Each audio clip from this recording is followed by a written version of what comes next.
And we've got our witnesses from Relationship Australia here. Yes, thank you. Again, sorry to keep you waiting. Oh, not at all. Okay, well, I'm going to officially open the hearing and say very much welcome representatives of Relationship Australia to give evidence today.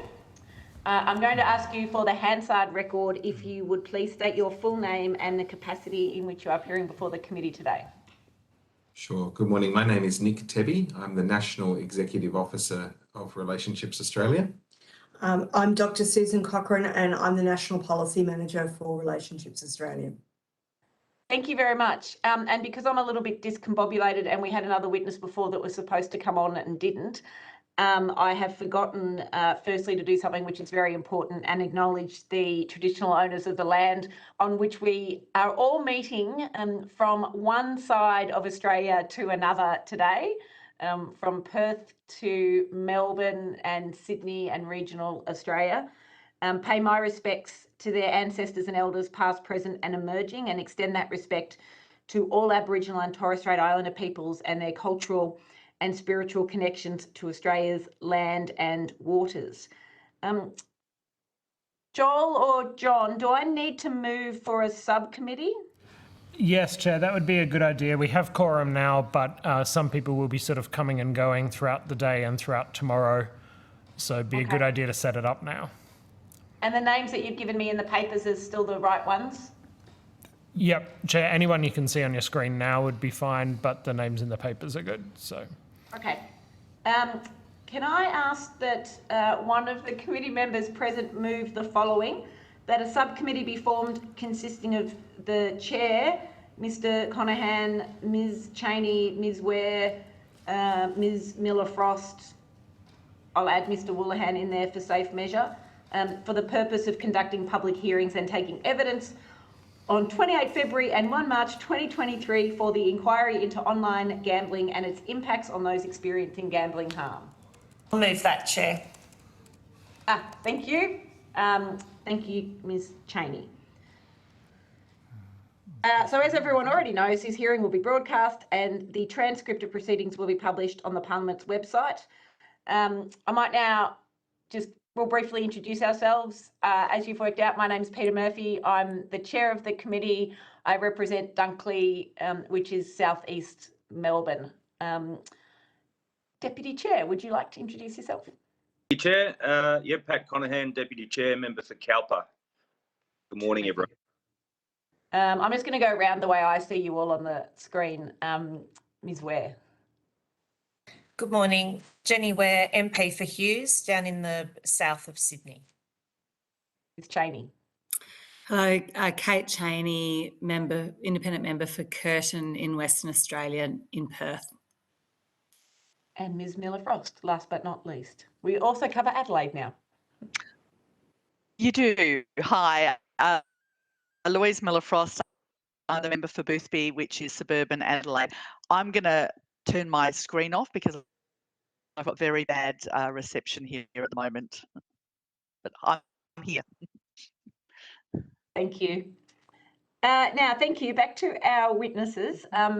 Just the formalities, you're not required to give evidence under oath, but the hearing is a legal proceeding of the Parliament. It means that it has the standing of other proceedings of the House. Giving of false or misleading evidence is a serious matter and may be regarded as a contempt of Parliament, so please don't do it. And the evidence given today will be recorded by Hansard. It does attract parliamentary privilege. So would you like to give an opening statement before we proceed to discussion? Yes, and thank you, and good morning, everyone. We'd like to acknowledge that we're coming to you today from Ngunnawal and Ngambri country in the ACT and pay our respects to elders past, present and emerging here, and thank them for all of their ongoing custodianship and commitment to the lands and the people. Relationships Australia welcomes the opportunity to appear before the committee, where we are a leading provider of relationship support services, and our member organisations work across 100 sites in metropolitan, regional and rural Australia, supporting all people to maintain positive and respectful relationships.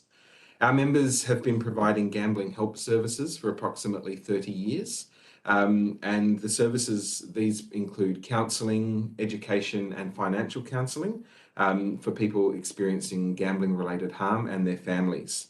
We work closely with those impacted by gambling-related harm, and our submission, which was lodged in November last year, was informed by the experiences of our clients.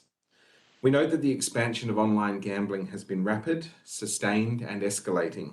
The Australian Institute of Family Studies and the Australian Institute of Criminology both undertook research during the COVID-19 pandemic to look at the increases in online gambling as a result of public health responses to COVID-19.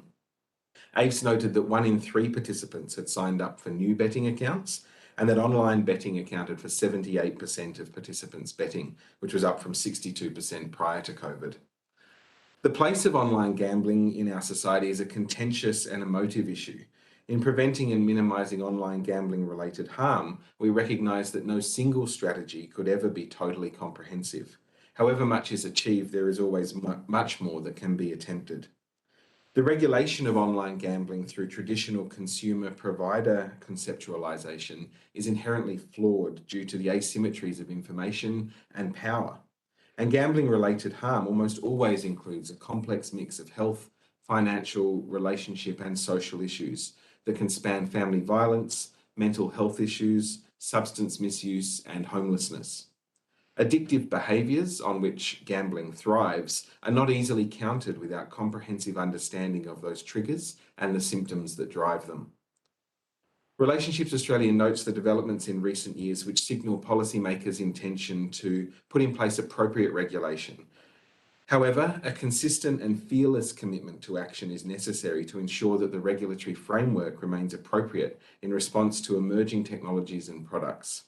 So too is an understanding of which interventions are effective in preventing and minimising online gambling harm. This highlights the necessity of undertaking more research in this area. In our submission, we've made a number of recommendations for the committee's consideration, and in particular, I want to note the following, which we believe are critical to ensuring a robust response and effective harm minimisation. 1, that government provide funding for research on online gambling to ensure a more nuanced understanding of the nature of online gambling and its prevalence, a clearer definition of when it becomes a problem behaviour, and evidence about what are effective interventions. 2, that guidelines for responsible online gambling be developed in collaboration with people with lived experience. And 3, that counselling and support services receive ongoing and secure resourcing that meets the increased cost of delivering those services and is sufficient to meet the growing demand to support communities impacted by online gambling. Thank you for the opportunity to appear before you today, and we will be very happy to discuss further the contents of our submission and answer any questions. Thank you very much, Mr. Turby. I might just kick off with a couple of questions and then pass over to my colleagues. I wanted to ask you about one of your recommendations that you just mentioned, which a couple of the other support organisations have also touched on, which is a recommendation that the government provide funding for research regarding online gambling and harms. And I just wanted to suggest to you that we've heard a lot of evidence, and will be hearing a lot of evidence from people who are and organisations that are doing a lot of research into online gambling, from public health experts at universities to we were going to hear from the Australian Gambling Research Centre, which is part of the Australian Institute of Family Studies this morning, but we will be hearing from them later. Given, if you take it just for the purpose of this question, for granted that I'm right, that there seems to be actually quite a lot of research happening, why are you suggesting more research? And would it be somehow better perhaps to look at a way to collate all that research, or have those researchers be able to come together in some way where all that research can be accessed, something like that? Sure. Yeah, absolutely. And thank you, Ms. Murphy. I think the work of the likes of the Australian Gambling Research Centre and AIC, as I mentioned in my opening statement, has provided considerable insight and evidence on which a lot of what is happening at the moment can be based, and I think that's excellent. However, some of the more nuanced research that we believe is still missing is more along the lines of how to categorise gambling when it becomes a problem behaviour, and to understand the underlying risk factors that can lead to gambling becoming a problem behaviour, and then the associated harms that arise from that. So I think we are quite rich in research around the prevalence of gambling and the changing trends in relation to gambling, and certainly we have a lot of data internally at Relationships Australia that show us that. But I think it's more about understanding what the best interventions are once we understand the nature of the people who are experiencing these issues and those intersecting vulnerabilities that I mentioned. So perhaps in answer to your question, it is about synthesizing the existing research and then perhaps identifying that there are some key areas where further research could well benefit the entire sector. No, thank you. Sorry, go ahead.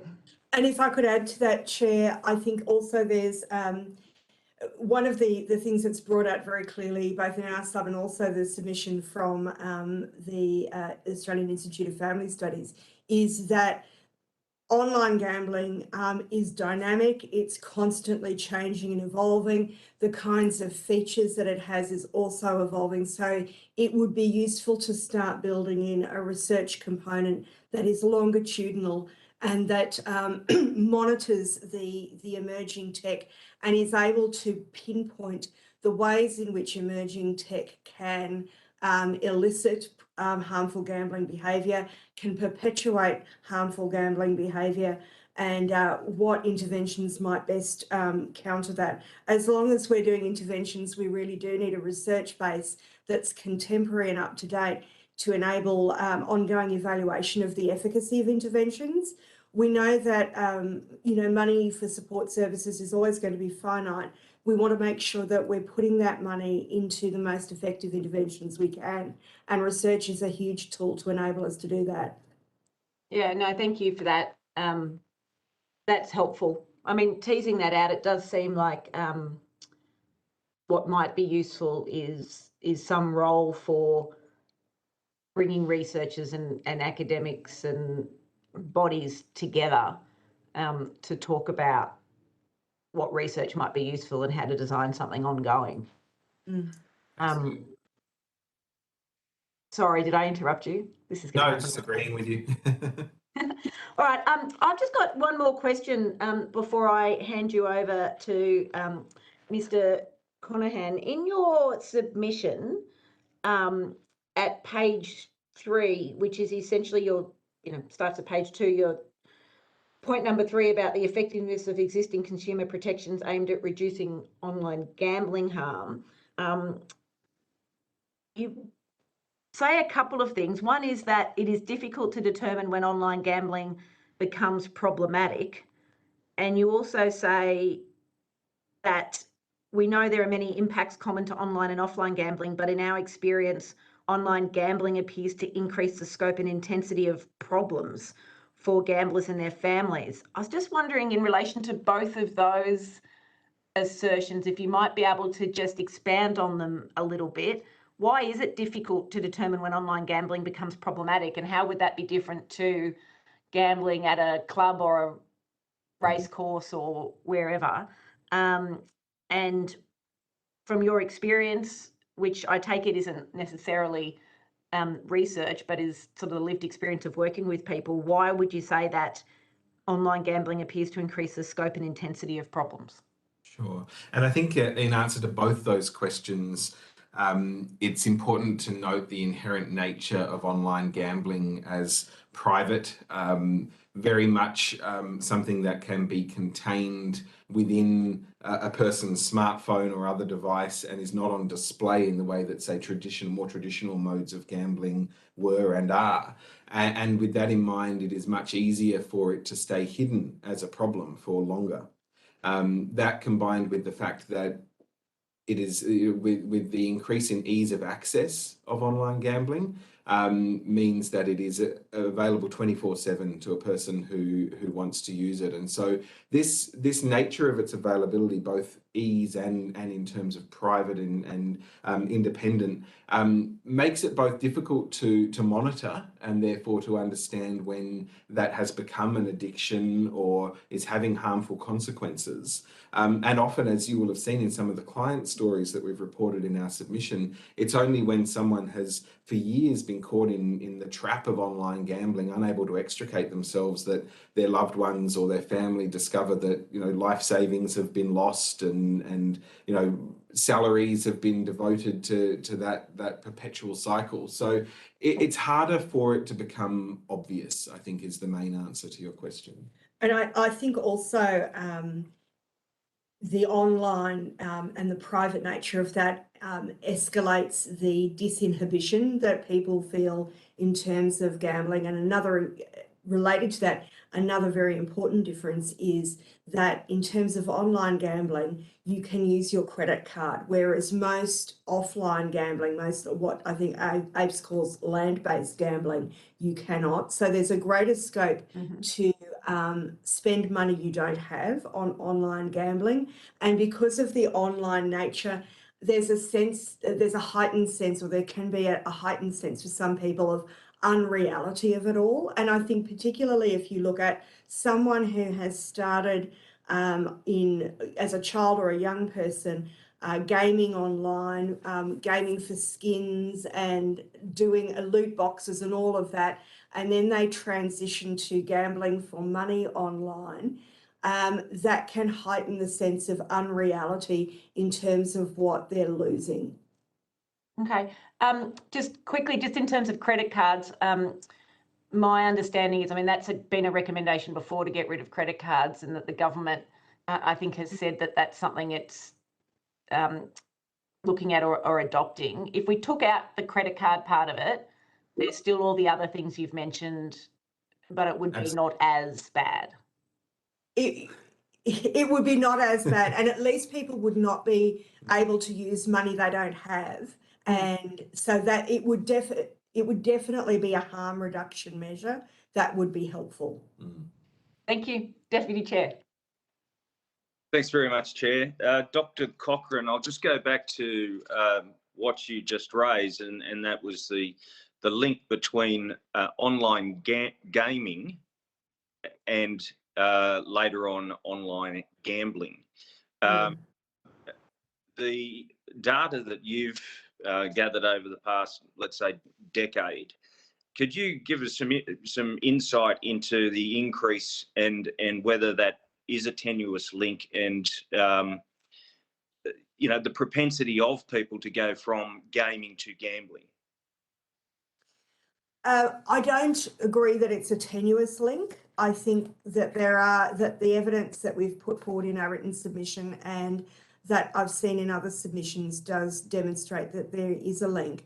When you look at some of the, I mean, I should say I'm a lawyer, I'm not a neuroscientist, but the researchers who are neuroscientists and psychologists point to things like the soundtracks and the sounds that you hear in some of the online gaming environments, and they have marked similarities to the sounds and the stimuli that you will hear presented in online gambling. So there are neurological triggers that in the online gaming world, when you are, you know, playing your one-person shooter or whatever, the beeps and the buzzes and the different colours and the soundtracks, all of those stimuli became associated with a certain response, a dopamine response, in what was then perhaps a less problematic setup. But when you then transfer that into gambling, then you start to get into losing and winning, well, losing mainly real money. And that can be the cause of a number of ongoing issues in terms of debt, legal problems, can deepen social and economic isolation, can affect educational and employment participation. Does that answer your question? Look, it does. And when I say tenuous link, there has been evidence from other people, but other organisations, but then also to the contrary. But that information or evidence you've given is very interesting. If I can just strip it back to Relationships Australia and their core basis of families and helping families generally, have you seen an increase in problematic behaviour, not gambling, but problematic behaviour with children and gaming over the past 5 to 10 years? Look, it is definitely a new dynamic in family relationships, and I don't think you would necessarily be surprised to hear that for family dynamics and family relationships, the distraction of gaming is an issue that presents itself within our services quite frequently. There are concerns, and certainly it's not something that we have prepared the data or the evidence on for today, but in relation to the potential risks associated with antisocial behaviours and disassociation with reality that arise from people's over-reliance on online gaming. So these are trends that we do see among our services, but again, not something that I have any hard data on today, I'm sorry. If I could just move on to part of your submission, and that was barriers to exit. Could you just talk to us about what you've seen through your clients and experience through Relationships Australia? Because we've heard a lot of evidence about people who are trying to stop gambling. They bar themselves for 3 weeks, and all of a sudden, as you say in one of your examples, they're offered $2,000 cash to come back in. Yeah. Yeah, absolutely. I think this is one of the, as we call it in our submission and not afraid to stand behind it, is a predatory behaviour that takes advantage of people in various ways. But the difficulty with which people are able to extract themselves from an online gambling environment or service I think is borne out in the stories and the client feedback that we shared in our submission. There was one young man in particular who, despite having gone through the barring process, then was lured back. And I think that's a very common example that we hear, and I'm sure that the committee has heard, of people being offered free money or matching investments based on what they're investing. And the other issue that I think is a pervasive issue that we still need to address is how difficult it is just to even take that first step of self-barring. And there was one story there of a gentleman who simply couldn't find the options in his gambling devices or gambling apps on his device to actually withdraw himself in a permanent way. These situations, these circumstances continue to prey on the addictive nature of gambling. And when combined with the bombardment of advertising, social media, and all the things that you have seen and heard about, I'm sure, and that we've seen with our clients, they create a very, very difficult environment for someone who is taking those steps to remove themselves from that behaviour. And that is exacerbated by the fact that, we were living a lot of our lives online before COVID, but with COVID, that's taken most of us into an even more immersive realm where we're spending more of our time online. And the more time you spend online and looking at apps, whether it's your Snapchat or your other social media, the gambling providers, of course, are using all of those channels to reach out and get market penetration. They're going to find every opportunity they can to market. And the more time you spend online, of course, the more exposed you are to this kind of pervasive and often predatory practice. Do you think generally parents are unaware of the volume of these types of gambling advertising on? I mean, I wouldn't know how to use Snapchat, Snapchat and TikTok, etc. Do you think we're generally blasé and unaware? Well, I wouldn't say blasé. I think, in my experience, a lot of parents are deeply concerned that they don't know the full extent of their children's engagement with these apps. But there's a lack of confidence. I think that lack of confidence is slowly turning around now that, you know, more of us are familiar and have had to become familiar. But I think that there is a deep concern there, and there is an appetite among parents for better ways to being confident in being able to guide children's engagement and consumption. Do you think that's... Yeah, I think that's right. And I think just the changing nature of social media and, you know, in its broader sense, and, you know, whatever app it is that you know, that children and young people are using these days is not what was being used 2 years ago. No. And so keeping on top of that is incredibly difficult for parents who are not also using those apps by, you know, their very nature. They're not meant to be used by parents. So you, as concerned as you might be, that removal from the exact or the immediate use and exposure to it means that it's almost impossible to fully understand the scope of what is happening on those sorts of applications. It's Mr. probably- Conahan, I'm sorry. Oh, I was going to say I'm sorry to interrupt you, but I just noticed the time. So, Yeah. you happy if we move on? No, it's fine. Okay. Thank you. Ms. Miller-Frost, do you have any questions? Hi, yes, thank you, Chair, and thank you, everyone. Oh, I'm on video now. Sorry, I've had to go onto my phone because my computer wasn't working. Thank you very much for your evidence. Look, I've just got a few questions. I noted, well, firstly, I'm surprised there isn't a peak body for research on gambling. I'm assuming that's what you're saying. There's no kind of CRC, there's no peak body that gathers all of this together. That's correct. Yeah, I mean, and if you compare that to the likes of FAIR, for example, and the work that they do around alcohol ANROS. and ANROS in domestic and family violence, you know, there are a lot of other public health issues, as we you know, suggest this is a public health issue, have that level of treatment, and this is one where that is lacking.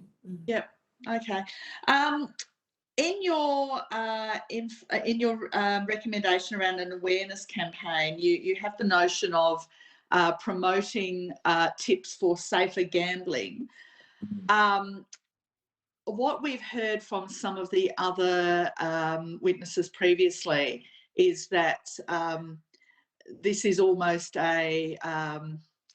it's almost a promotion for gambling, basically, particularly for those who are addicted. There is no safe level for them, and the idea that there is a safe level is almost seducing them back into that. Can you talk to me about what you had in mind around the sort of safer gambling concept?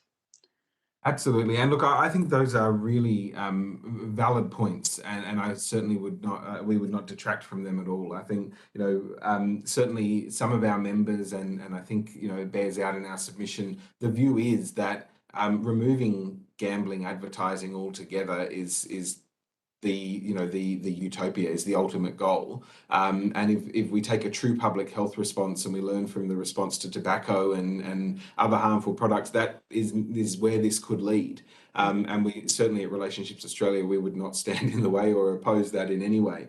However, I think, you know, accepting that gambling advertising is happening and remains a, I think, incredibly pervasive part of our current advertising marketplace, then I think, you know, the idea of increasing the onus on advertisers to moderate the often very positive, exciting, endorphin releasing experience of gambling, and to actually limit that in a more comprehensive way with tips and real advice around how gambling is harmful and how to avoid that, would be a good step in the right direction. And we mentioned in our submission the Canadian example where advertisers are required to provide tips as part of their advertising, that, you know, you can limit, you can choose to self-limit the amount of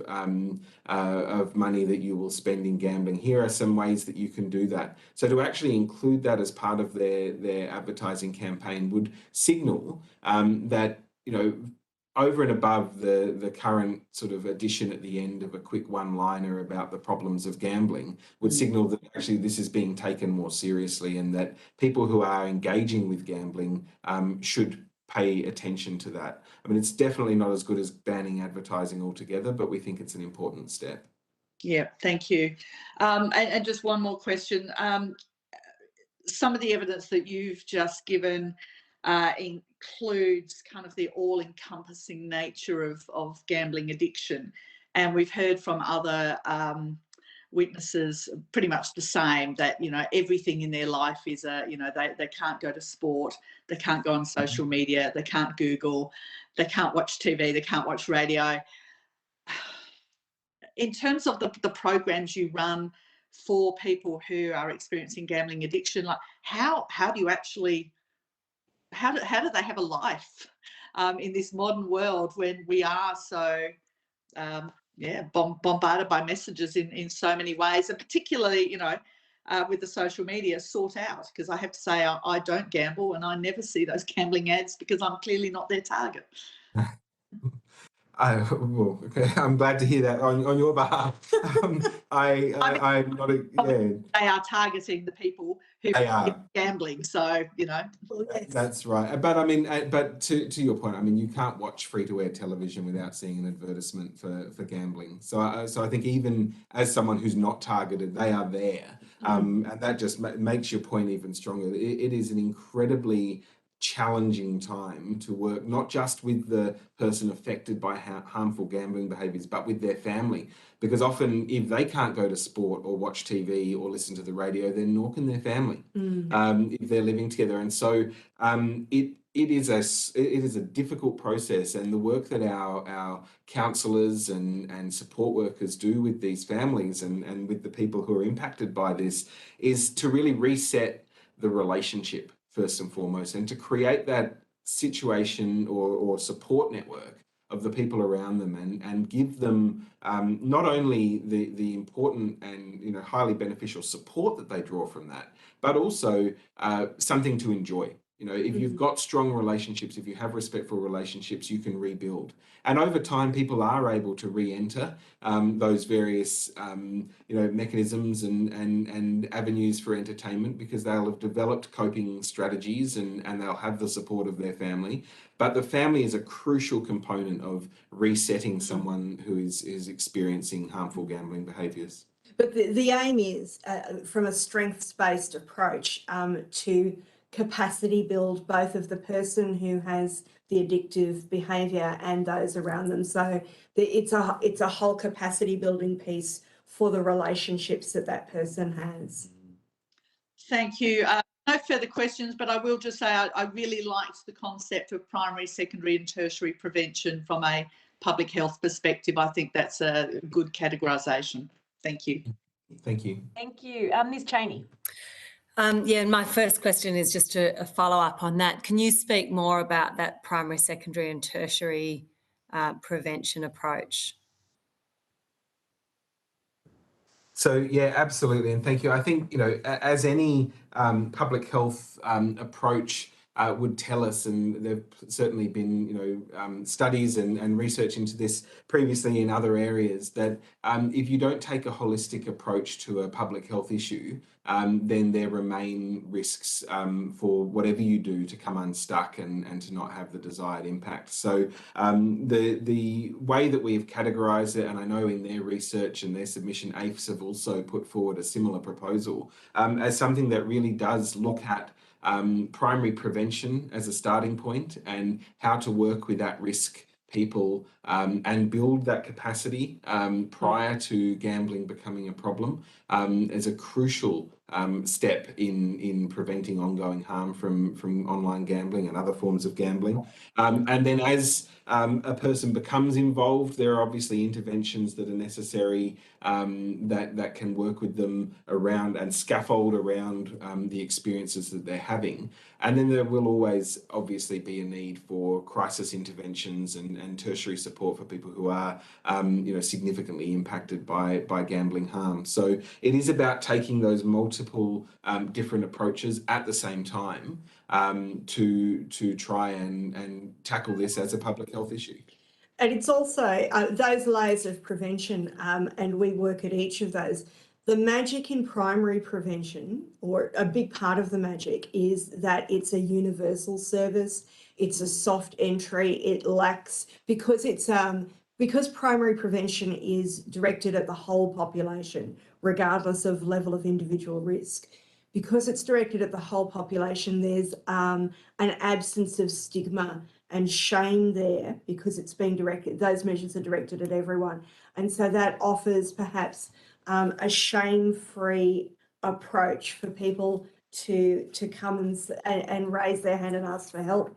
The secondary prevention is in the earlier stages of experience of the public health problem that you're talking about, of stopping that harm and capacity building to get that person back on an even keel. But the tertiary level does represent, is so useful in this context, because we so rarely see people who are suffering from gambling harm until they're in the more severe stages of the addiction. And so we have to have those tertiary prevention tools there to stop the harm and then to build back into that person's life. So it's about having the value in having those layers of prevention there is to enable us to meet people where they are and to respond to what's happening in their lives. Mm.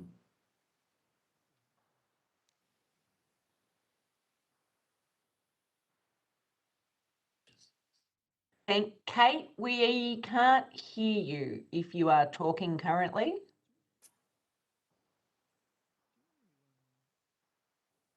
All right, I'm sorry. This was always going to happen. Kate must be having just some online difficulties. Ms. Ware, did you have any questions? Maybe you could jump in, because I'm also noting the time, and hopefully we'll get Ms. Cheney back. Yes, thank you, Chair. Look, first of all, thank you for your Sorry, am I not here now? You are back, Ms. Cheney. We just went to Ms. Ware, so I'll let her ask her question, then we'll come back to you. I've just, look, thank you, Nick and Susan, for your submission, and thank you for attending today. It's really appreciated to help us. And I did appreciate, as well as Ms. Cheney just indicated, your submission about the primary, secondary and tertiary issues. My question is really around, how do you think we can learn from what we've done with tobacco and alcohol harm minimisation? How can we apply what we have learnt there and what we have done there relatively successfully to reducing the harm of gambling, of online gambling particularly? I think, and I'm sure Susan will have an idea about this as well. My view would be the number one lesson we can learn from how we've tackled these other public health issues in the past is to be fearless, and also to be consistent in the way we approach it. So I think it comes down to understanding, as it did when, for example, the plain packaging of tobacco was introduced. I mean, a highly unpopular decision among some circles, but as you've said, and we would certainly agree, overall an incredibly successful way of working towards harm minimisation and harm mitigation. And so we would urge this committee and governments now and in the future to maintain a fearless approach to an issue that really is, as we see on the ground with our clients, having significant impact on their relationships, their mental health, and of course their financial circumstances. Australia has done very well in the past in terms of its public health, taking a public health lens. I mean, you've mentioned tobacco and alcohol, but also things like SunSafe programs, the Safer Sex programs in the 80s.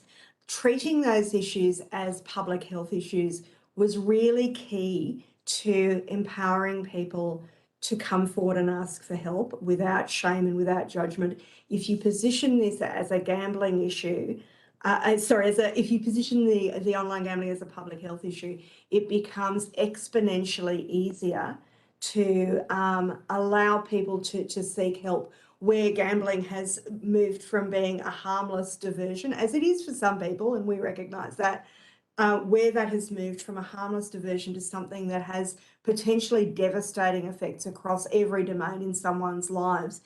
Positioning it as a public health issue has been absolutely crucial in terms of the HIV/AIDS campaigns, SunSafe, and the tobacco and alcohol.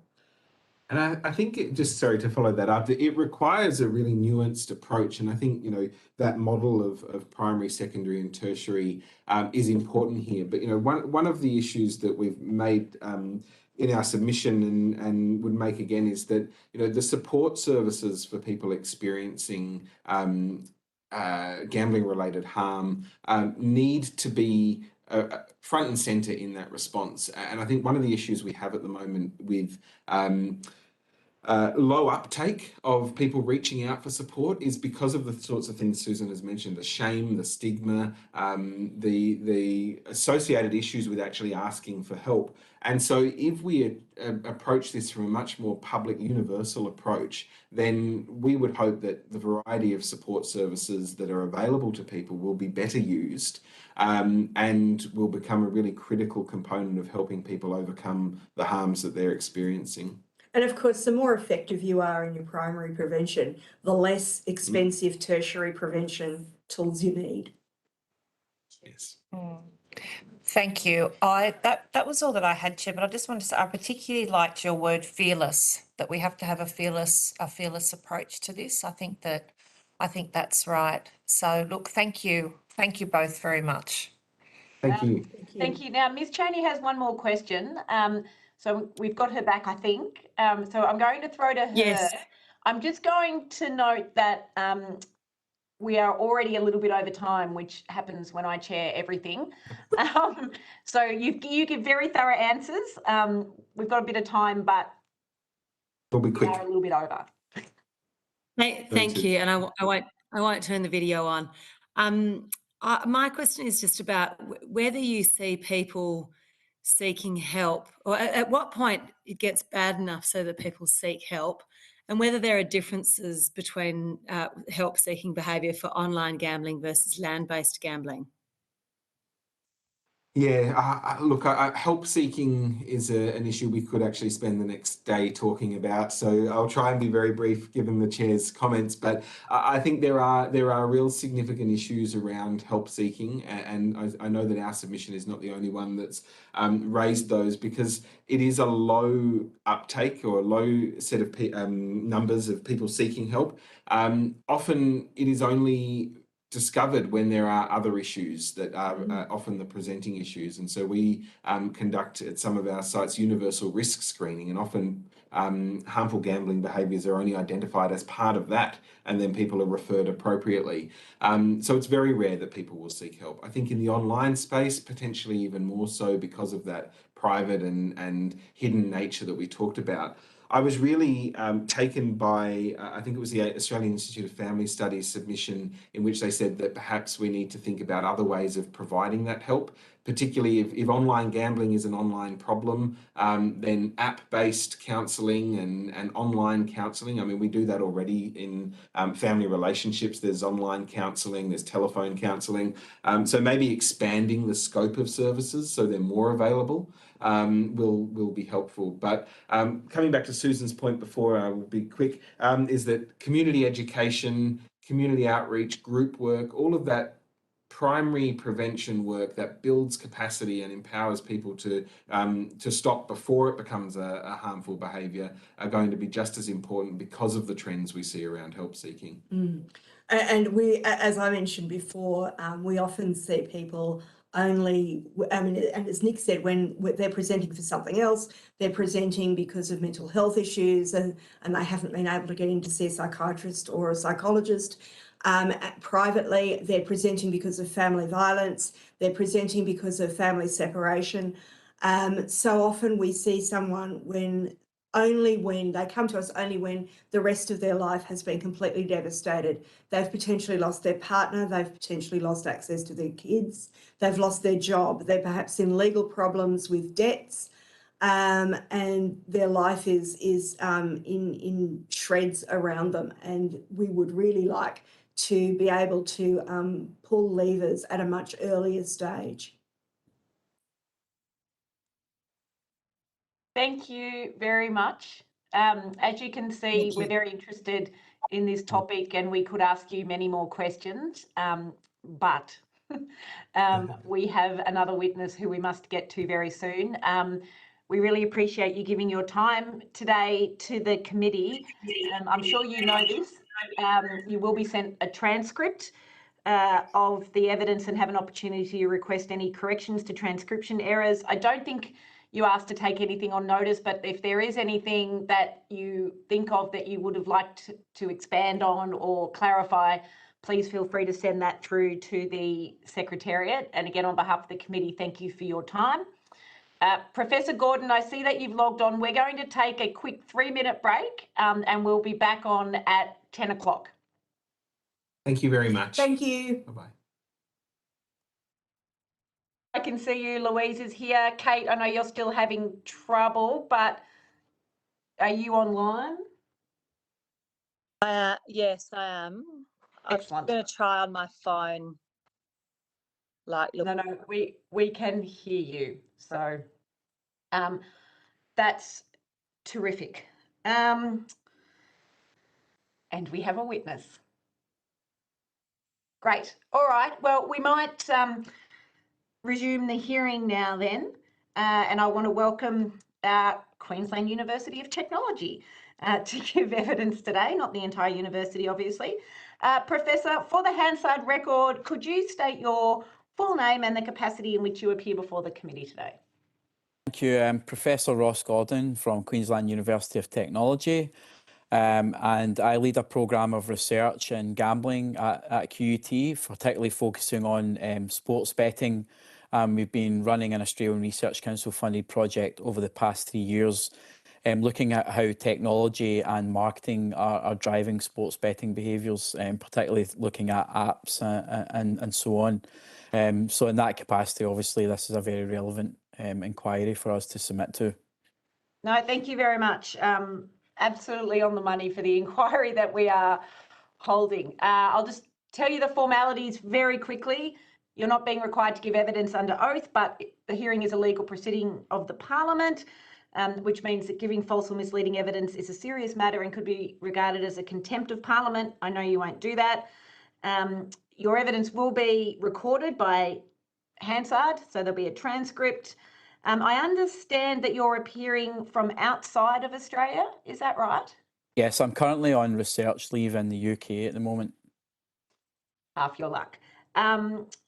So, Professor, I know the Secretariat has said this to you. There may be issues about limitations on parliamentary privilege for you, in which case, to protect you, it is probably better if you don't name individuals or companies, if you think that there is some risk that what you say they might find libelous.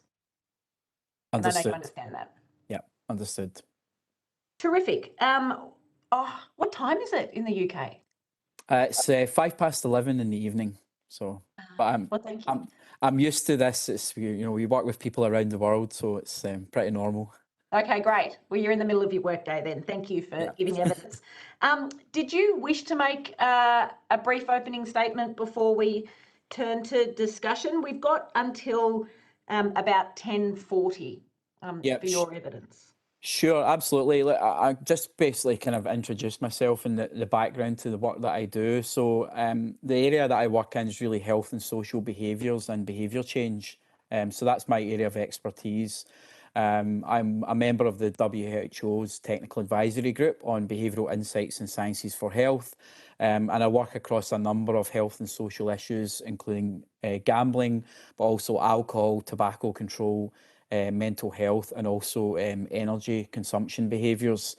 So the research that I do is really trying to understand what drives and influences potentially harmful health and social behaviours, and then how can we use that insight to actually bring about behaviour change. So that's the kind of orientation to the work that we're doing in gambling, is to try and understand, you know, what are the factors that are driving problematic gambling behaviours and harm, and then how can we use that for policy and programmes to you know, kind of mitigate some of those harms. So that's kind of the orientation to the work that we do. Thank you very much. I'm going to start by asking you a couple of questions, and then I'll throw to the Deputy Chair and my colleagues after that. Look, we could ask you a million questions. There's a lot of expertise that you have that we could mine. But given the limited time, I'm just going to go to some particulars. You talk about laws in France, and I was wondering whether you could just, for the purpose of the public hearing, expand on what it is about the French laws that attract you and that you that makes you say that they're a good model for restricting gambling advertising. Yes, absolutely. So an area of work that I've done in the past was particularly focused on alcohol and alcohol marketing. So I actually read for my PhD on that topic in the UK.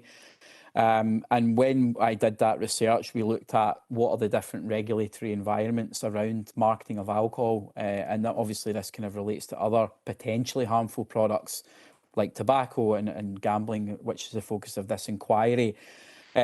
Now, in the UK at that time, and which is still the case, and similar to countries like Australia, a lot of regulation of these products tends to be a combination of self-regulation and statutory regulation. But these regulations stipulate what you're not allowed to do. Now, an issue with that is that if marketing and companies create different and new and novel and innovative ways to market products, and some of these might be perceived to be, you know, impactful or potentially leading to harm, regulation is always having to catch up to that. So we really saw that with the big shift to digital marketing, where regulation was set up around traditional marketing and regulation had to catch up. And then there's new and more novel ways of doing that always kind of emerging. The Loi Van in France is quite interesting because what the law says is this is what you're allowed to do. So it flips it on its head. It doesn't say what you're not allowed to do. It says this is what you're allowed to do when you're marketing certain products like tobacco, alcohol, and so on. And those are very tightly controlled. So it tends to be just about the provenance of the product or, you know, certain aspects of the product. It's not allowed, you're not permitted to talk about, you know, social success or sexual success or popularity or aesthetics or any of these other like kind of social aspects that might be tied to products by marketers. So in that quite simple model of doing it, of flipping it on its head, and rather than coming up with a never-ending catch-up list of what you're not allowed to do and actually just stating this is what you are allowed to do and nothing else is allowed, it actually is quite easy for policymakers, the public, and indeed marketers and practitioners to understand where the boundaries lie.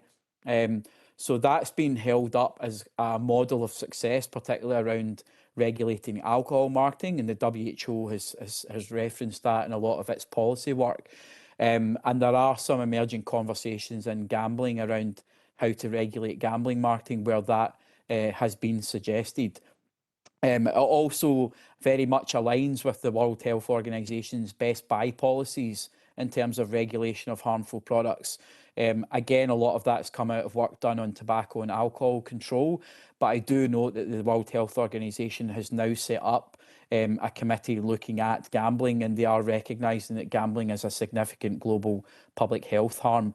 So they're starting to do more work in this space. So I guess the answer to the question is the Loi Van's attraction is its simplicity and its clarity. Yeah.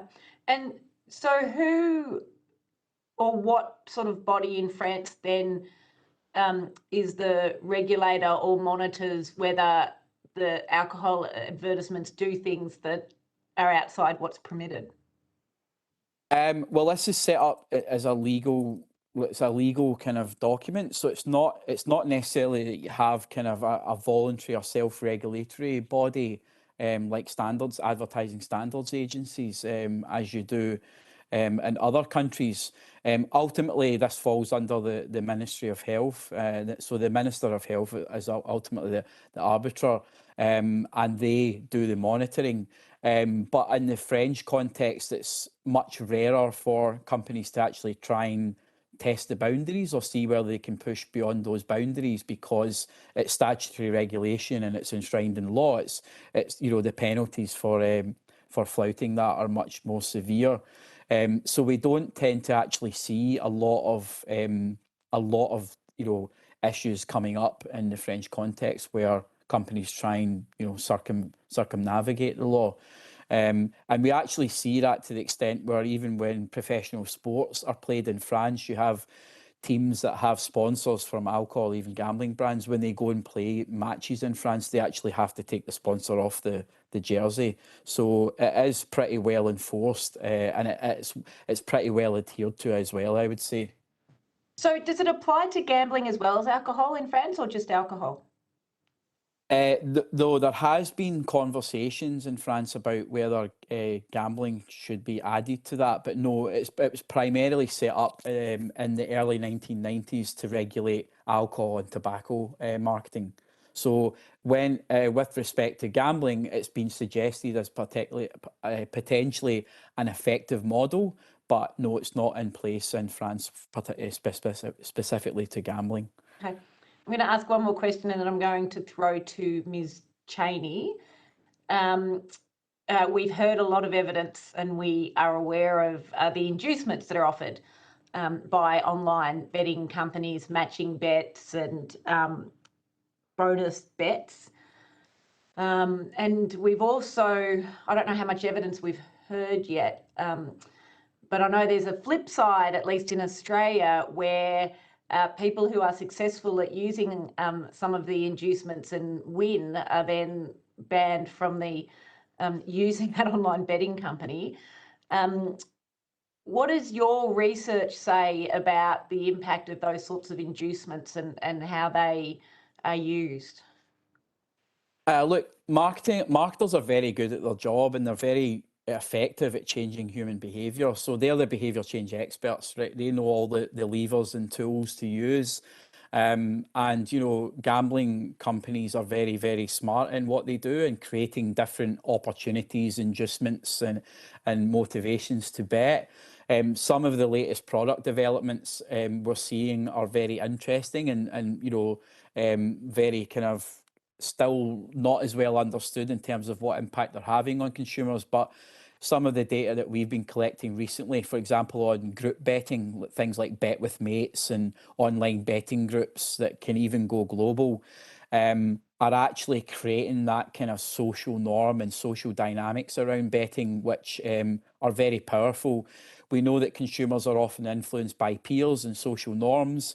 If you're making betting something that you can do with mates, not only in person, but virtually, and harnessing that group dynamic, that's very powerful. And we are seeing evidence that stimulates, people in these friendship groups to actually compete with one another. A lot of it's targeting young males where they want to compete with each other, they want to show off with each other. So, kind of betting bigger, betting harder, betting more riskily, betting to win against your mates is something that motivates a lot of these consumers. So, they're really using all the levers of human behaviour and social group dynamics to actually market the products, and they're doing that very successfully. But some of these more recent and new innovations are quite concerning in terms of the risks and harm that might be associated. Thank you, Professor Gordon. Ms. Cheney. Thanks very much, Chair. Sorry, I don't have my camera on, Professor Gordon. I just would love to hear more about the Suncorp gambling block and any information you have on the uptake and efficacy of that. Absolutely. So that gambling block was developed based out of primary research that we did, where financial institutions were wanting to move into this space. Obviously, they are at the coalface of some gambling harms because they can obviously often spot when consumers are spending riskily on gambling behaviours. The uptake of that was very successful. So they had, within the first 2 weeks, over 2,000 customers that signed up to the block. They also developed digital nudges that went out to consumers based on their data analysis of who may be at risk of gambling. And banks around the world are doing that. So banks in the United Kingdom and other European countries are starting to move into this space where they've got apps that can block gambling, and also kind of doing digital nudges and messaging out to potentially at-risk consumers. So I definitely think when we're thinking about policy and intervention in this space, banks are an important part of the picture. And I think there's quite a lot they can be doing. The work that we did on that project and the toolkit of recommendations that we developed has now been taken up by the ABA. And there's conversations and work going on to actually distribute that and kind of bring that to bear among all banking institutions in Australia. So that would be really great to see, to get the whole sector on board in this and follow the work that, you know, the institution we worked with did. Thank you. Thanks very much, Professor. Just to clarify, how does it work if someone wants to remove that gambling block? Do they have to speak to someone, an advisor or something? What's the process? Yeah, so the idea is to make the blocks easy to put on, but more difficult to take off. So normally it would involve speaking in person with someone, whether that's face to face or over the phone, them having a discussion about that, checking whether the customer is sure about this, to outline what the potential risks of taking the block off are, and what the implications of that there may be, so that it's more of an informed and reflective decision, rather than just doing something on a night out and pressing a button to remove the block so that you can then immediately gamble. So what that does is it creates a level of stickiness in taking the block off. And a lot of gamblers that we've spoken to in our own research said that level of stickiness and having to phone up during business hours, speak to an advisor, talk through getting the block taken off, and then doing that is enough resistance for them to avoid doing it most often. So you have to be really determined to want to take the block off and then be able to gamble again to go through with that. And often that's enough to just pass that moment of feeling and desire and impulse to go on gambling again. So it can be quite an effective approach to create that level of stickiness in the system. Thank you very much. And one last one. Can you comment further on the WHO's recommendation of increased taxation and how that might be relevant in the Australian context? So the WHO Best Buy is actually to increase price. So taxation is obviously one way that you can do that. There are other, measures that can be used across these potentially harmful products. And when I talk about the WHO Best Buys, these are for a range of harmful products, so tobacco, gambling, alcohol, and so on. So yes, taxation is one price control mechanism, but there are other price control mechanisms that can be used. Things like minimum pricing, or things like bans on price promotions and special offers like free bets and things like that. Might be other mechanisms that can be looked at. What gambling companies often do is to get people into betting and get them kicked off is they offer these kind of very attractive price promotions, discount bets, bet 2 for 1, free bets even if you set up an account. And those are like, reducing barriers, price barriers to actually entry into the market and to starting to gamble. So those might be other things that are looked at in terms of banning those types of price promotion inducements as a way of regulating the price, and again, increasing the stickiness that has to be encountered to actually get involved in gambling behaviour. Thanks very much. That's all from me, Chair.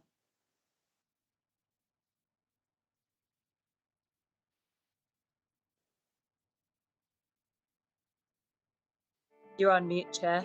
Yeah, I'm sorry. It's 2023 and I still can't drive online communications. Thank you, Ms. Chaney.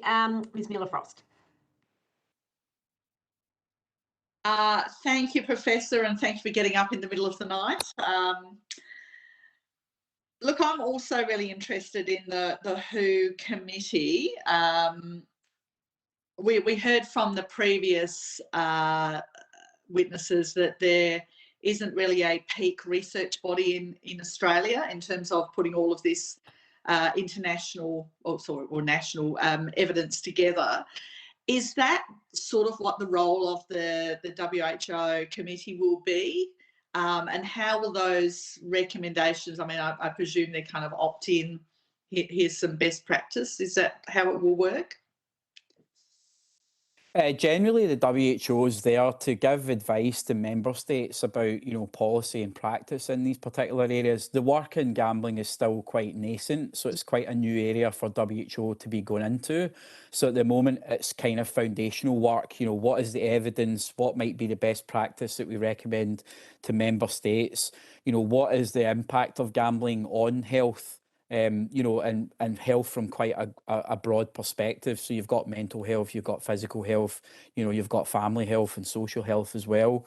So that's really what the WHO would be doing there.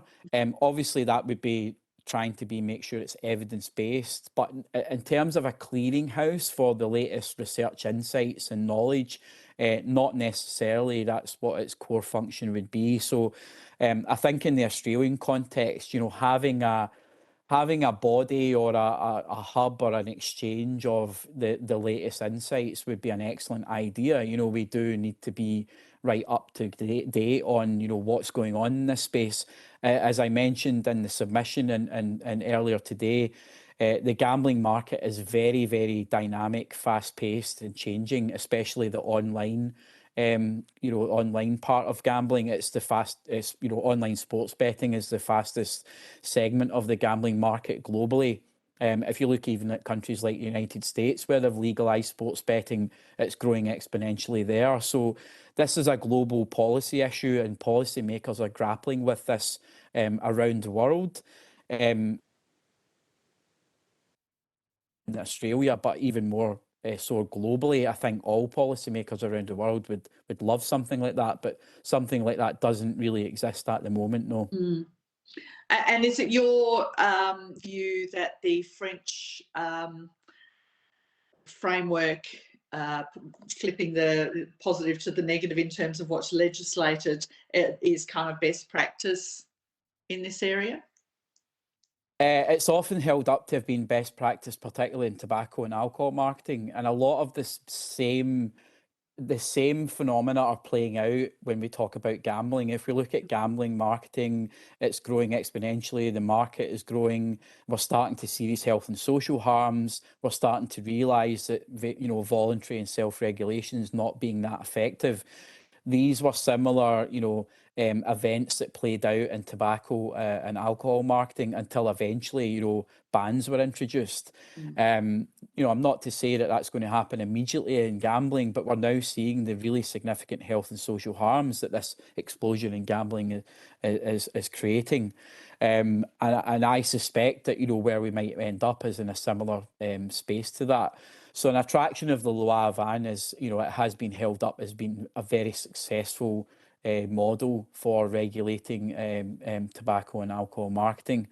And, it does take out the kind of lots of grey areas that self-regulation has, often where things like fines or the removal of certain types of marketing and promotion happen after the fact. So it tends to be the horse is already bolted from the stable. The damage is kind of already done once these marketing adjustments are already out of there. So yeah, look, it is certainly a model that's held up in the public health circles as one that's been very effective. Thank you. And one final question. We've heard a lot about, I guess, the slippery slope from gaming to gambling.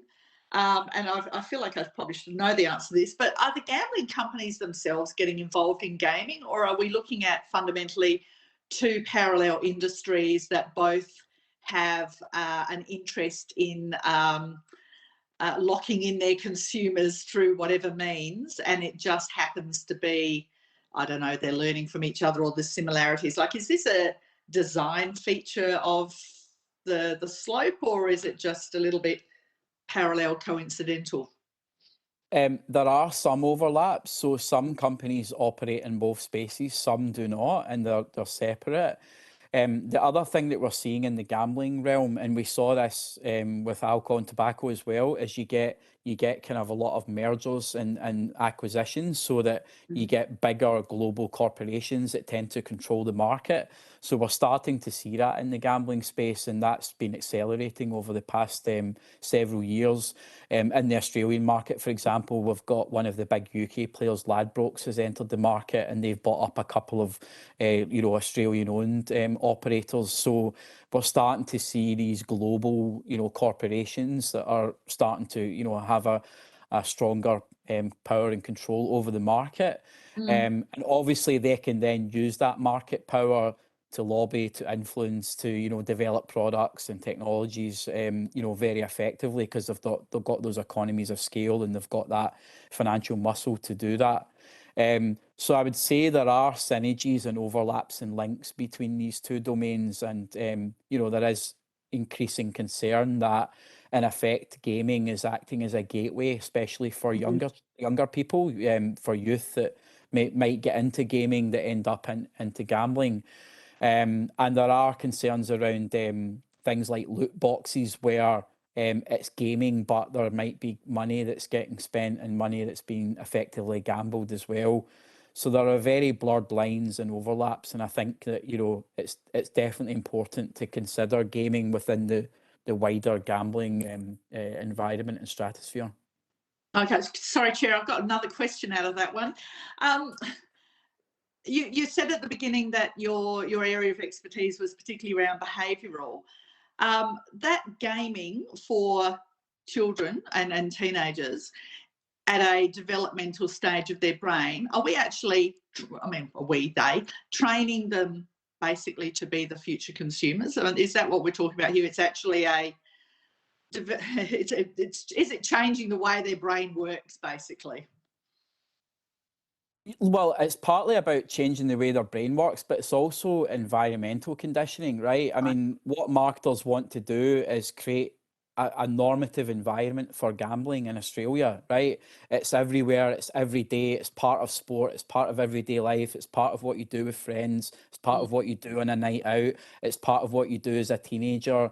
So, and marketers always want to get their consumers young, right? The lifetime value you can extract from a consumer if you get them as a young person is much greater, right? So marketers have always done that. We know going way back to tobacco marketing, that tobacco marketers targeted children and youth to get them early, get them into cigarettes, get them wanting to smoke cigarettes, so that they would have a lifetime of consumption out of them.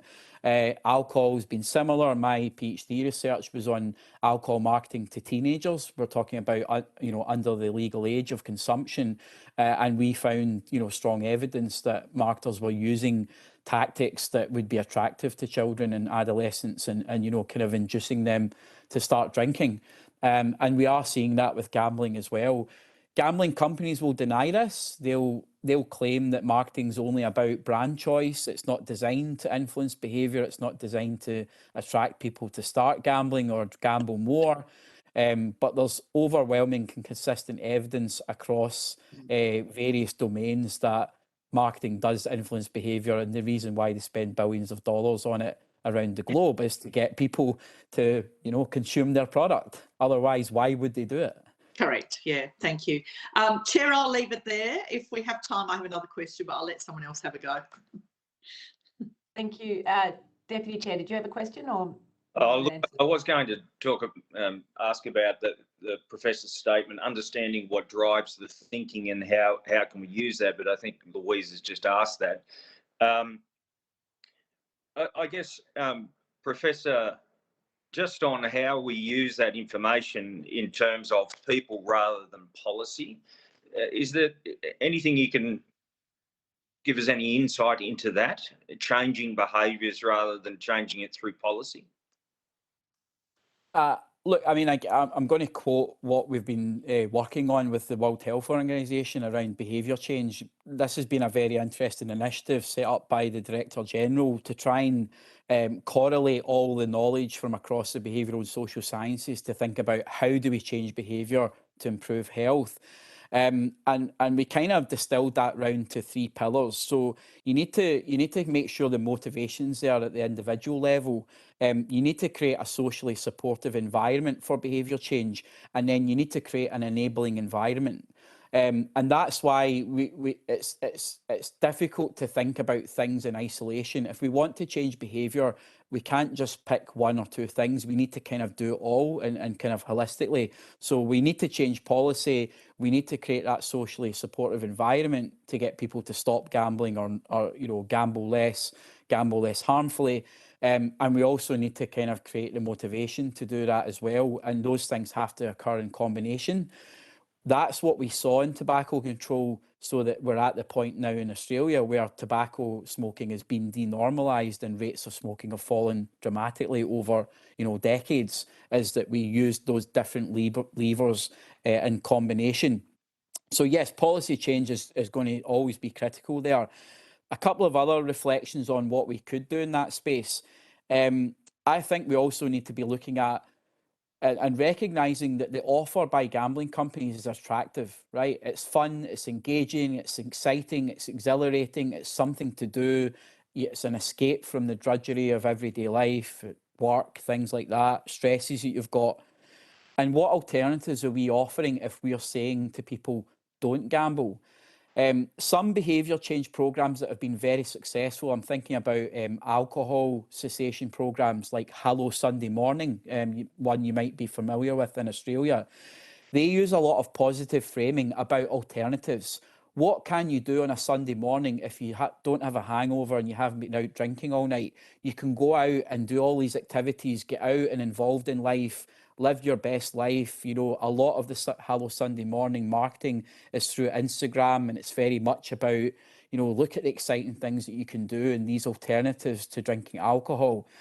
I think we need to be harnessing similar things in gambling. We need to be offering viable alternatives, viable different leisure pursuits and interests and uses of people's time and money and energy that are different to gambling, but offer some of those exciting, exhilarating, fun things for people to do. Whether that's participating in community sport or travel or food or hiking or whatever it is, other activities, other alternatives to people that they can do instead of gambling and get something really good out of.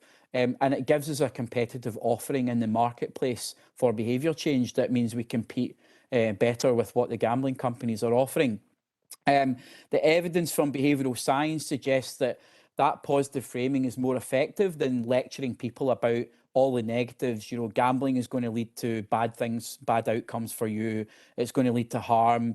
We're going to try and put fear into you and scare you into not gambling, and that will motivate you to change your behaviour. What we find from the evidence is that people tend to kind of switch off to that messaging and they disassociate from it because it's unpleasant or they think it won't happen to them. It's not a very attractive offering. So I would certainly like to see that in the gambling space, that we focus on positive alternatives and really, kind of use that positive framing approach, which has been demonstrably effective in other behaviour change contexts. Thank you, Professor. That was really interesting. Thanks, Chair. Oh, thank you. Very good question. That was very interesting. Professor, I just wanted to ask you one quick question in the time we have left. I see that Dr. Stevens has joined us online, who's our next witness.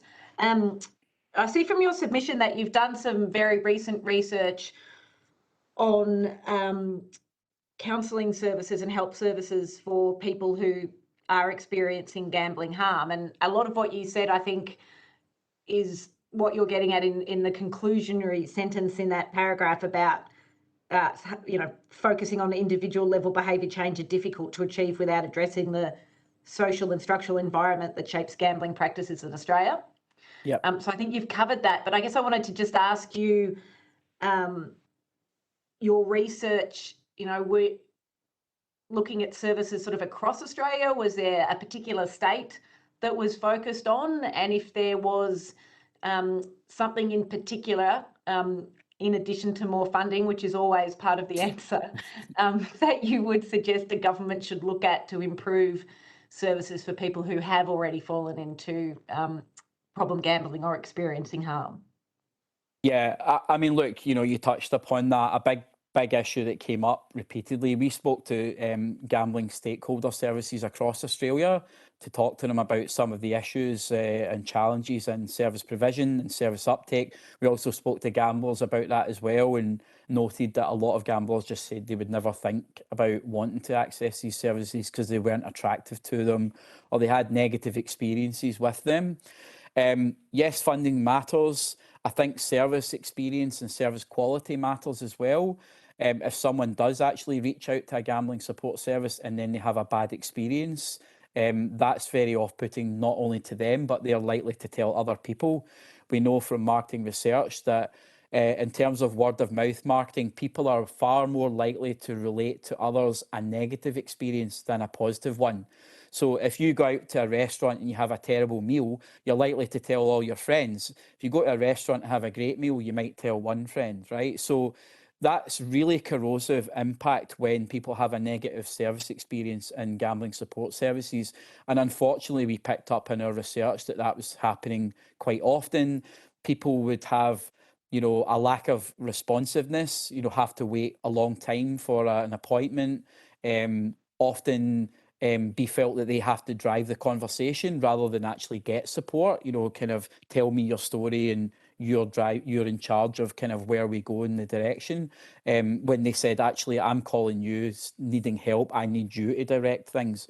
And also people talking about, counsellors dropping off and leaving the organisation, and they're speaking to a different person each time, and there's no consistency, there's no relationship, and so on. So, some of that is resource related, but some of that also, I think, is, basic customer service. We've got good, knowledge and insight in there about service quality and how to make sure services are delivered to a high level of quality. Even monitoring that stuff and evaluating it, do we ask service users in the gambling support services area what their service experience was? Do we evaluate that? Do we measure that and monitor it and track it? There's things like that we could doing that are relatively basic, but I think would be quite insightful.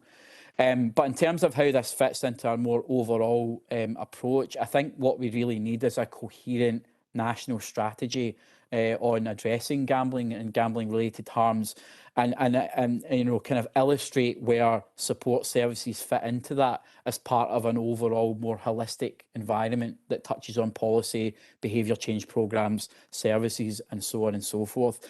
It's really when we've built and developed coherent, multi-level, multi-lever behaviour change strategies that those have been effective. And again, I use the example of tobacco control. Even if we think about COVID, the COVID pandemic was a behavioural experiment. It was like we were in a lab. We had to change behaviours to get a pathway out of the pandemic. Yes, there were a lot of harms and a lot of downsides to it, but in a way it was a successful behaviour change experiment because we've managed to come out of the pandemic. We managed to get people vaccinated. We managed to get people to change a lot of their behaviours. And again, that was because we threw the full weight of a package, a holistic package of different measures from policy down to individual behaviour change, services and so on, all together.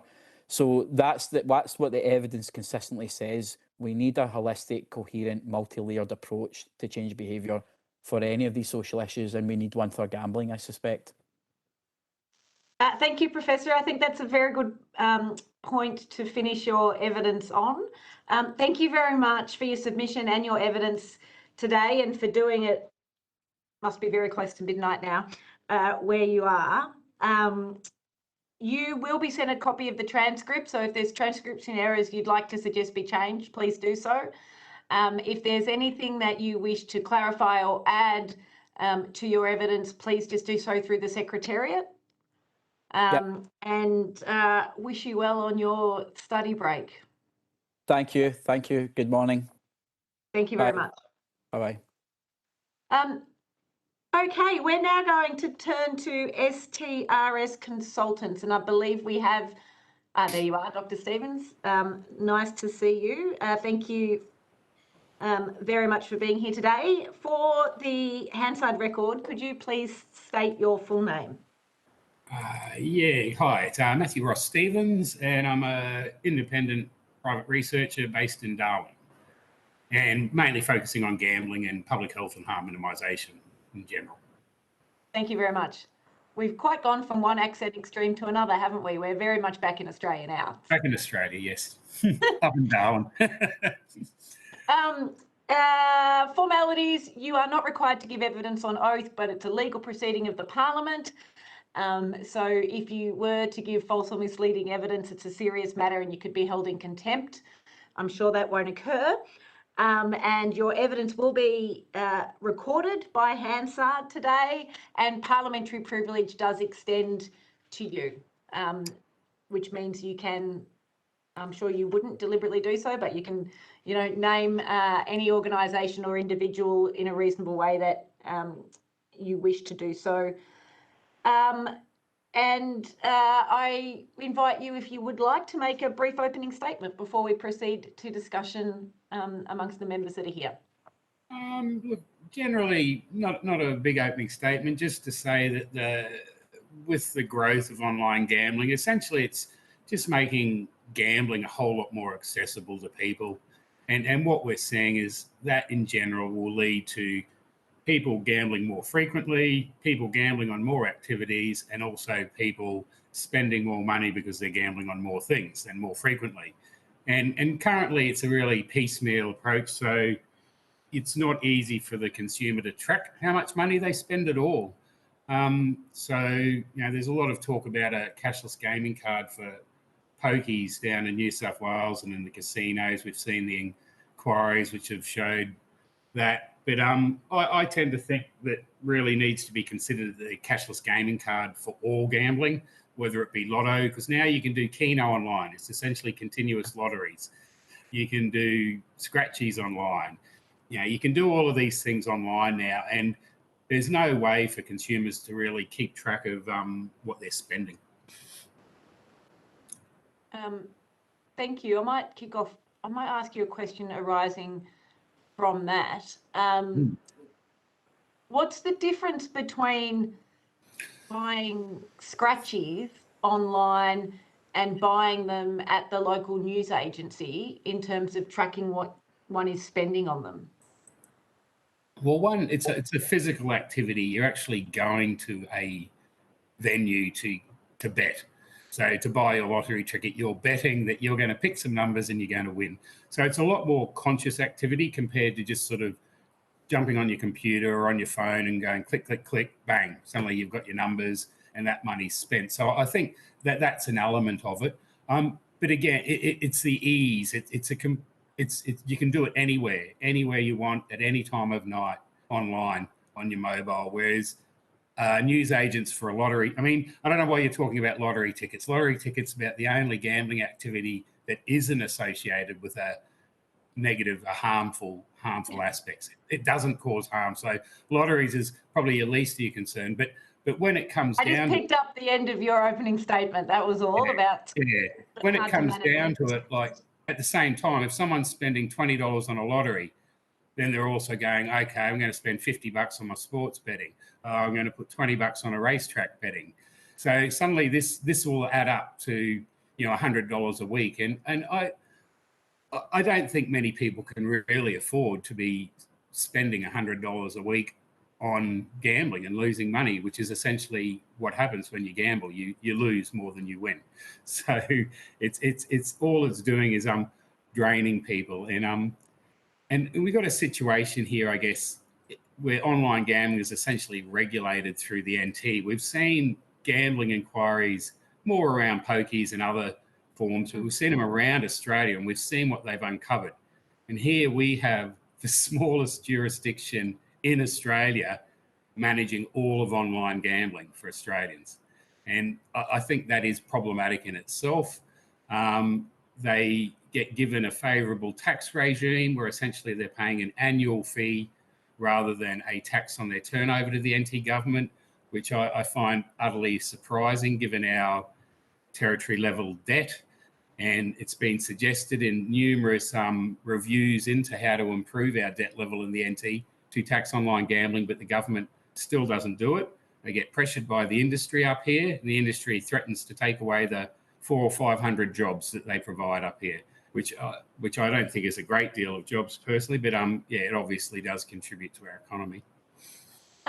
Dr. Stevens, you talk in your submission, and we've had a number of people also recommend this, betting limits or loss limits, Yep. the mandatory setting of those. And as I'm sure you know, the government will be introducing BetStop in the near future for a national self-exclusion register, and we've heard a lot of evidence about why that's necessary. Yep. Can you see the hypothetical setting of bet limits or loss limits being part of something like BetStop? Or whether you do it as a separate thing. Look, I think I haven't really thought about that one. So, I mean, I can't really comment too much on it. Whether it is part of the same system or a different system, I don't think it matters too much, but there has to be a mandatory setting of limits, I think, is absolutely necessary for online gambling. We see the sort of predatory behaviour of the industry where they essentially ply those online gamblers who are losing their bets with more offers and inducements to continue betting, where they essentially do much the opposite of this to those gamblers that actually are good at picking winning bets, where they limit the size from using their apps. Yeah, or limit the size of their bets to like $2, $1 and things like that. So it seems to currently be, but in terms of having it as part of a limit setting that the same thing allows you to exclude, I think that's probably not a bad idea, to be honest. And again, if it comes back to that idea that I think should be considered, and that's a gambling card for all gambling. So it can all be done through a single card. So if you haven't got that card set up to be able to gamble, you cannot gamble. And by a card, do you mean a debit card, sort of? It'll be something similar to what they're proposing down in New South Wales and Tasmania with their pokies. Yeah, so it'll be a card that is connected to a bank account, but it could be established in such a way that any form of gambling in Australia, like I say, whether it's a lottery ticket, whether it's a sports bet, you need to use this card. And that way, that card can produce a statement for the gambler saying, this is how much money you've spent the last month, this is how much money you've lost in the last week, last month, last year. Right. And I think sort of giving the consumer a better technology to actually monitor what they're spending. So, yeah, I think So that's the sort of... individual with this card, which would be issued, I assume, by a bank, or would have to preload the card? No, I think, again, it's similar to what they're proposing with the cashless gaming card. It just has limits set on it. So it'll be connected to a bank account, but if you've got a limit that you can only spend $50 a week, that's what it allows you to take out $50 a week, and that's it. Okay, and I mean, you may not, the technicalities of it may not be your area, but it might be, so I'm going to ask. How would that work? How would people get the card? How would it be the case that you wouldn't get, Well, I'd say 10 different cards, 10 different watch limits? Watch New South Wales and Tasmania and see how they're doing it with the cashless pokies card, and it would pretty well operate the same.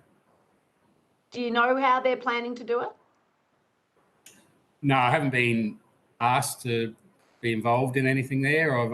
I've done research in New South Wales on pokies and things, but no. Look, I don't have that sort of technological know-how, but there's cards available that do it already. Like Victoria has it's an opt-in though. It's not a mandatory card you can use on your pokies there that allows you to set limits and things like that. So I think they're possibilities. So The other option is, I guess, is to have banks better involved in this space as well, because they know if it's a gambling transaction.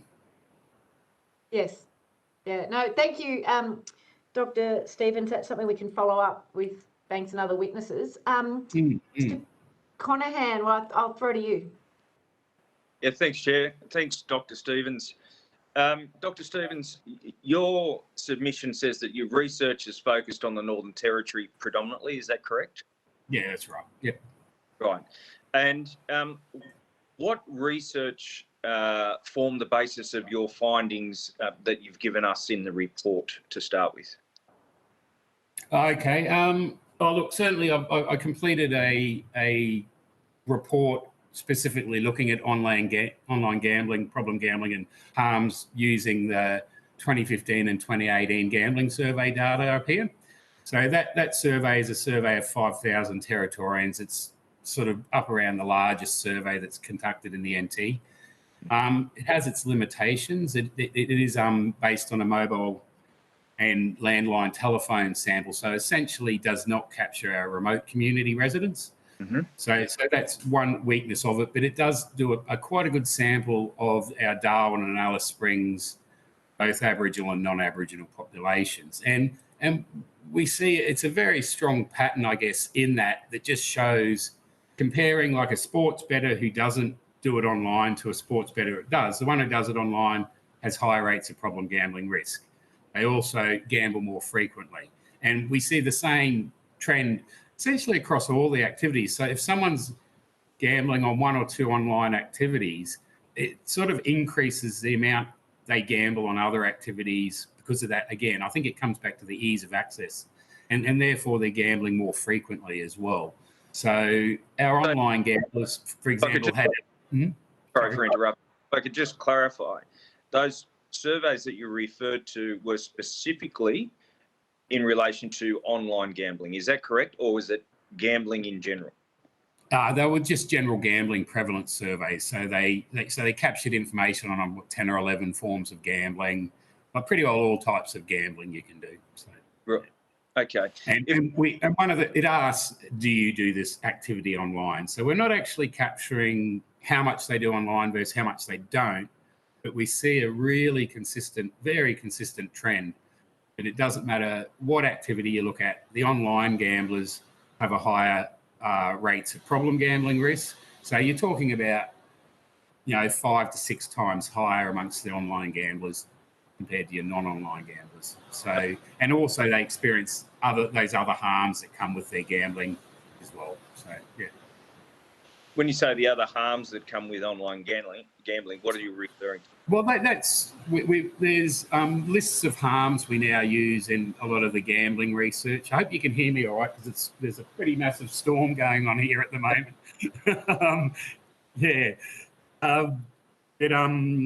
What was the question again? Sorry.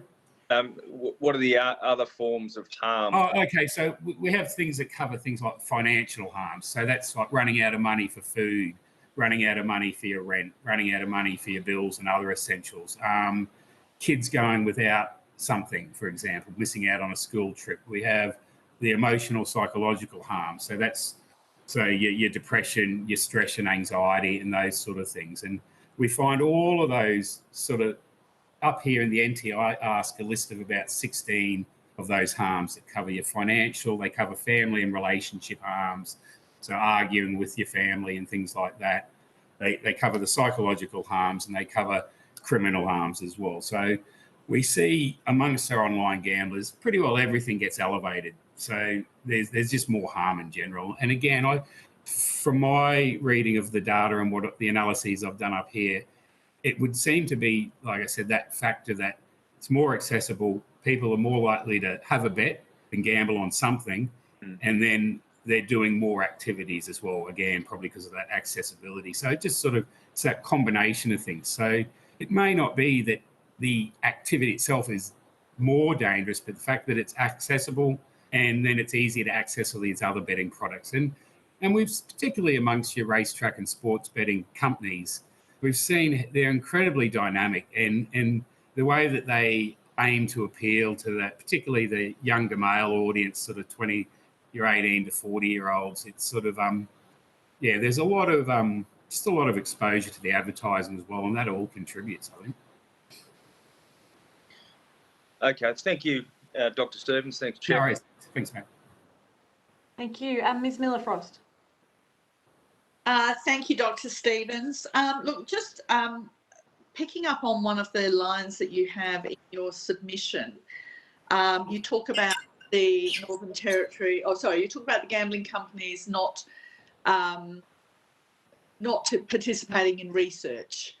Are you actually, what are we looking at here? Are we looking at them actually participating in research, or are you talking about them providing the data? Yeah, so the idea is that we would approach like a company for de-identified data or a sample or something. Yeah. But essentially they just don't participate. And presumably that means that in terms of the data that we have, it's fairly incomplete in terms of the size of the issue and the, I guess, the patterns of how much problem gambling happens as opposed to, I don't know, non-problem. We generally find when we ask like gamblers about their self-reported expenditure, my sort of looking at it up here, when I compare, for example, with pokies where we've got really good, quite good data, it's around 50%. So people tend to report around half of what they lose generally. And it's like if you ask people how much they smoke, it's similar. So about 15 cigarettes a day, but they're probably more like 20 to 30 cigarettes a day. So it is all self-reported, a lot of the stuff, but what we see is those associations and patterns within the data should essentially be the same. It's just that we're talking about, a lower amount reported that they've lost. Yeah. Okay. And I guess from the gambling industry point of view, what we're not finding out then is what proportion of their clientele are the problem gamblers. Yeah, and I guess, there's just very little. I think there could be a lot better reporting and enforcing the industry to report on like how many people they've approached, how many people they have limited, their access due to sort of, the person sort of showing signs of problem gambling. Like at the moment, none of this is reported. So we have no idea whether they're approaching 1 out of their 50,000 customers or, 100 or whatever we expect the problem gambling rate to be, which is usually for your online gambling anywhere between 5 and 10% of gamblers. So that is not a small amount of people when I think currently it's around 15% of people have online gambled in Australia. But we see that's going up. And like I said, more and more people are also doing their lotto and that online. And if they can get access to online Keno as well, then they even think they're more lucky. And it's just like a continuous form of lottery. So I hate to harp back on this, but you did mention both in your submission today and on the online thing that lotto's the form of gambling that's least associated with any problems. Is that because of the way it sort of, you have to go, well, currently you have to go to a newsagent, although you've just mentioned you can do it online, or is there something about the structure of the lotto gambling experience that is less addictive than the bells and whistles type thing? I think it's that combination, what you're saying. I mean, clearly it doesn't happen, there's lotteries, a few lotteries a week these days, but again, it's not often. It's not like a racetrack where you can bet every couple of minutes on a race. Pokies, you're doing it every few seconds. With a lotto, it's a very controlled bet more so. You sort of the main thing is, I guess, is the spending. I mean, whether someone's prepared to lose $50 on a 1 on $40 million bet sort of thing. Yeah, it's sort of that's their choice. But I think lotteries, it's just mainly because it's a non-continuous. It's been around for ages. I mean, lotteries were originally established to raise money for government projects. So that's the sort of history of it. I mean, the other thing you see in Australia, particularly at the state government level, is a long 120-year history of the state governments and the gambling industry essentially working together. So once that Aussie guy invented the totalizer, which added up all of the bets for a horse race, the government said, great, we're going to take 10% of that. And that's where it began back in the 1920s and 30s. So there's been a very close relationship between our state and territory governments in gambling, given it's a state and territory tax. And I think this creates, and I think I mentioned it in my submission, the legislation's developed in such a way where it prioritises the government revenue aspect of it ahead of the consumer protection. And, you know, they're the main two things that sort of are important when developing a policy. How much is there any negative effects to the public, and then how much money can the government make out of it or not spend on something? So I think it just essentially, we see it in all jurisdictions where the government tax revenue is trumping consumer protections. So that's right. Yeah. Yeah. Okay. Thank you. No more questions, Chair. Thank you, Ms Cheney. Thank you, Chair. Mr Stevens, in a submission to this inquiry, a submitter claimed he was marketed to by a newly operating betting company that he believes accessed his details from the Northern Territory self-exclusion list. In your experience with the Anti-Racing Commission, is it likely that the practices would be investigated or face repercussions? Look, it appears not. I mean, there's been quite a few really good exposés by investigative journalists in Australia over the last 2, 3, 4 years. Steve Kinane especially did one on a gambler down in New South Wales who lost in the end around $7 million, and it was stolen funds where he was like meant to be investing for people. The first online gambling company based up here, I only asked him about where he gets his money from after he'd lost about $2 or $3 million, right? So they finally stop him gambling. And then amazingly, he gets a call from another betting company based up here and given a few $100,000 to bet, and he loses another $4 million. And I wrote to the Racing Commission about this up here and pointed out how what was shown on this show, on the investigative piece by Steve Kinane, clearly is in breach of the legislation and the code of conduct. And I wrote this letter, I did a follow-up letter, and they actually made a complaint to my old employer. Because I said, are you investigating this? Nothing. They don't even tell you if they're investigating something. So there's clearly been a breach of privacy in this one, where the person's details were given to another gambling operator, or they somehow got track of them. They did no checks on the money. And this is, again, in the code of conduct up here. Something should have been done, and it's just not getting done. But if you ever have a look at the Racing Commission up here, it's it adjudicates on sports betting. So this is how out of date the legislation is. It's still called the Racing Commission. The previous chair of the Racing Commission is now the chair of the Darwin Turf Club. So, anyway. So I think there is a problem. The Racing Commission, it's very legalistic rather than like a more of an ombudsman type approach. I think you have the Racing Commission sits within the same department that makes the legislation as well, and they get assistance. So it's essentially like having your 3 levels of government, your police, your executive and your judiciary, all sitting together. And I think that there's conflicts of interest in that setup, which has been how it's been operating for a long time.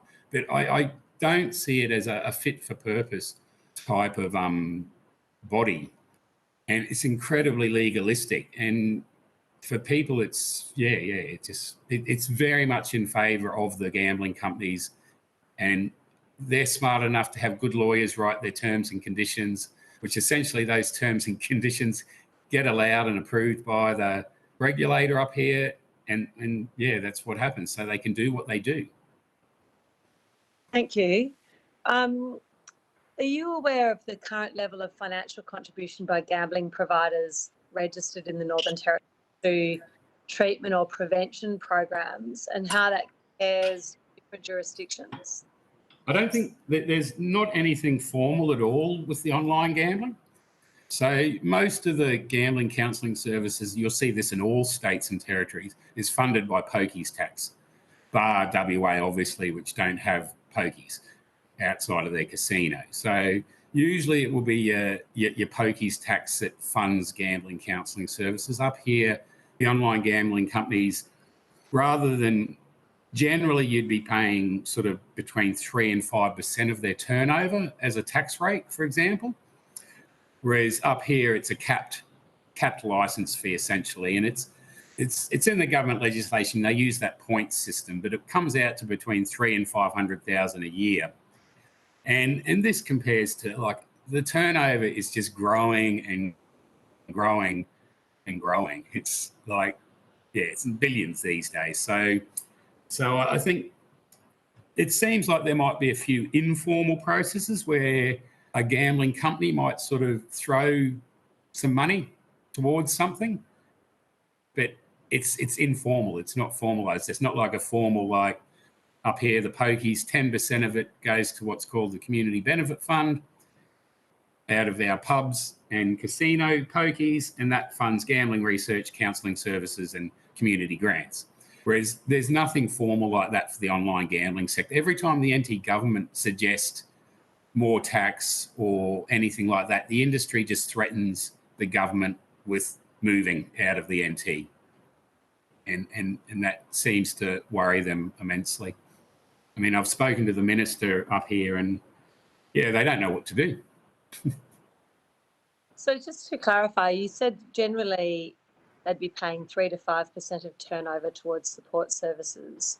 Is Well, that just towards government revenues as well. It's general, goes into general revenue. this is for gambling companies or? Yeah. Okay. But you'd but if- normally, a portion of it you'd put off for funding other sort of related research services and things like that. But it's significantly lower. I'm just trying to get in my head how much lower it is if it's a. Oh, it works out at less than 0.1% of their turnover.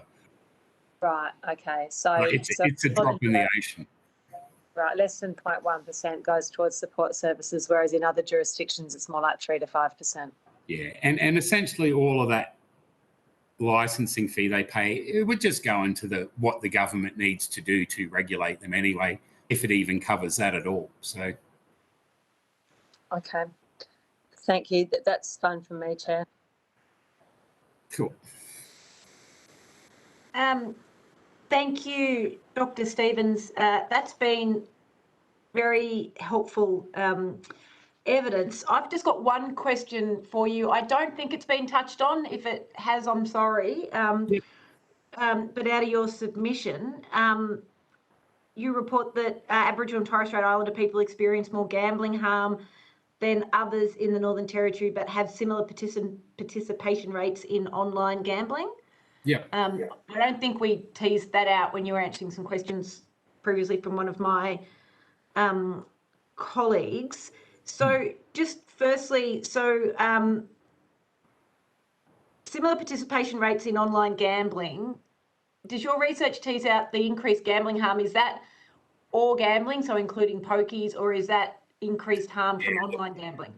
Most of the harm I think we're seeing is pokies harm with the Aboriginal population up here. If you live up here and you walk into a venue, you'll see why. The Alice Springs Casino, a very good example. You know, there's research that shows 10 to 15% of the patrons are from Maningrida. That's one community of about 3,000 people. It's about 500 kilometres from Darwin. Yet 10 to 15% of the patrons in the casino are from that place. Yeah. Might be some ignorance on my behalf about phone receptions and internet receptions in remote communities, but I'm actually a bit surprised to hear that the take-up rate for online gambling is the same as for non-Indigenous residents, just simply because I thought it might be harder to get internet services out in remote communities. Most communities these days, if they've got more than 200 or 300 people, will have mobile phone access. It mightn't be fantastic, but they will have it. One thing we did find up here is we found that some of our Aboriginal sample would, and it's again more urban people rather than remote people, were playing pokies online. So they're not legislated in Australia. You can't have online slots or pokies in Australia, but clearly these people were accessing it, and the levels of problem gambling amongst Aboriginal people are higher anyway, but the ones that also did your online slots, it was sort of through the roof. Not a big sample size, but yeah. So does your research give you any insight into how Indigenous or non-Indigenous residents of the NT are getting onto these illegal offshore pokey sites? No, I haven't looked at that at all. It's just, this is just more information from the large survey. I've done work in remote communities. We did some work with 3 remote communities about 4 years ago, but we didn't really touch that much on online. And I don't think in the remote community setting it's probably hit it yet, but if it does, it's not going to be good, because what you find in remote community settings, there's a lot more gambling goes on, particularly with card games. And it is leading to a lot of harm already in these communities through child neglect and domestic violence. And certainly your remote community Aboriginal people have a feeling they're going to win when they gamble. It's like they believe they're going to win. So certainly easier to induce to gamble, I think. Right. So it's a big problem up here. Like I said, my main concern is with poker machines up here, particularly with all the social problems that we've got. They're just another contributor, along with the alcohol, that government and health services don't really want to know about. I've been trying to get health department up here to be take more note of gambling included in its alcohol and other drugs, health promotion frameworks and things, but haven't had much success because they're dealing with a mountain of other health problems. So I can understand, but it is a little bit frustrating when the research has been done down in Victoria and New Zealand, which shows that someone experiencing problem gambling, in terms of their disability days lost using that sort of framework, where we judge a health condition and estimate how many sort of years off your life it is. Problem gambling's about midway between high-level alcohol problems and moderate levels of alcohol problems. So it is causing a significant health burden, and that needs to be recognised by the departments of health around Australia, I think, and have dedicated funding for health promotion activities that include information about the harms as well. All right. Thank you, Dr. Stevens. Thank you very much for your written submission and for the evidence you've given today in the public hearing. We very much appreciate your contribution. No worries. It's very helpful to us. You will receive a transcript, so you have the opportunity to make suggestions to any transcription errors. And you may have heard me say this to other witnesses, whilst you haven't taken anything on notice, if it does occur to you that there's something that you wished to expand on or correct or add, please feel free to do that via the Secretariat. Okay, no worries. Thanks very much for the invite, and good luck with the rest of your committee. Good luck with the storm. No worries. Bye, Charles. Thank See ya. Professor Livingstone, I see that you are already online. Somewhat miraculously for this committee, we're running about 5 minutes early, but if it's all right with you and the other members of the committee, we might push on with your evidence now, if that... I'm at your mercy, so to speak. Oh, that's dangerous, sir. Thank you very much, and I want to welcome you to give evidence.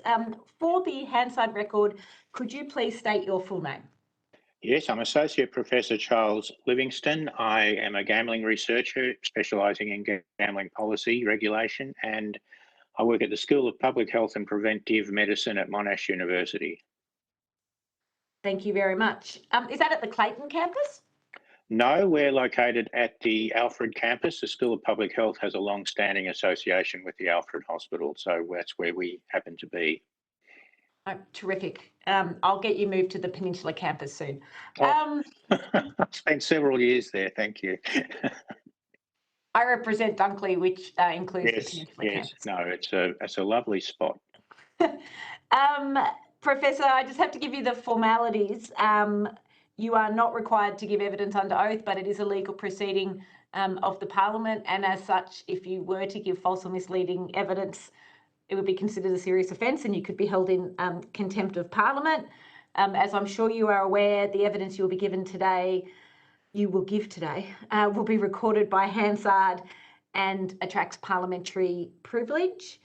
I haven't been asking everyone to introduce themselves before every witness. Everyone introduced themselves, members of the committee this morning, but as we go along, I'm sure my colleagues will introduce themselves. And I now invite you, if you wish, to make a brief opening statement before we proceed to discussion. Okay, well, look, I thank you for the opportunity to give evidence today. I think you've had the harms of online gambling well discussed and I think probably well documented via evidence and submission, so I won't go too much into that. I would, however, refer to a very recent paper published just this month, in fact, which provides what the authors call unequivocal evidence of the proportion of harm attributable to each type of gambling in Australia. So they make the observation, this is a very well researched piece of work, but they make the observation that between 51 and 57% of the problems, the gambling problems in Australia are attributable to poker machine use, EGMs. They then go on and allocate proportions for other forms of gambling. So for casinos, they estimate the problem proportion to be between 9 and 14%. For sports wagering, between 9 and 11% of all problems, and race wagering between 9 and 10%. So collectively, wagering, and the vast majority of it these days is online, accounts for somewhere between 18 and 21% of the total gambling problems that we can identify in Australia. Sports gambling is particularly concerning, I guess, because although its prevalence, its participation rate is about half that of race wagering, it nonetheless still attracts a very similar level of proportion of the problems associated with gambling.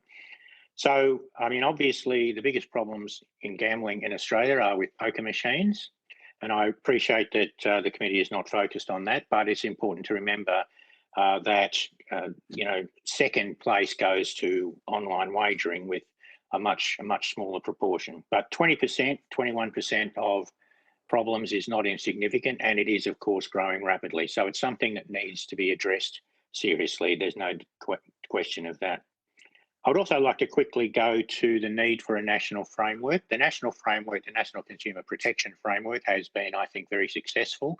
There is a strong argument that online wagering in Australia is better regulated than terrestrial gambling in all its forms.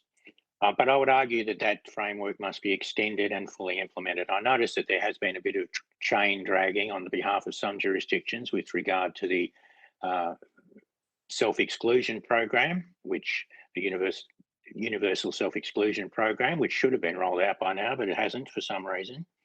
I would also urge that standards of regulation be also agreed with the different jurisdictions. I mean, the framework itself is terrific, but I think the extent to which it is properly fulfilled and regulated could do with some substantial improvement, and so would taxation, thus removing the incentive for one particular jurisdiction to attract most of the licensees.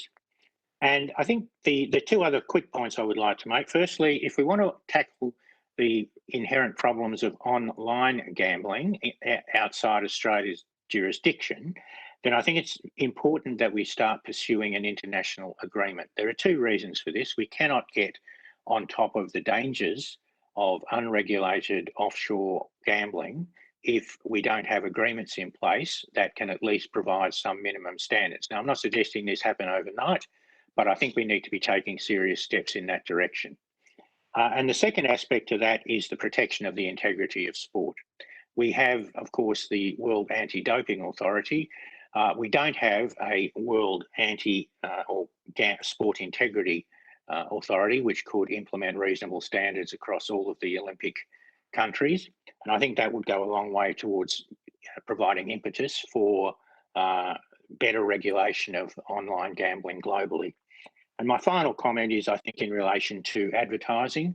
As we've seen in, I think as recently as today, reports are that the advertisers and the sporting codes and, of course, the broadcasters are all telling us that the world will end if there is increased regulation of advertising.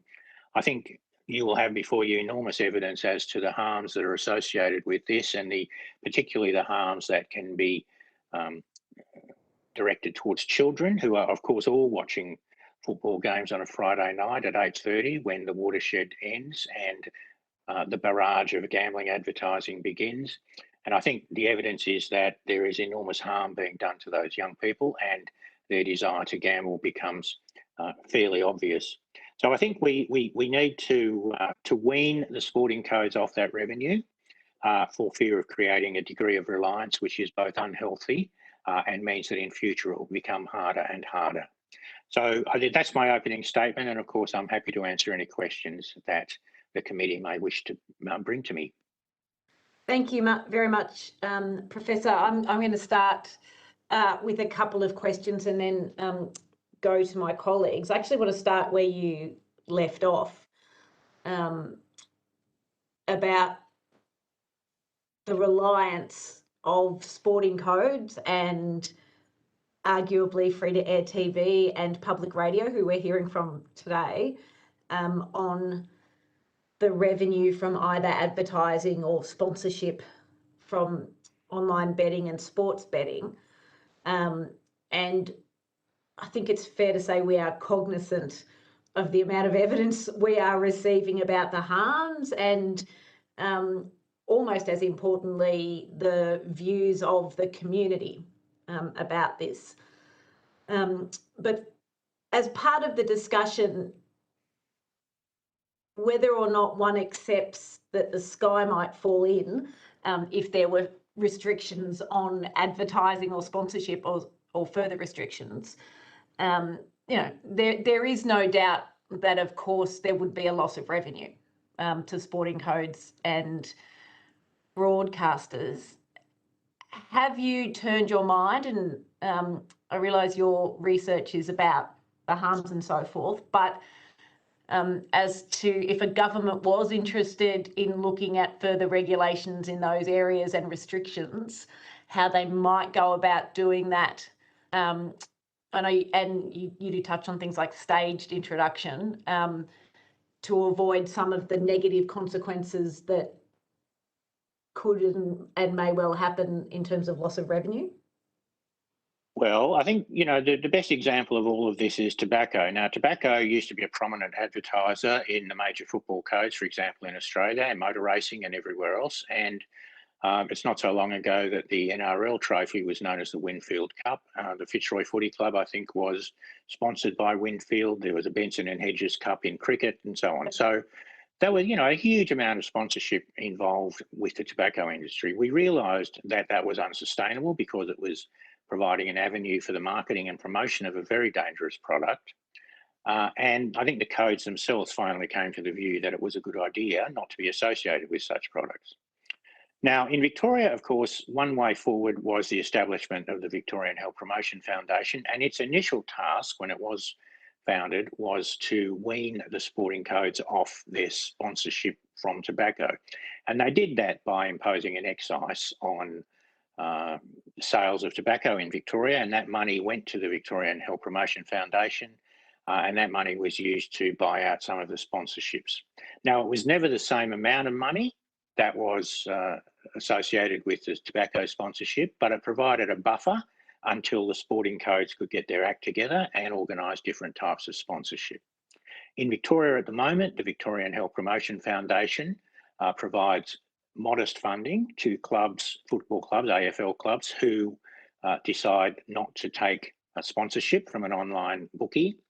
That's in the range of tens of thousands of dollars a year. Obviously, the bookies are paying a little more than that, but nonetheless, it provides an incentive for those clubs and a buffer for those clubs to wean themselves off that source of revenue. And of course, Many of the clubs in Victoria, 5 I think of the 8 Victorian clubs, have now weaned themselves entirely off gambling money by getting rid of their poker machine venues and so on. So I think the sporting codes themselves, and certainly the players, are very cognizant of the need to avoid associations with harmful products, because they are, after all, trying to market themselves as being family friendly and so on. Now, how much is it going to cost? Well, I mean, if you listen to the clubs, they would, I guess, want an entire replacement package so that they keep their broadcast rights deals in perpetuity. I mean, my argument would be that there should be some modest level of support for those codes that decide to wean themselves off this form of revenue, not replacing that revenue entirely, but providing them with a buffer and an incentive. And I would also suggest the way forward would be to announce that such sponsorships will cease from a date to be determined sometime in the future, when people can therefore start making plans. Everybody involved in this business, the broadcasters, the advertisers, the sponsors, and all the rest of it, can work out which way they want to go. And I would also submit that although, you know, gambling advertising is easy money for the broadcasters, there are plenty of other people out there who want to advertise, and I suspect would be prepared to pay quite high premiums for the audience which is delivered by AFL, NRL games, cricket matches, and so on. So I think if you give them long enough, give them some modest encouragement to move forward, and make it clear that in future this stuff is not going to be tolerated, then I think it would provide a significant incentive for the clubs to wean themselves off this form of sponsorship. I know that getting sponsorship for a sporting code is not easy. I appreciate that. But there are plenty of advertisers out there who are looking for an opportunity to hang themselves with a prominent, very popular code. And I suspect that, you know, the transition will be much smoother than we think it was, as it was indeed the case with tobacco. Thank you. Professor, my last question before I throw to my colleagues, trying to learn not to take up all the time, is a bit of a change of pace from that one. Obviously, we're looking at online gambling and online simulated gambling and gambling-like elements in games. And one of the things we're looking at is, in the broad scope of the harm reduction model, better education or better prevention tools. This is a very broad question, but is there anything that you would like to recommend as something that the committee should look at, or look at recommending to government that we could do better in that education and early prevention space? Okay, so if this is focused on the transition between so-called, you know, social casinos or gaming type platforms where people are offered the opportunity to wager or make a bet within the game, so to speak, I think it's very important that those things are looked at very carefully, and I think we need to regulate them much better than we have. I mean, I remember some years ago, my then young son had a FIFA game, a soccer game, and in the middle of that FIFA game, he was invited to take his player earnings from the game and go to a casino where he would then bet on, you know, games of chance, you know, poker, roulette, etc. Now, you know, that was a game marketed to young children. I think he was 12 or 13 at the time, and I was really quite shocked. And I think those sorts of games need to be classified as adult material. I mean, they're introducing children to gambling games. Whether there's money at stake or not is irrelevant, and I think that needs to be treated as adult content. So I would be arguing for their reclassification. I would also suggest that social casinos, as they call them now, with slot machines, casino games and so on, where the betting is tokenized and where you can't actually win anything, but where you can spend considerable amounts of money, including, I think, in one Tasmanian case, up to $400,000, resulting in a lengthy term of imprisonment for the person in question, then I think those also need to be either classified as gambling games and regulated accordingly, or prohibited altogether. I mean, Aristocrat apparently now makes half of its revenue from those types of games. So we're not talking about, you know, minimally invasive games. We're talking about a major source of revenue from major gambling corporation. They know it's gambling. They say it isn't gambling because you can't win anything, but you sure as hell can lose a lot. So my argument would be if it looks like it's gambling and it smells like it's gambling, then it should be treated as though it were gambling and regulated accordingly. Now, I know there's probably legal difficulties and all that, but I have no doubt that if we turned our minds to it, we could come up with a system of regulation which would apply to these games and make sure that they were undertaken only by adults and that there were appropriate warnings in place and that we could have the same sorts of pre-commitment and self-exclusion systems, which we are now seeking to implement initially online and hopefully in terrestrial gambling in the near future. Thank you very much, Professor. I'm going to throw to the Deputy Chair. No, I've covered his questions. Ms. Miller-Frost, did you have questions? Thank you, Associate Professor Livingston, for coming along. A couple of things. So firstly, you mentioned fairly up front a recent paper on the comparative harms of types of gambling. Can we get a copy of that, please? Yes, I'll forward that to the Secretariat. Thank you very much. That's a paper by Brown and colleagues. Professor Brown is at Central Queensland University. I'm sure he won't mind me sending you a copy. Lovely. Thank you very much. You mentioned offshore gambling, and obviously for obvious reasons, we're largely looking at things we can control in Australia. But is there any data in terms of the size of the problem and how much is split up between the onshore and offshore online gambling? Yes, I mean, the majority of online gambling in Australia is almost certainly onshore. I mean, because of its nature, it's sometimes difficult to establish the scale of offshore-based online gambling, but my estimate is that the best estimate I think we have is it was probably about a quarter of the size of the onshore market. The onshore market in wagering overall now, I'm told, is in the range of $8 billion per annum. And, I compare that to poker machines, which is around 15 billion per annum. So it's about half, but growing rapidly, of our biggest problem area. I think the real issue with offshore unregulated sites is that, because they're unregulated, they can offer all sorts of games which are highly addictive. And so, for example, in Britain, whereas, they had a big bang deregulation of the gambling industry some years ago, the emerging data clearly indicates that online slot machines generally offered by offshore providers and online casinos generally account for a huge proportion of the revenue and much, if not most, of the harm now. So unregulated slots where you can lose thousands of pounds every spin are available into Britain, and they're contemplating regulating them to the best of their ability. They operate a licensing system, as you'd be aware. So that means if you're a big operator and you want to offer and advertise your site in the UK, then you have to get a license from them as an offshore provider, and most of them do. So the UK is in the middle of preparing a white paper, as I understand it, which will propose the implementation of a £2 maximum bet on those products, similar to the maximum bet which is available on terrestrial slot machines in British bookmakers now, the roulette games, or fixed odds betting terminals as they call them there. So that's one way of going. I mean, my view is that the current arrangements in Australia offer a better alternative.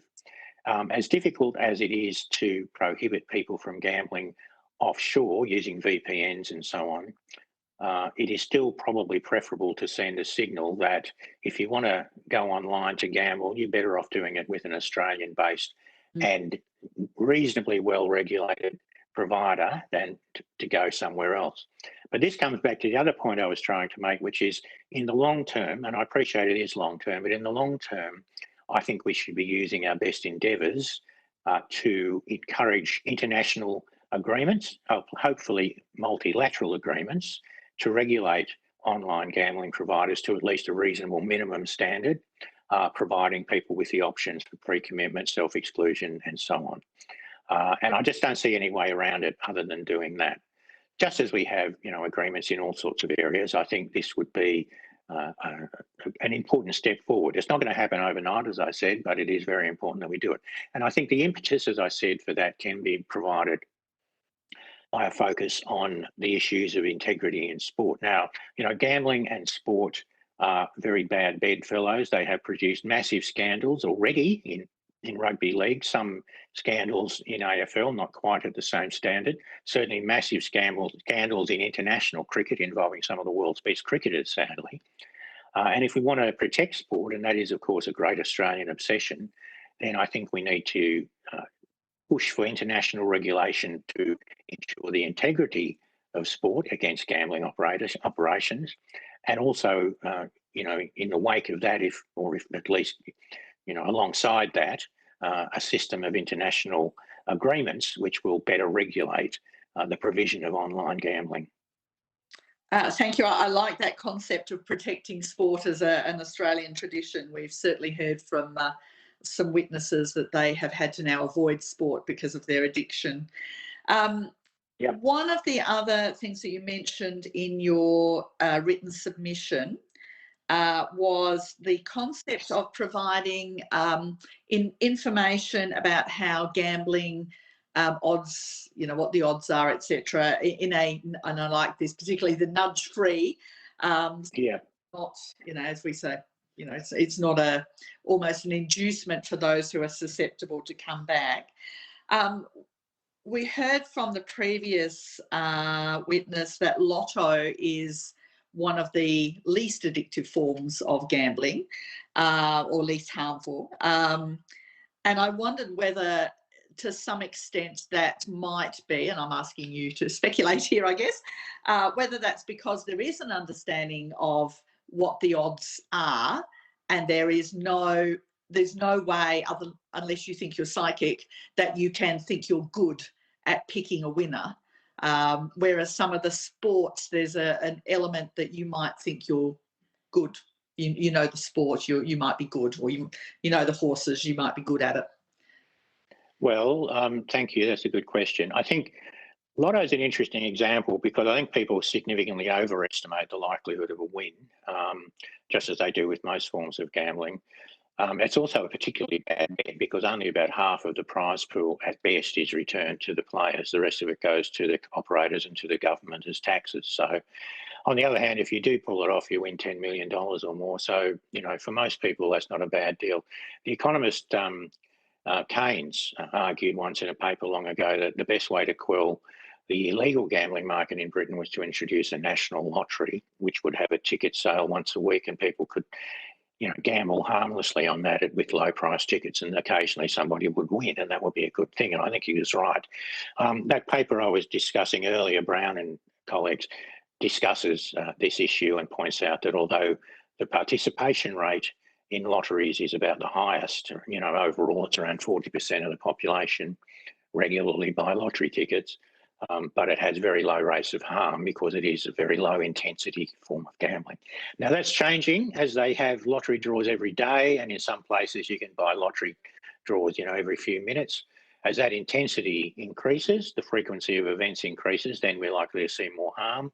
I mean, event frequency is the big driver of harm, really. The more quickly you can stimulate people and provide them with a reinforcement, the more likely they are to become addicted, which is why pokies are so bad and why online wagering is becoming so bad, because of the way in which bets can now be constructed to concatenate with each other, so to speak.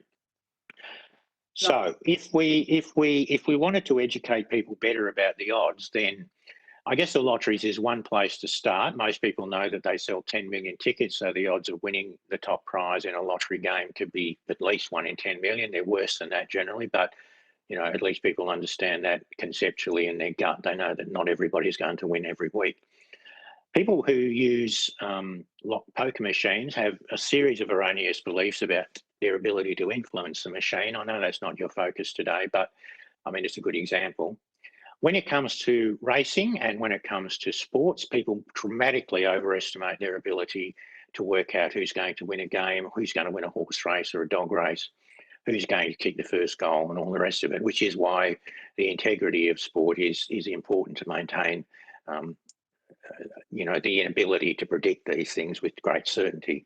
There are people who can do it, but they do it by working on an arbitrage principle. That is, they play the odds against themselves and they make a very tiny margin. That's how Mr. Walsh, who operates Mona in Tasmania, makes his money. He runs a system, a very complex system of arbitrage.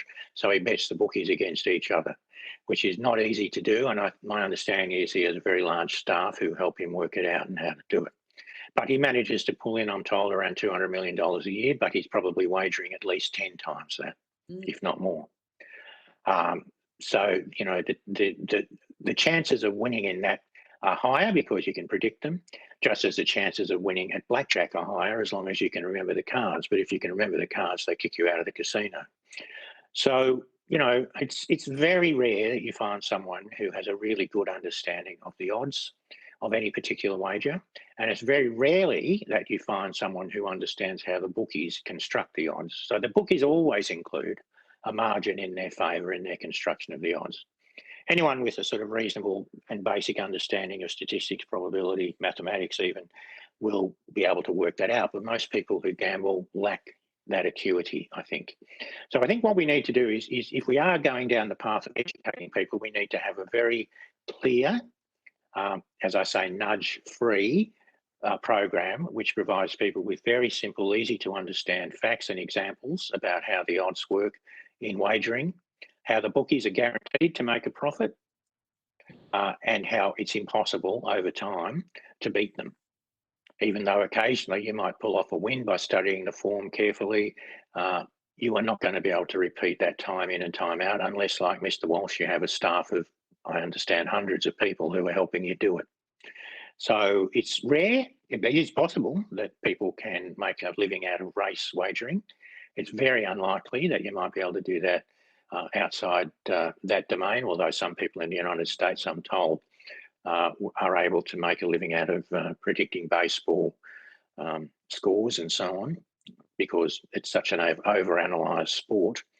The man who runs 430 Degrees, whatever it is, the electoral pundit, started his career by working on the odds of and betting on baseball as a science, if you like.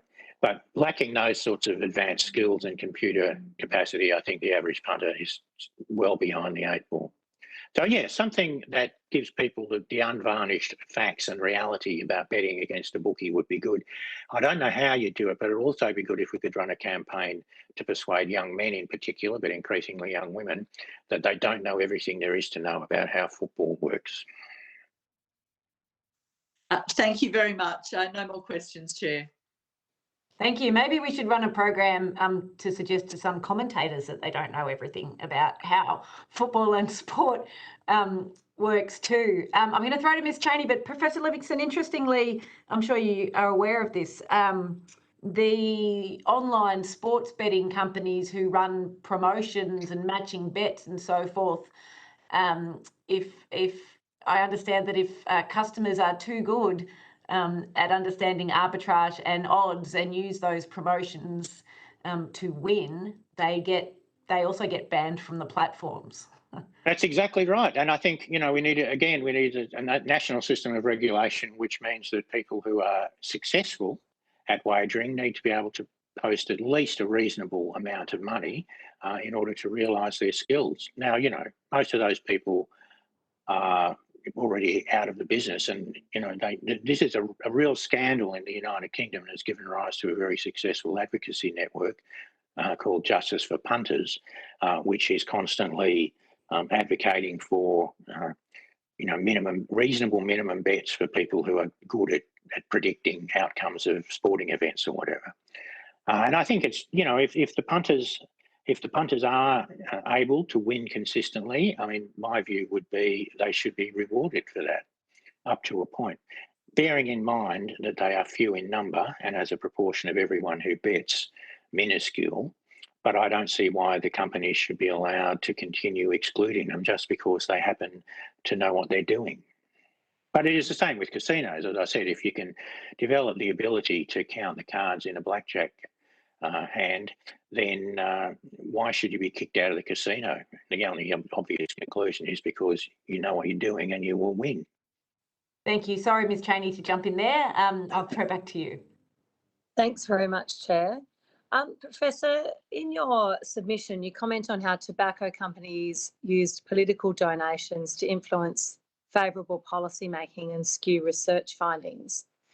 Do you believe this is the case for the online gambling industry? And if so, would you support a ban on political donations by the gambling industry?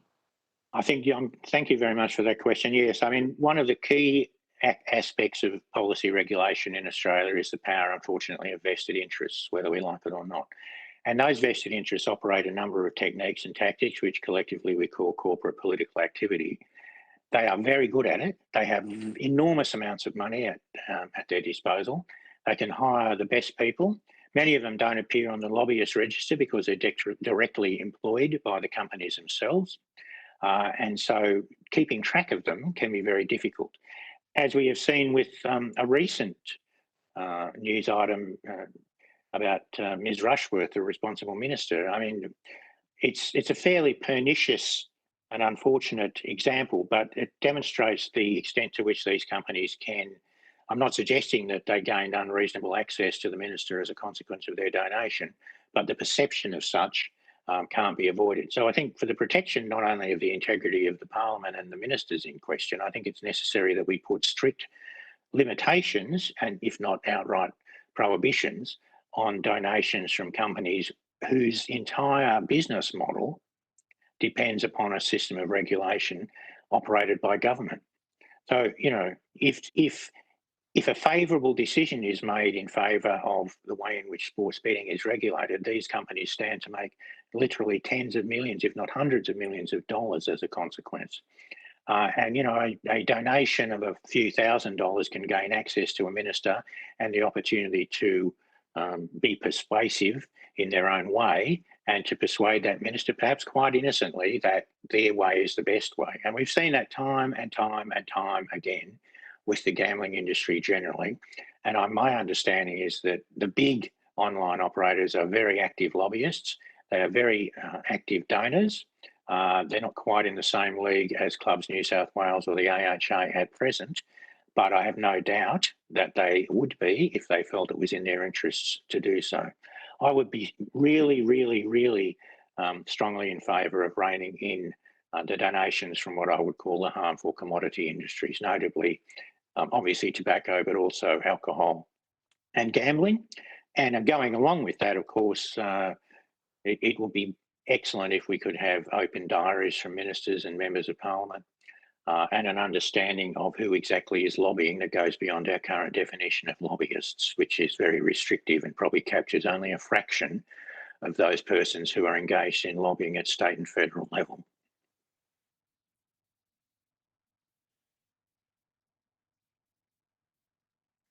Kate, we can't hear you. Sorry about that. Thank you very much for that. Are you aware of any other international jurisdictions that have limited online gambling providers' operation hours? Operating hours? No, I'm not. But I don't see why it's not feasible. I mean, the problem is if you're operating in Europe, for example, and you're operating out of, I don't know, Finland, and you want to, or operating out of Eastern Europe and you want to sell products, gambling products into Britain, there's a time lag. So it becomes a little bit difficult to regulate it. I'm not aware of them having done it anywhere. I don't see why it's not feasible, though. I mean, we know what time it is in Australia or any of the Australian time zones, and I can't see why we couldn't prohibit it between 12 and 6 a.m. or something like that, 12 midnight and 6 a.m. So people aren't sitting up all night chasing their losses, which is unfortunately a characteristic. I mean, we regulate terrestrial gambling accessibility, not as well as we might, but we do impose breaks so that people can go home.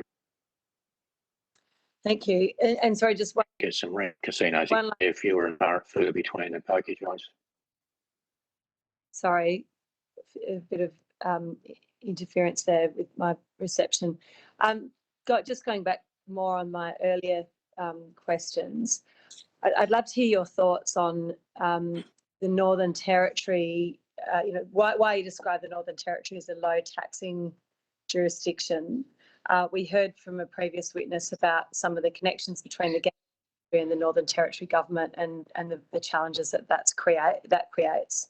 I'd love you to just expand a little bit on the impact of the different gambling regulation in the Northern Territory. Yeah, okay. So look, I mean, the Northern Territory, of course, has signed up to the Consumer Protection Framework, which is great. all the jurisdictions in Australia have, to my knowledge. But the tax regime in the Northern Territory is quite, well, ridiculous. I mean, they impose a maximum tax rate on gambling, online gambling providers of $500,000 a year, regardless of their turnover or revenue. You know, that represents a tiny fraction of the amount of money that's gambled through the Northern Territory. And they've obviously done that in order to attract that business to their jurisdiction. Now, curiously enough, the only requirement for a business to be registered and licensed in the Northern Territory is that its servers are located there. So my understanding is several of the larger ones are licensed in the Northern Territory. Their servers are located in the Northern Territory, but their offices are elsewhere. So they're not even getting the employment benefits out of it, which would be pretty few and far between in any event. I think the issue here is the imposition of a uniform rate of taxation and uniform system of regulation, so that the relative advantage of the race to the bottom, which the Northern Territory has exploited, is lost. Now, as you know, most of the states have now imposed point of consumption taxes on online wagering, so they get some of that money back to help them cover the costs associated with it. And that's quite understandable, but I can't see why we shouldn't have a single uniform rate of taxation for online gambling, and that be distributed to the states where the money is spent pari passu, you know, so that everybody gets a reasonable share. And most importantly, that there is a code of regulation which is consistent throughout the country, and that it requires the enforcement of regulation to at least minimal standards. My understanding from the Northern Territory, from my colleagues who've studied the Northern Territory, and from your previous witness, in fact, is that the Northern Territory has been very poor in its enforcement of regulation. It has allowed, how can I put it? It has allowed communications and a revolving door system in many cases between regulators and gambling operators and vice versa. And although it's probably not been as bad, or it may have been as bad as we saw in the WA Crown Royal Commission, where the regulators went fishing with the people they were supposed to be regulating, there is a much too cosy relationship between the regulator and the regulated. Now, that's probably not as much the case in the other jurisdictions, certainly not in New South Wales and Victoria and Queensland, but there needs to be a nationally consistent system to ensure that where a regulation is in place and has been agreed by all the jurisdictions, that it is properly implemented and properly enforced. And I would argue that we don't have that system at present. Thank you, Chair. That's all from me. Thank you. Professor, I just wanted to end with one last question, which is actually the end of your submission, where you point out that harm prevention is an ongoing process and it's important to continue to monitor and evaluate interventions to ensure that they evolve to continue to be effective. Is there, in your view, effective monitoring and evaluation of interventions at the moment? And is that something that you would see as being done at a national level? Well, look, I mean, if you're looking at online gambling, I think the evaluation and monitoring of interventions is poor and has always been poor. It certainly is at the state level. There's very little evaluation done at all, certainly not to the standard that you might require to be able to work out whether or not an intervention of itself had been effective or not. But at a federal level, my understanding is there's been little evaluation work done. For example, the implementation of the National Consumer Framework, I think, has had some modest evaluation undertaken, but I've never seen a detailed report analysing which part of the framework has had positive effects, which has had unintended consequences and so on. Now, you know, obviously, if we have a national framework, then it should be evaluated nationally. I mean, my argument is that we should have a national regulator, as we did until the Abbott government abolished it as one of their first acts. But the idea of a national regulator with the capacity to bring the states together to make sure that standards of regulation and standards of implementation and standards of evaluation were all met strikes me as being an excellent model to proceed. And, you know, obviously there's no doubt at all that the Commonwealth has absolute jurisdiction over the regulation of online gambling. And I think, you know, the approach that has been taken has been to cooperate with the states and so on.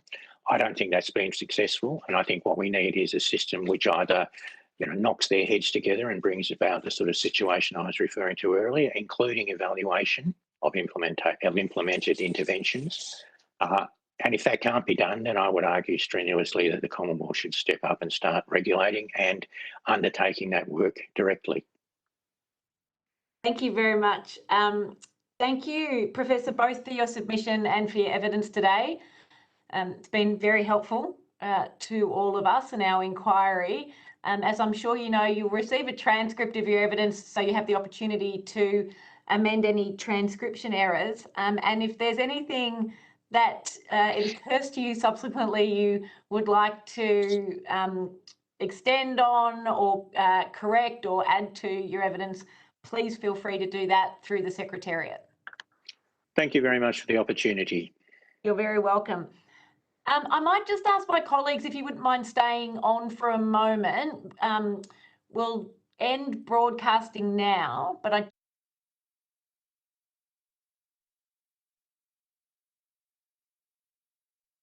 that's quorum. So we might kick off and we'll resume the hearing. So I would now like to welcome a representative of Commercial Radio and Audio to give evidence today. For the Hansard record, could you please state your full name and the capacity in which you are appearing before the committee today? Sarah Kruger, Head of Policy and Legal Affairs for Commercial Radio and Audio. Thank you, Ms. Kruger. Now, just the formalities. As I'm sure you know, we don't require you to give evidence under oath, but this is a formal proceeding and a legal proceeding of the Parliament. So as such, were you to give false or misleading evidence, that would be considered a serious matter and you could be held in contempt of Parliament. Your evidence today will be recorded by Hansard and it does attract parliamentary privilege. So I invite you, if you would like to give a brief opening statement before we open it up to discussion. Thank you. I will give an opening statement. Thank you for the opportunity to appear before the committee today. Commercial Radio and Audio represents 260 commercial radio stations across Australia. 220 of our member stations operate in regional and remote areas, often providing the only local source of news and information. And the commercial radio industry is funded entirely by advertising. The commercial radio industry supports the objective of reducing problem gambling in Australia. However, we'd like the committee to look carefully at the unique role played by commercial radio in Australian communities before imposing any restrictions that will erode the industry's revenue base. Any such restrictions could damage the viability of the commercial radio industry and result in unintended negative consequences for Australian communities, particularly in regional and remote areas. Today, we'd like to make two key points. First, commercial radio plays a vital role in serving local communities, particularly in regional and remote areas. And second, the commercial radio industry is already subject to a comprehensive regulatory framework that governs gambling advertising. The industry has a very strong compliance record with no complaints received under the live betting odds provisions of the Commercial Radio Code of Practice since its inception in 2017. I'll turn first to the role of commercial radio in Australian communities. Commercial radio provides a free and universally accessible service to all Australians by AM, FM and DAB. The commercial radio industry creates, produces and broadcasts an enormous amount of high quality local content that is transmitted daily by the radio stations. The content spans a range of formats, including local and national news, talk, sport, entertainment and music. And importantly, local commercial radio stations are often the only source of information during times of emergency. And the provision of this emergency information is particularly important in regional areas that are increasingly prone to bushfire and floods. The unparalleled volume of local and national news provided by Commercial Radio Australia is vital to the democratic process in Australia, allowing people to make informed decisions and facilitating free flow of diverse opinions.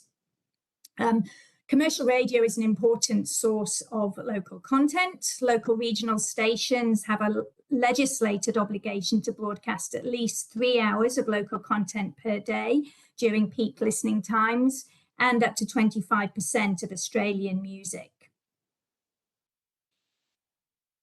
The commercial radio industry provides this service at no cost to the taxpayer. It's entirely funded by advertising revenue. I'll turn briefly to the comprehensive legislative framework that applies to commercial radio broadcasters, and the committee will know this is also set out in our submission. Ms. Kruger, sorry to interrupt you, and I don't want to stop you from saying anything, but we have the overarching regulations already, and it might just save a bit of time if there's probably no need for you to go through those and we have your submission. Sure, and they are often better digested in writing. I do appreciate that. You'll be aware we've got obviously comprehensive regulations in the Commercial Radio Code of Practice. If we do ask any questions that suggest that we've got the legislation wrong, feel free to at that point set out what it is. In that case, I'm happy to leave it there and answer your questions as required. Okay, thank you very much. And again, sorry to interrupt you with that. It's just more time for conversation. I'm going to start as the chair. And I think I can say this on behalf of everyone. You can take for granted that we understand and appreciate the role of commercial radio and what you've just set out, the services that commercial radio provide to the broader community. All right, so nothing that I'm going to ask you, and my colleagues I think would say the same, is intended to suggest that commercial radio doesn't play the valuable role that it plays. So I understand, thank you. Put that on the table first. But obviously we have been tasked with looking at whether the current regulations, legislation and regime, including in respect to advertising of particularly sports betting, are effective.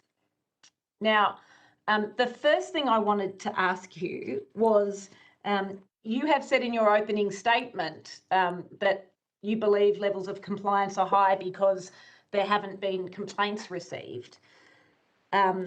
You also say in your submission that you believe that the current framework is comprehensive and effective. What is it that you rely on to say that it's effective? How are you defining effective? Is it the lack of complaints or is it something else? Primarily the lack of complaints, both at a formal level, complaints made to the ACMA, our regulator, or to our stations through the codes, and informally, because our stations have close relationships with their licence areas. There are 104 licence areas, and our stations all operate within a licence area and know their listeners well. So there is the formal and the informal communication routes that our member stations have.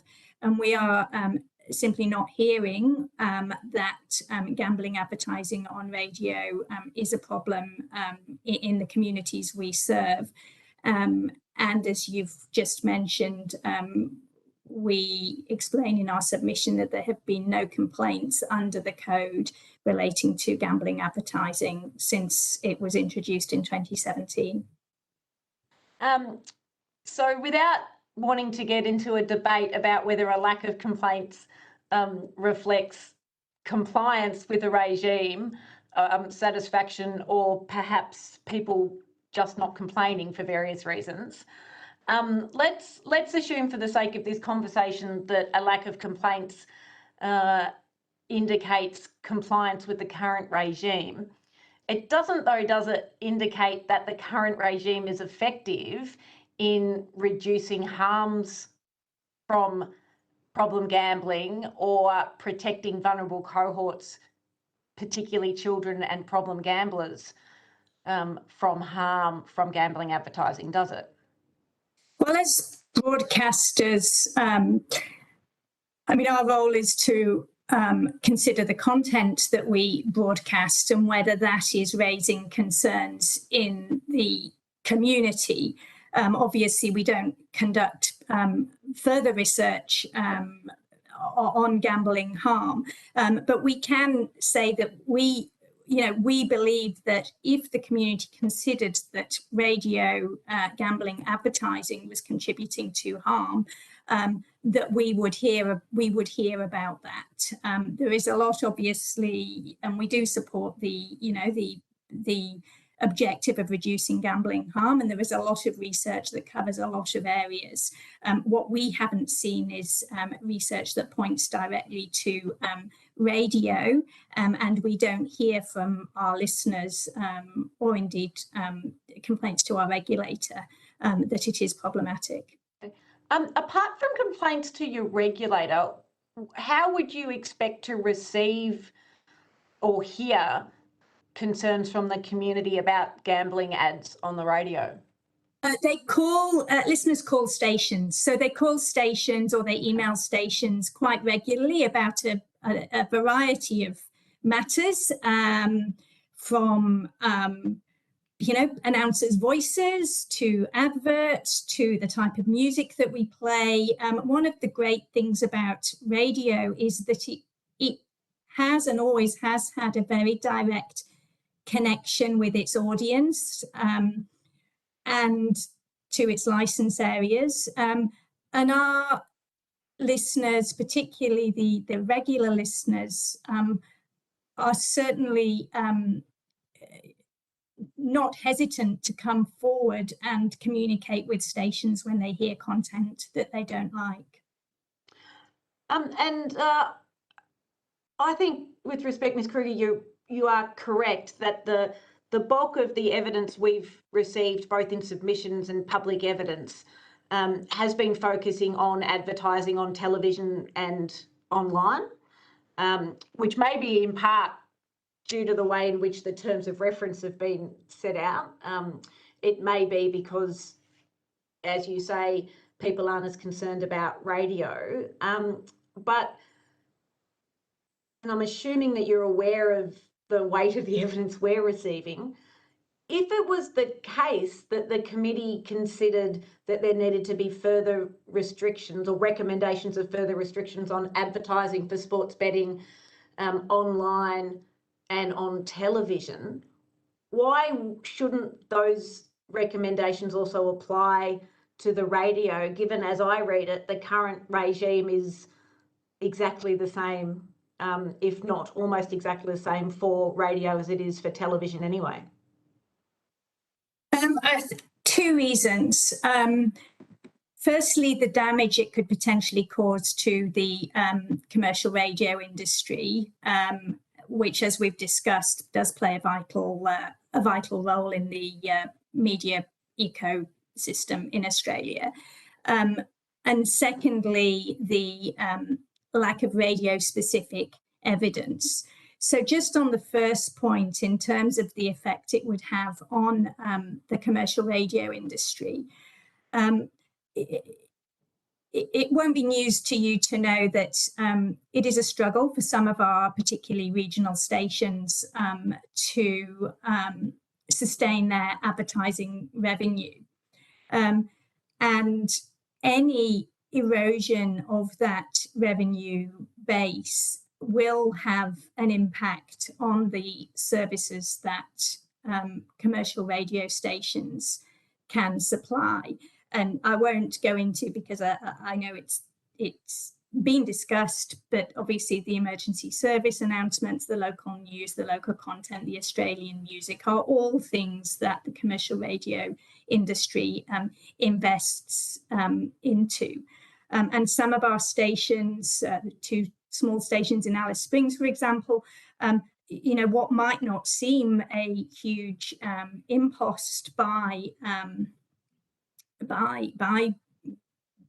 the committee might have a really significant impact on particularly our smaller stations. So I think that the harm needs to be read in the context of the sort of businesses, the 220 stations that are in regional and remote Australia, that any regulations would affect. And secondly, Ms. Kruger, before you move on to your next point, I just want to ask you two things arising out of that answer. The first is, are you able to provide to the committee, and it may well have to be an average, I don't know, but the percentage of advertising revenue that commercial radio receives that comes from sports betting advertising? Because, and we've said this to other broadcasters, because if you're going to suggest that a reduction in that would have a significant impact on other, on things that the radio stations can do, it's hard to evaluate that assertion if we don't know what the percentage of advertising revenue is that comes from sports betting advertising. I understand. I'll have to take that on notice, and also I'll need to carefully check, obviously, any confidentiality issues around commercial information. I would say, and the reason I have raised again the sort of businesses we're dealing with here, is that even a relatively small drop in revenue can be really significant for a small station, or even a network of small stations. Yeah. That's fine. I'm happy for you to take that on notice, but hopefully you understand the logic behind why we require that in order to assess that further. And the second question that I have is, you've identified emergency broadcasting and Australian music and local content. It is absolutely not clear to me why, if there was a drop in revenue that for some reason couldn't be filled, and again, we probably asked to provide some evidence that it couldn't be filled from advertising from other places. But if there was a drop in revenue, it would be those services which commercial radio stations would have to cut, as opposed to, I don't know, free giveaways, you know, at promoting their own radio station, how much they pay celebrities to come on and host shows. Why wouldn't those things be in jeopardy, but emergency services, Australian music and local news would be? Well, everything would be in jeopardy. I'm giving you examples, but obviously, if a station's revenue decreases, then it is forced to look across the board at where it can make savings. Yeah. You know, local news and content is expensive to produce. We've got a legislative obligation, though, to provide that, and our stations actually consider their role in providing local news and content to be really important, and it's not something that they would drop. That they would drop lightly or at all, but it certainly makes their jobs harder. It will make their job harder if the advertising base is eroded.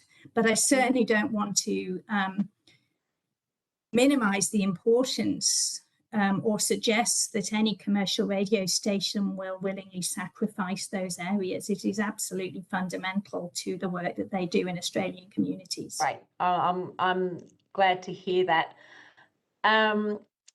And I will let you go to your second point in a moment before I hand you over to my colleagues. But I just wanted to ask you these questions, which hopefully are very quick answers. You talk about in your submission, if changes were to be made, there should be a publisher's defence. Is there such a thing at the moment? There is in New South Wales, in the context of the betting Act. I can't remember the exact title, it might be in the submission, Liquor and Gambling Legislation Amendment Act. And it also, that was the first time it was introduced, and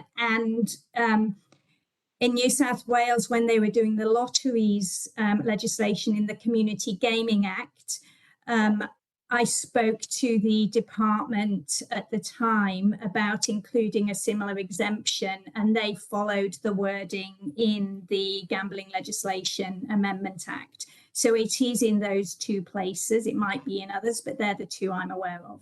So if the current restrictions on ads on the radio for sports betting that relate to not before 8:30 and gambling company representatives not being presented as commentators and so forth, if they don't require a publisher's defence, if there was a recommendation that in fact the ads shouldn't be on before 9:30 or 10 o'clock, for example, why would that require a publisher's defence?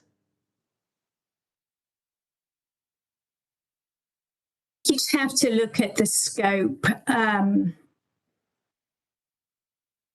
Have to look at the scope of the defence compared with the regulations that you are thinking of implementing.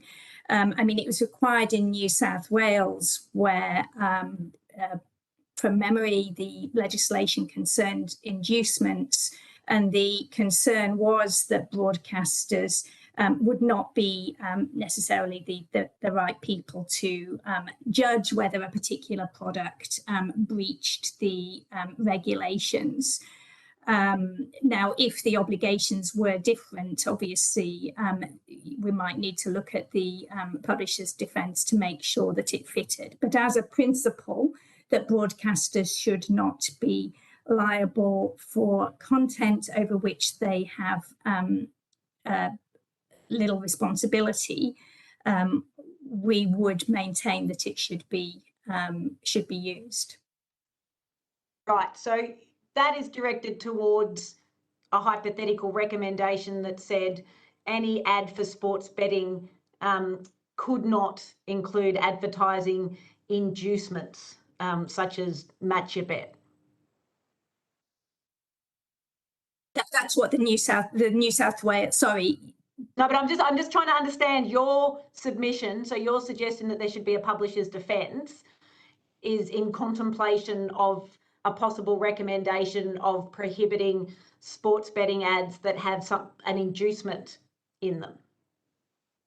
Yes, or some other type of regulatory obligation that the advertiser rather than the broadcaster is best placed to consider. I assume that the broadcaster considers the content of ads before you run them anyway, to make sure that they fit not just legislation, but fit whatever the ethical or community or moral standards that the broadcaster holds itself to.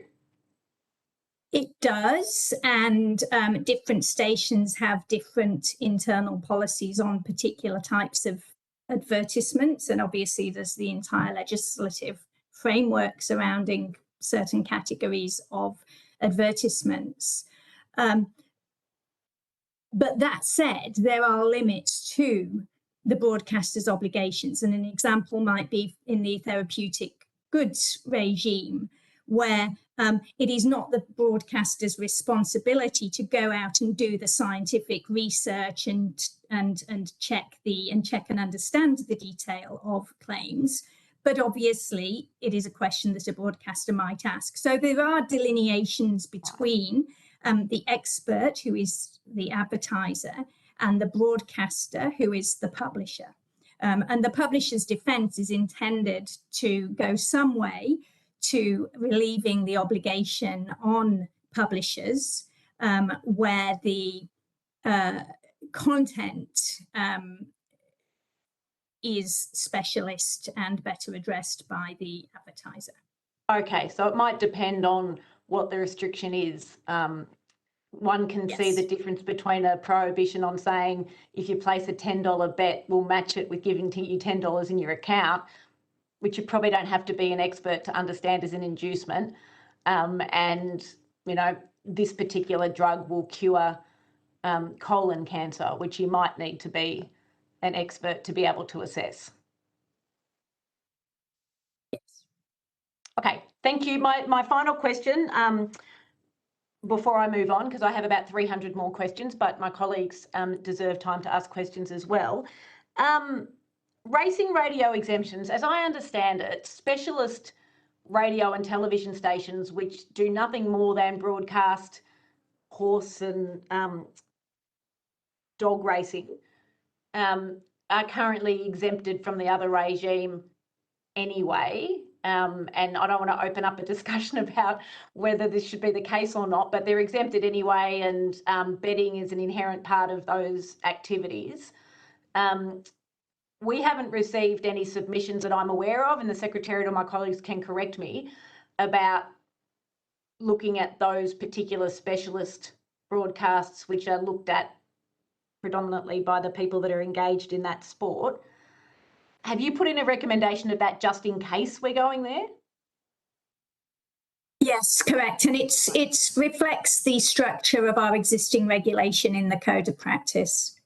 So your submission is to the specialised broadcast stations, you know, the harness racing station, for example, that has nothing else on it but horse racing.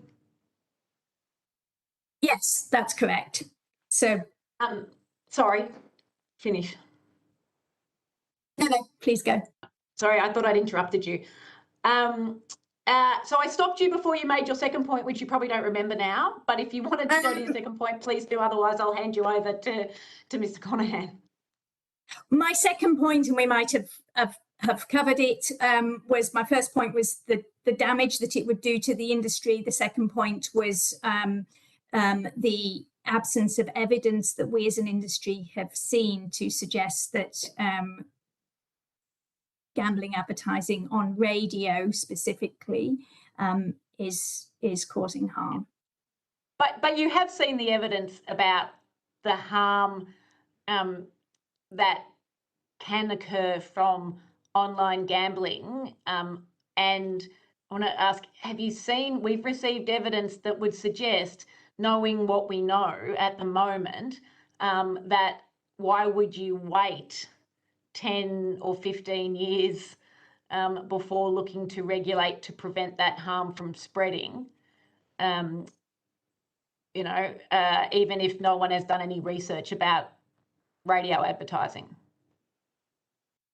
Well, I mean, I think the answer to that goes back to the first point about the damage that eroding the revenue base of the commercial radio industry could do to the services that Australians receive, particularly in regional and remote communities.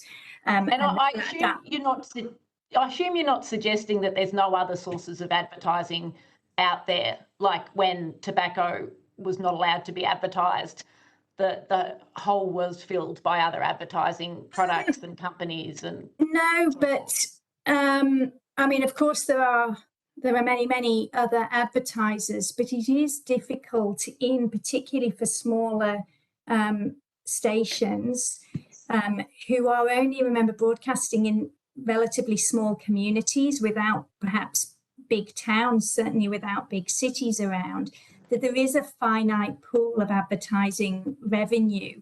And our stations, they don't always fill all the available advertising slots.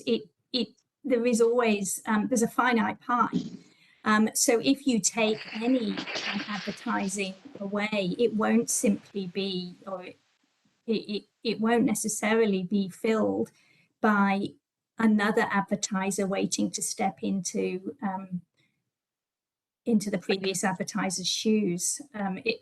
Unfortunately, it doesn't work like that, particularly in small communities. Although I note that sports betting filled a gap. Mr. Conahan, off you go.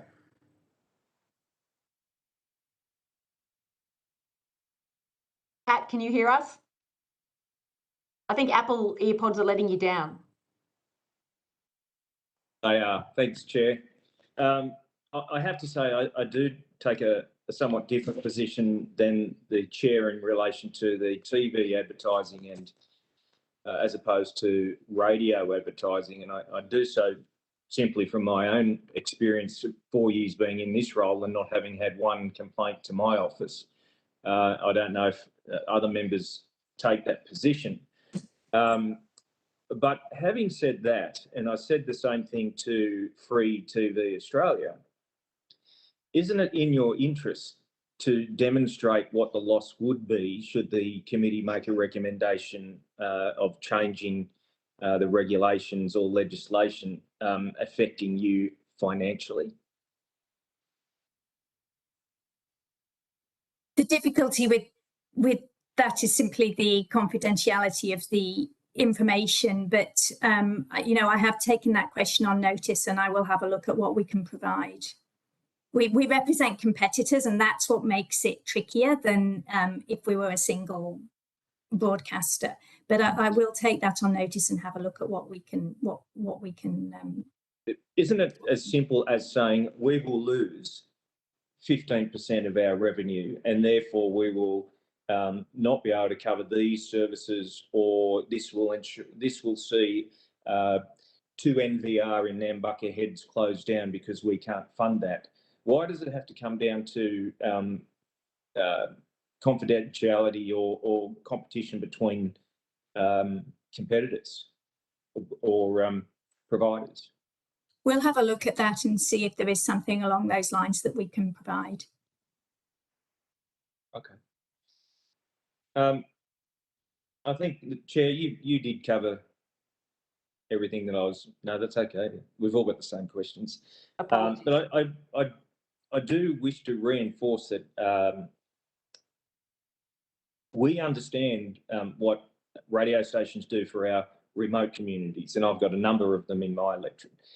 We want that service to continue, so I do urge you to provide that detail to us. And if anyone from Free TV Australia is listening, I urge you to do exactly the same thing, because we don't want to put blockages in places that are not going to service the community and have no outcome to this inquiry. Thank you. I endorse that. And for the record, not always taking a position. Sometimes I'm just trying to robustly test the evidence and also give the witnesses a chance to respond to what some of the suggestions from other witnesses will be. Thank you. And it's always useful to hear what the committee would consider to be useful. So, you know, I will look into that. Thanks. Ms. Cheney. Thank you very much. I'm just interested in obviously you're not incentivised to track complaints about major advertisers, and I'm wondering what structures are in place to actually track listener complaints relating to gambling content across 260 radio stations. Like, how would you know?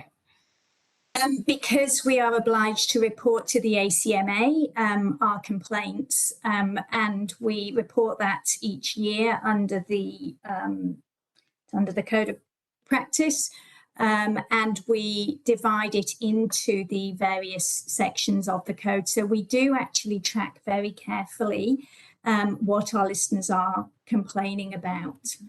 That probably goes to that point I made towards the start, that our stations really do care about what their listeners want to hear, because if listeners are not happy, they will find another station. There are 259 other ones for any single station.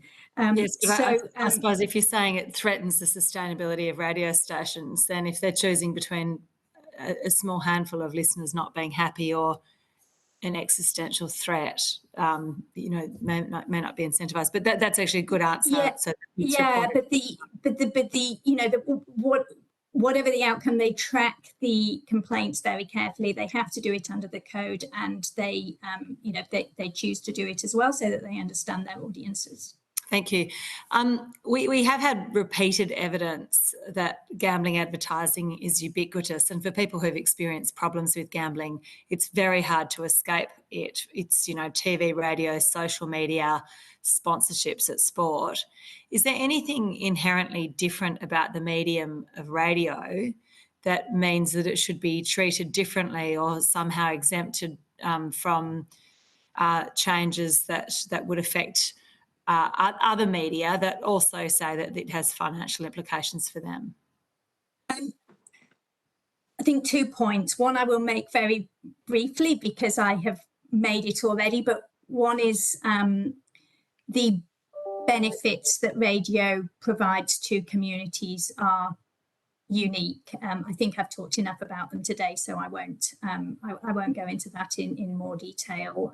But obviously the emergency service, the content, local content, Australian music, all of those services which are provided to communities that do not have access to local news and content from another source. So when you're looking at the benefit burden equation, it is different for radio.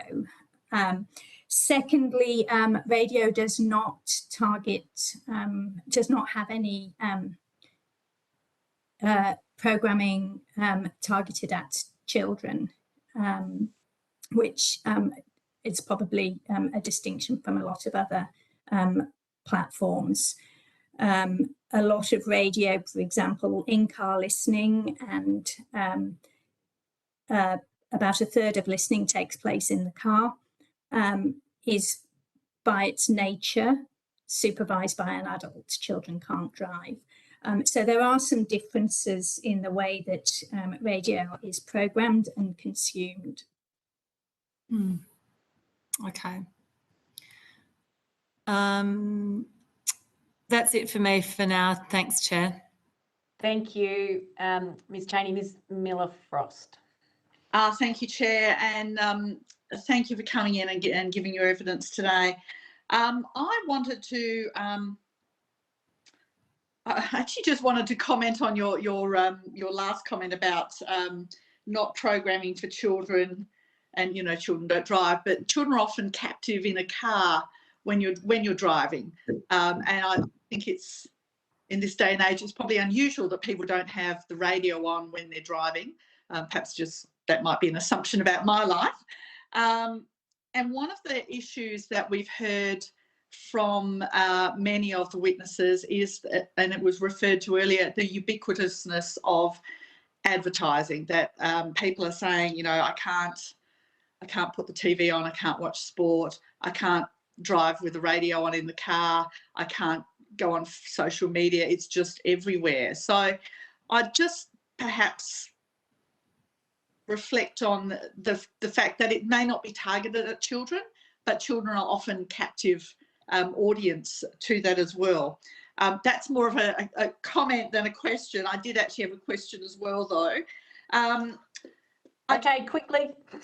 Yeah, sorry. I just wanted to explore the notion of the complaints, and I wondered, in terms of the complaint gathering mechanism, whether that's raw data or whether it's whether there is a level of validity that is applied to complaints before the data goes in. So, for instance, if somebody says, I was driving with my kids in the car and I heard that advert, I didn't like it, and the answer from the radio station is it's within code, does that mean that that's not a complaint? It's not a valid complaint, so it doesn't get gathered, or does it get gathered anyway?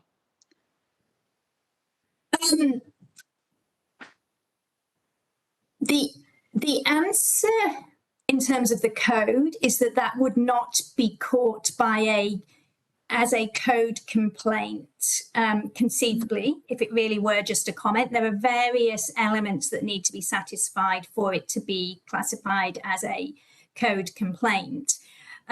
Now, if the example you just gave, I think, referred to the code, so that would be likely to be caught. The stations risk complaints handling breaches if they don't respond appropriately to a code complaint. So the last thing any station wants is to not go through the proper channels. So that one probably would be caught.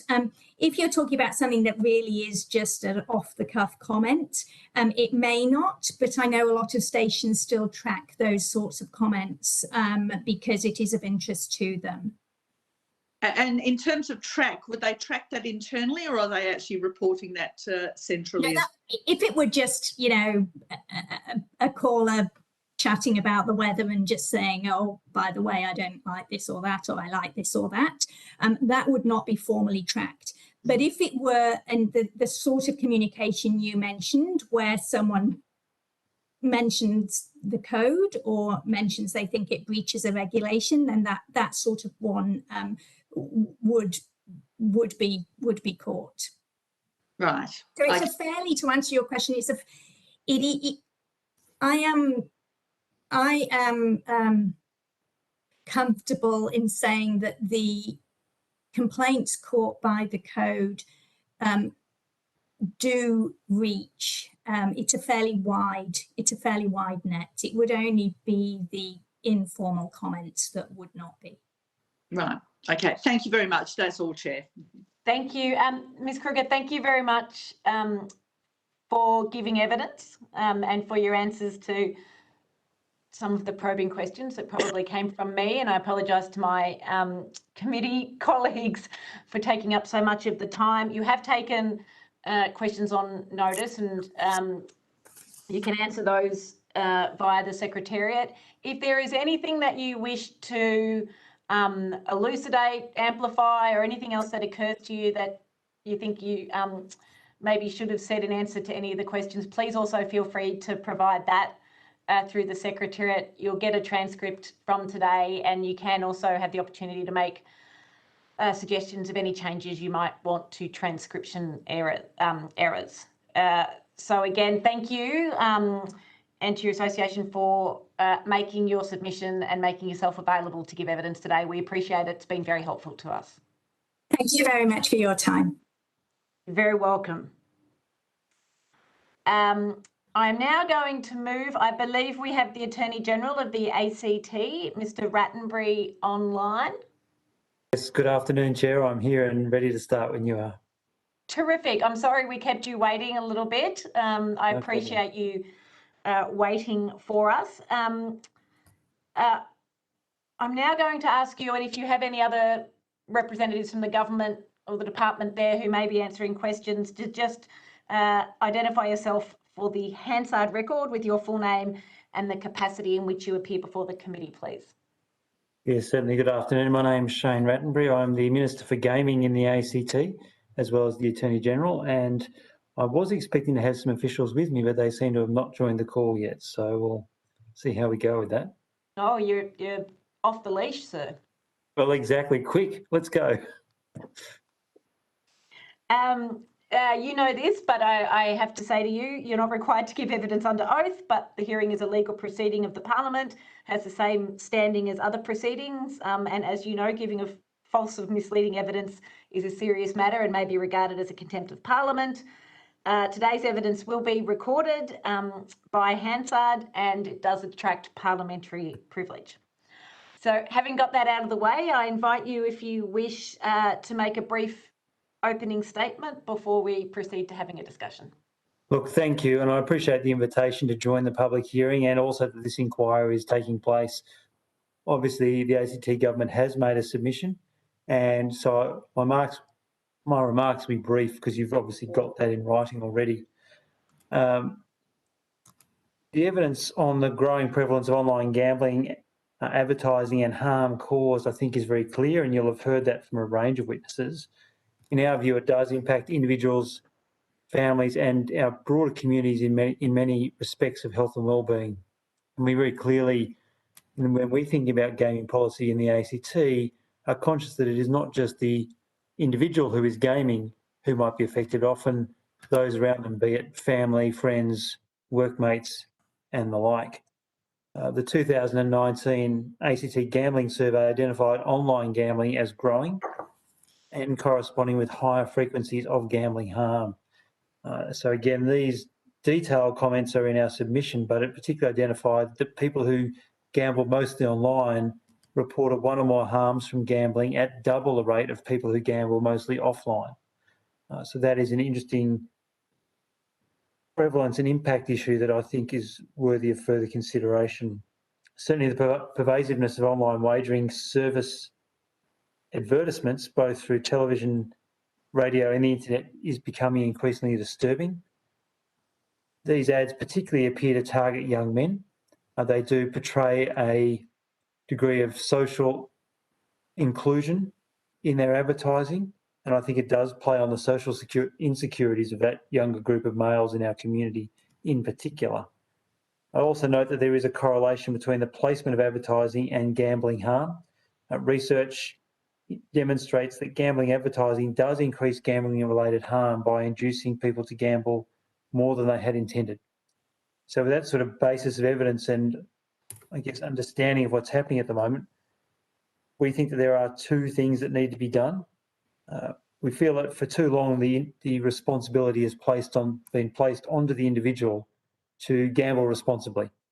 People are told that it's a matter of choice rather than an issue of the way these systems are designed and also the amount of advertising that is going on. And so the two things that we think need to be done are to, firstly, a better regulation of online gambling activities and products.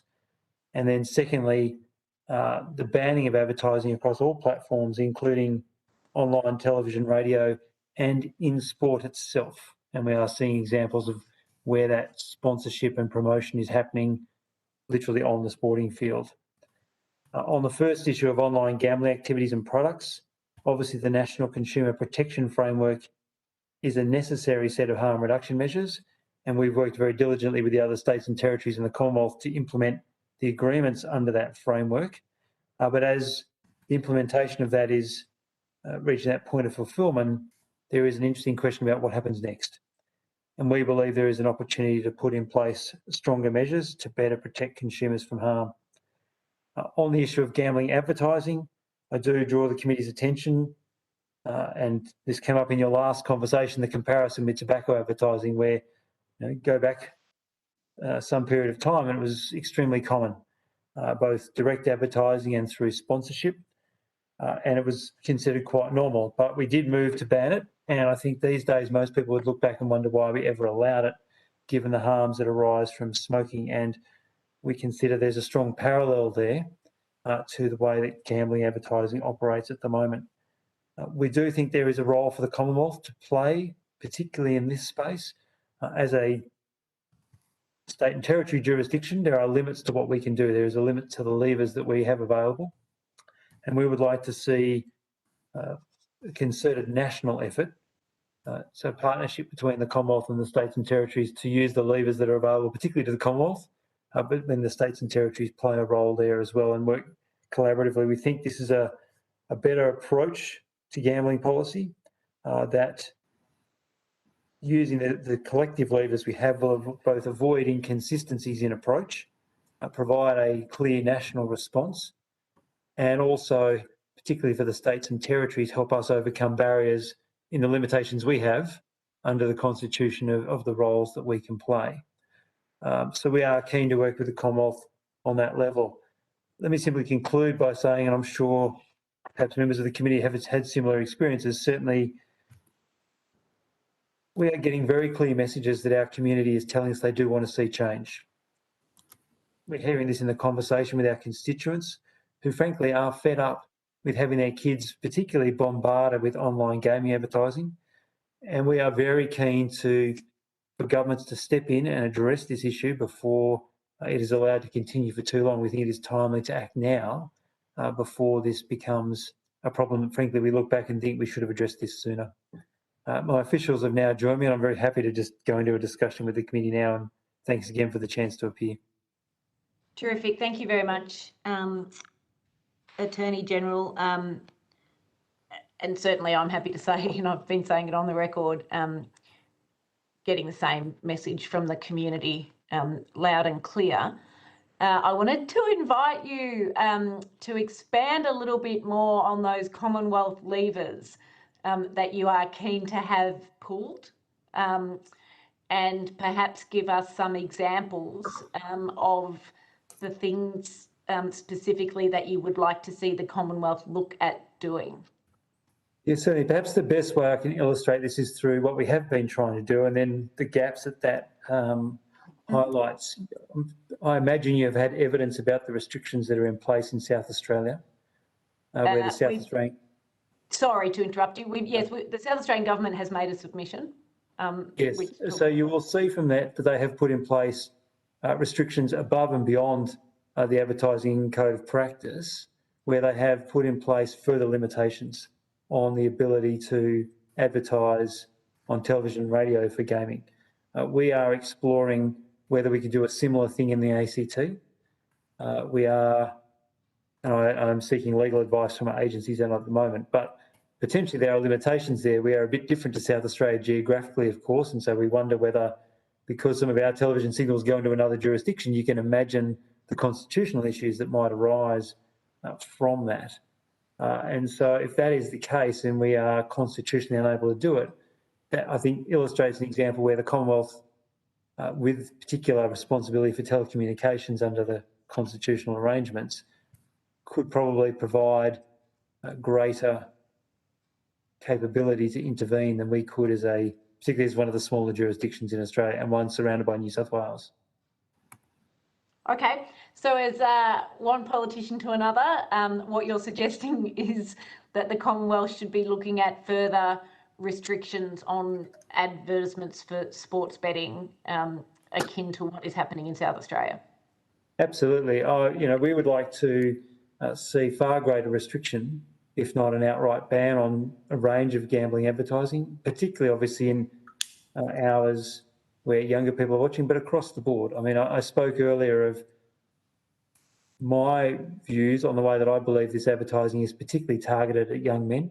Through a range of prevalence studies, we know that young men are particularly vulnerable to the impacts of gambling harm, not just from online, but from a range of measures, be it poker machines and other forms. And the particular way the industry is targeting young men and essentially putting together things like Bet With Mates, where they are essentially saying, if you want to be cool and you want to be socially accepted and you want to have a good group of friends, then you should get a betting account together. I think this is particularly insidious, and I think is a place where there is a role for government to step in and say, we think that this is unduly harmful and unduly targeted at a group of consumers or, frankly, members of our community who shouldn't be targeted in this way. Thank you. I'm going to ask one more question before I hand over to Pat Conaghan, the Deputy Chair. Where did my brain just go? I had just knocked it out of my own mind there. Oh, that's where I was going to say. You mentioned radio. We've just, I don't know if you heard much of it, but we've just heard from a representative of commercial radio stations, and she's right that the evidence we've been receiving, the research, and most of the even personal stories has concentrated on advertising on television and online, and there has been little about the harms or associated with the radio advertising or proliferation. Did you want to comment on that at all? Are you, does your submission cover television, online and radio? Look, we certainly have a view of a broad need to address this. I think it is fair to reflect the feedback I'm receiving from my constituents, and the research that we're seeing is more concerned about television and online. I think if you were to move to put in place greater restrictions and you did not include radio, you would probably see a shift. And so I think that would be an interesting question. Would you suddenly see a whole lot of money move in that direction, and would you then be simply chasing your tail the whole time if you did not take a more comprehensive approach? But in terms of specificity, I don't have any data on, in concrete terms, specifically on that delineation between those media, but I think it is fair to reflect the community concern is predominantly coming through in terms of TV and online. Yes, I agree with you in that regard. No, thank you. And look, I think that's a fair point. I mean, we have received evidence very early on from the department, I think, that the restrictions on television advertising on certain times has coincidentally coincided with a proliferation of advertising at other times, has moved it just to somewhere else. So I think that's also a fair point. Deputy Chair. Thank you, Chair, and thank you, Attorney General, for your evidence today and your submission. I just want to touch on one area, and that's the area of loot boxes. and the correlation between online gaming and online gambling. You said you'd like to see two things come out of this inquiry, and that's better regulation. We've been through that, and also the banning of advertising, gambling advertising. What would you like to see be done in terms of online gaming and loot boxes? It's a very good question, Chair. Look, it's not saying we have sort of delineated out between the two, and it's a useful distinction that you draw, and I'm sure the committee has had some good evidence on that. I might look to my officials if they want to add some commentary here. And you'll need to introduce yourself, Jack's team. Hi, I'm Yulan Chan. I'm the Chief Executive Officer of the Gambling and Racing Commission. The links between gaming and gambling is something that I think every jurisdiction has been very interested in for some time.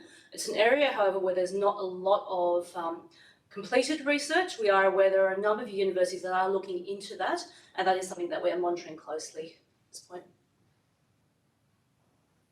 Okay, thank you. It just seems, and that's a really good point. I said earlier today that there was a tenuous link, and there hasn't been a huge amount of research between online gaming moving to online gambling. But it would seem that if we're going to address the problem, then we should address both at the same time. And of course, this is something which is only a recent phenomenon with online gaming with kids and loot boxes. Just finally, because of course the chair asked the pertinent questions, how would you see the regulations that you referred to implemented? I mean, what would be the strategy on a federal basis? In terms of advertising particularly? Yeah. Yeah, look, as I touched on, we've been looking at the South Australian model because we think it is one that is potentially applicable. They've put it in place. It appears to be working.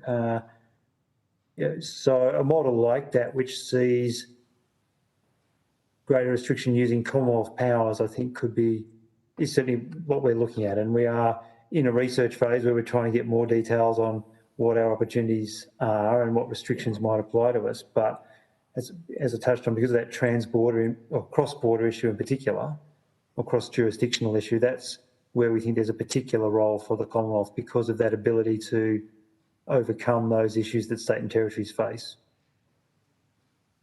Thank you, Attorney General. I'll hand over to someone else. Thank you. I think Ms Miller-Frost, you might go next. I think I left you till last time. Thank you, Chair. Thank you, Attorney General.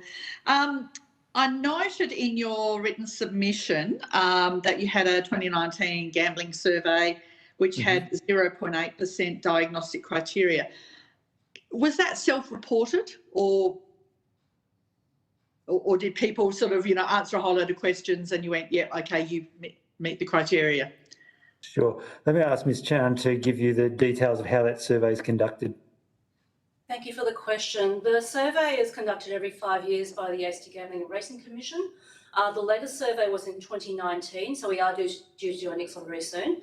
The 2019 survey interviewed 10,000 ACT residents by phone mostly.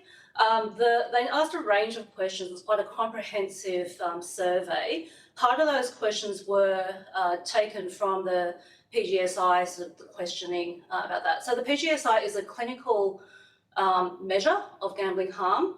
The survey also incorporated the short gambling harm scale, which is a slightly broader measure that measures harm, which is not necessarily a clinical level of harm. So some of those questions were incorporated into the survey.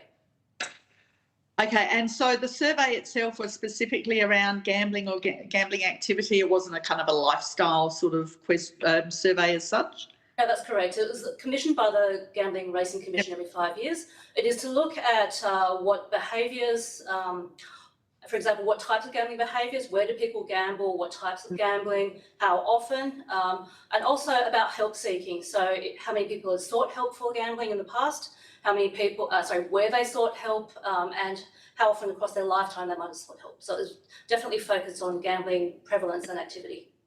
Thank you. And in terms of trend data, so I'm just flicking through your report here. I don't think there was any trend data in there. Is that level of people who fit the diagnostic criteria, and also those who are who reported experiencing harm from their own or someone else's gambling? Is that about the same as previously, or is it on the increase or the decrease?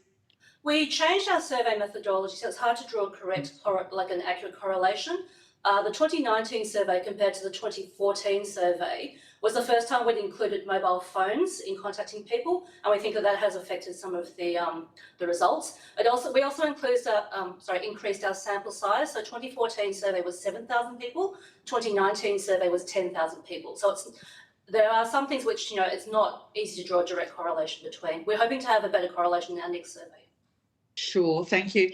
And just one more question. With regard to the 2019 amendments, which included limiting inducements and some other things I didn't take notes of, is there any evidence on the impact of that? Is it working, or is it too early? I guess in the ACT we take a public health approach to harm prevention, which means that there are many factors and many different types of interventions required. So it's difficult to look at any single any single intervention or any single policy and draw an accurate correlation between that single activity and the overall levels of harm. That's why every 5 years we do the time series data to look at changes over time. It's very difficult to draw a direct correlation to any one single intervention or policy. Fair enough. All right. That's all my questions. Thank you. Thank you, Ms. Cheney. Just one quick one.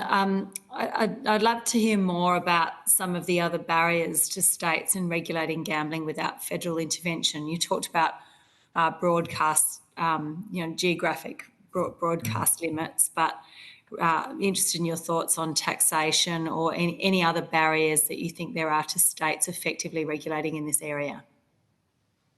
Yes, certainly. Again, I'll hand over to Mr. Ng on that one, I think, if I can. Thanks, Attorney. Daniel Ng, Acting Executive Group Manager, Legislation, Policy and Programs in the Justice Community Safety Directorate. One of the most fundamental barriers is just the fact that our regulatory arrangements apply most directly to licensees that can reside or operate directly out of the ACT. So there'll be a range of other betting operations which consumers within the ACT will be engaging with, which our regulatory arrangements don't particularly engage with. And so it's one of the benefits of the National Consumer Protection Framework that states and territories have a kind of consistent approach to all the operators acting out of their jurisdictions as well. But it's certainly one of the issues that we expect a national approach, particularly on issues like the extension of the South Australian scheme, might address in the context that our Gambling and Racing Commission only kind of has particular regulatory levers over the licensee that operates based in the ACT. Right, okay. That's probably it from me. Thank you, Chair. Thank you. I just have one final question then, Attorney General, and your submission helpfully sets out the ACT government's application of the public health approach. And we've had a number of submissions from public health researchers and experts calling for a public health approach to harm minimisation for gambling harms, with the suggestion that no one does it. So they'll be pleased to hear that the ACT does. Do you see, we've got the national framework, but do you see, or how would you see the Commonwealth adopting a public health approach, particularly one that might be done in conjunction with the states? And we've talked to some witnesses about, the national strategy to reduce domestic and family violence, for example, other national strategies about clear health issues. Is that something perhaps that we should be looking at, or do you have any other ideas? Look, the comment I would make is, and we've touched on this in the submission, but the strength of the public health approach is it moves past the stigma and the sort of almost the the shifting of responsibility onto the individual, which I spoke about briefly in my opening remarks, where historically the messaging has been around things like responsible gambling or gambling responsibly. Now, we certainly welcome the recent strengthening of requirements for gambling harm message that came under the national framework. I think that's a good example of taking a more public health oriented approach just through the language change that's required to be used in some of the advertising. If the Commonwealth was to adopt that sort of policy framework, a public health policy framework explicitly as a basis for its work, then those sort of practical applications would more readily roll out. And I think that would be a positive development as an example, I think, to answer your question. Again, I'll see if my officials wanted to add anything further on that.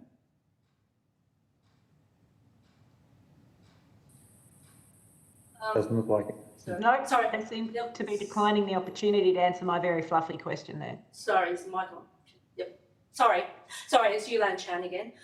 Part of the public health approach is a focus on prevention and awareness. So it's treating it very much like a health issue, not simply a compliance and regulatory issue. There is a compliance and regulatory side, but it's also very important that we work on prevention and awareness. We're doing that very much in partnership with the community sector. So in the last couple of months, we have set up a gambling harm prevention community of practice to work very directly with the sector that's helping those people who seek help, those who are encountering harm. We very much work with people with lived experience as well, so we ensure that their perspective informs our activity, and particularly for communications, but also where we target our activity. Bearing in mind that there's not just one single lived experience, there are a range of experiences, everybody experiences individual. So making sure we hear from those range of perspectives has been very important in helping us make a lot of cut through. And so for gambling harm awareness last year, we had a very different approach to our awareness raising education campaign, received far better cut through and far better results than the previous campaigns. And a lot of that was because we worked in partnership with the community sector and with lived experience people who were able to tell us what resonated with them and what they thought would have an impact. Thank you. That's really helpful. I'm glad you took up the opportunity to answer my question. You may want to take this on notice, just given the time, but I'd be interested to hear what that difference was in that approach and in that messaging, because we do have prevention and education as part of our terms of reference as well. So I think that would be very useful. As you say, it's been more effective. And I also wanted to ask, you can probably answer this on the spot, because there's the public health approach, is that happening through your Department of Health, or are they engaged in that? Because it doesn't seem other jurisdictions have the Department of Health engaged in their strategies. Thank you. We've been working very closely with our population health part of ACT government.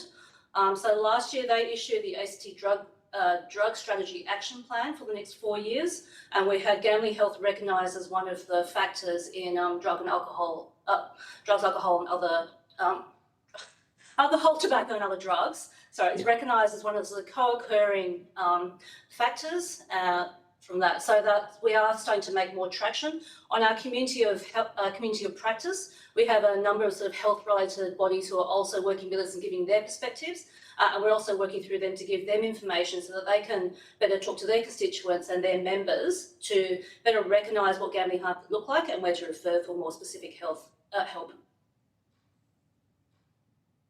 Thank you.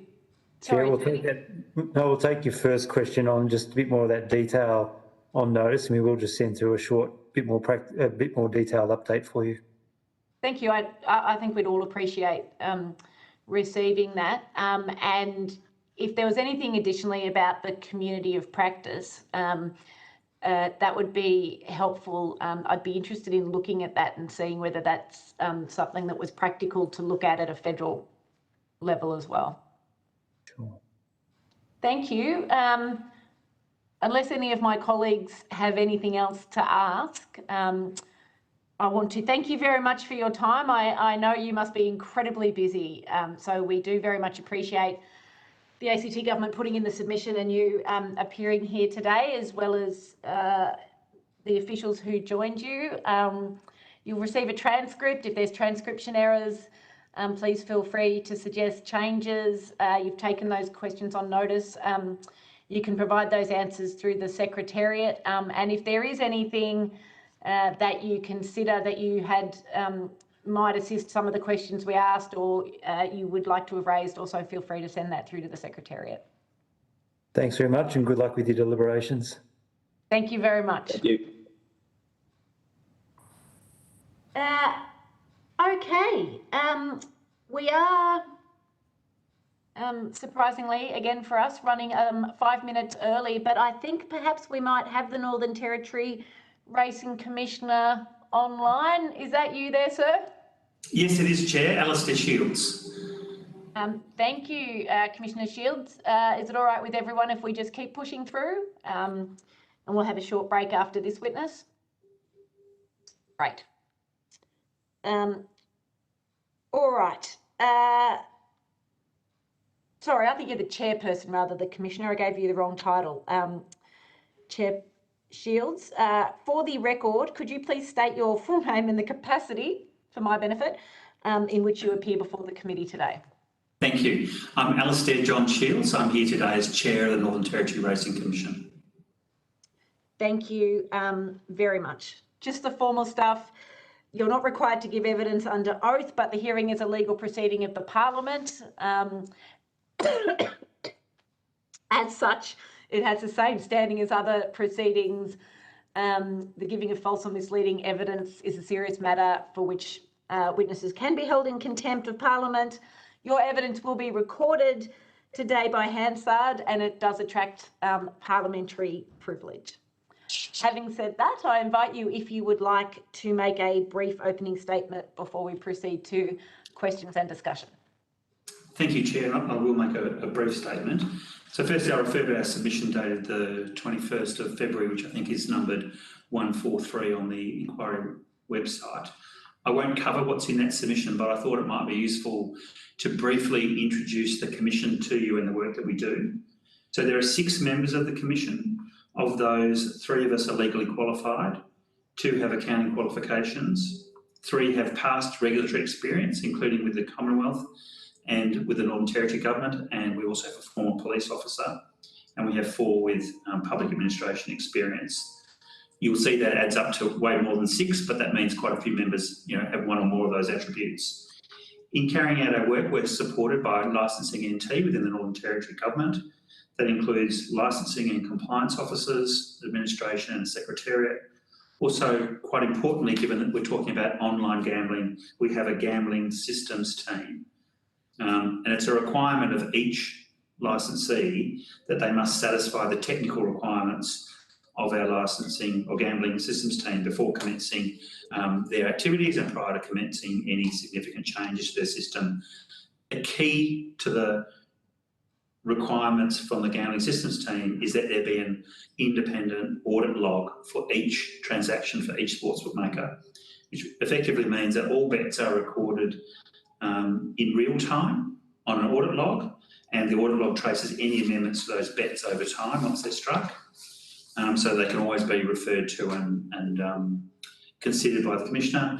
There's also a requirement on all our licensees to record all telephone communications with customers, and that includes, you'll hear the terms like VIP managers and relationship managers and the like, who often transact using mobile phone calls. Those mobile phone calls are required to be recorded. That means that in investigating issues concerning complaints and problem gambling, we're able to, and often do, review the gambling logs for individual customers, and we often listen to the recordings of the telephone calls that they made to the various providers. We do, in carrying out our work, place a priority on problem gambling issues. So as well as receiving complaints, we commence investigations without complaint, for example, on the basis of a media report, and we'll often continue to investigate a problem gambling complaint, even if the parties settle that prior to our hearing. And with a lot of our smaller disputes, we delegate them to licensing NT officers, but we don't delegate any problem gambling dispute, which means that any problem gambling issue, no matter how small, will come to the Commission for consideration. And I guess finally, thank you for the invitation to be here today. I look forward to assisting the inquiry in any way that, that I can. Thank you. Thank you very much for that and for your submission. We appreciate the time you're giving us to participate in this inquiry.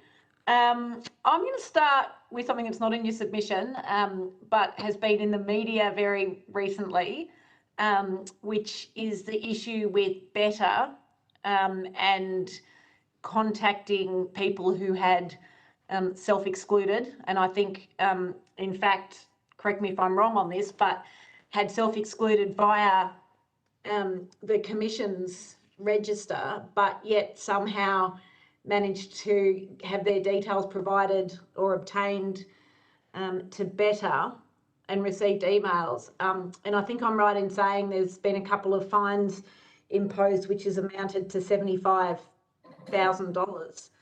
I guess the first issue that I wanted to ask you about is, how do you think it could occur or did occur that people's contact details are provided to other players in the market and new players?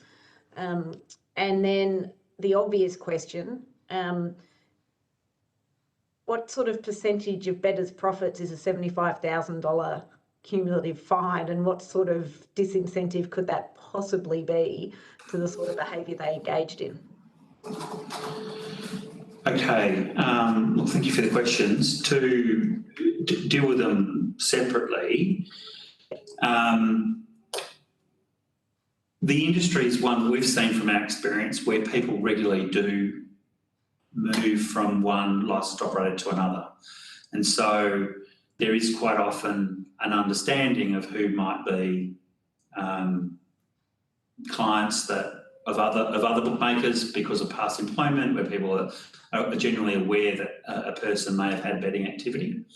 And so my understanding, what happened in the Betr case, was that before Betr had received all of the information from, it had received, but before it uploaded all of the information from the Racing Commission, which contained all of the names and details of people who had self-excluded, some of its employees and affiliates started making calls before they started operation to say, hey, we're opening a new bookmaker in the next little while, we'd like you to jump on board. And in one of those cases, they made a call to someone who is on the self-excluded register, and before they became aware that the person was on the self-excluded register. So i.e. before they finished the processing of that data. That's the information. Can I ask you a question? Sorry, Mr. Shields, just rising out of that answer.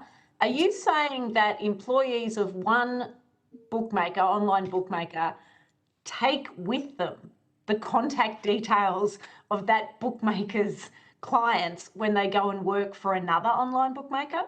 Well, I stopped a little bit short of saying that exactly, although I expect that some bookmakers may say that happens because it is, as you know, a highly competitive industry. Yeah. Some of the workforce is mobile and moves. And clearly some people have, whether they take a list with them, which I assume would be against their employment conditions. And in many instances, from our understanding, and obviously we don't enforce people's employment contracts, but in many cases, in our understanding, there's also prohibition on working for another industry participant, often for a period of time before you can start working for another. But clearly, there are instances where somebody, either through their general understanding or being involved in the industry, are aware of someone who might be interested in gambling, and clearly they make steps to contact that person.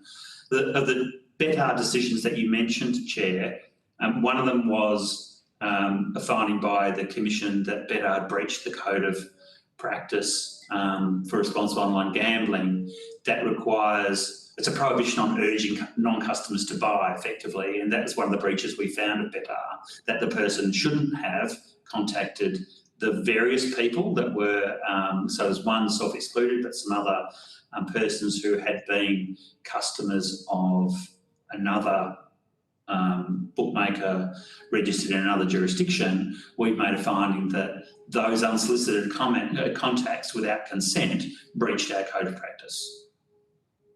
And what about the specific issue that someone has gone to the effort of putting themselves on the self-exclusion register, but yet has been contacted? Surely that in and of itself is a breach as well.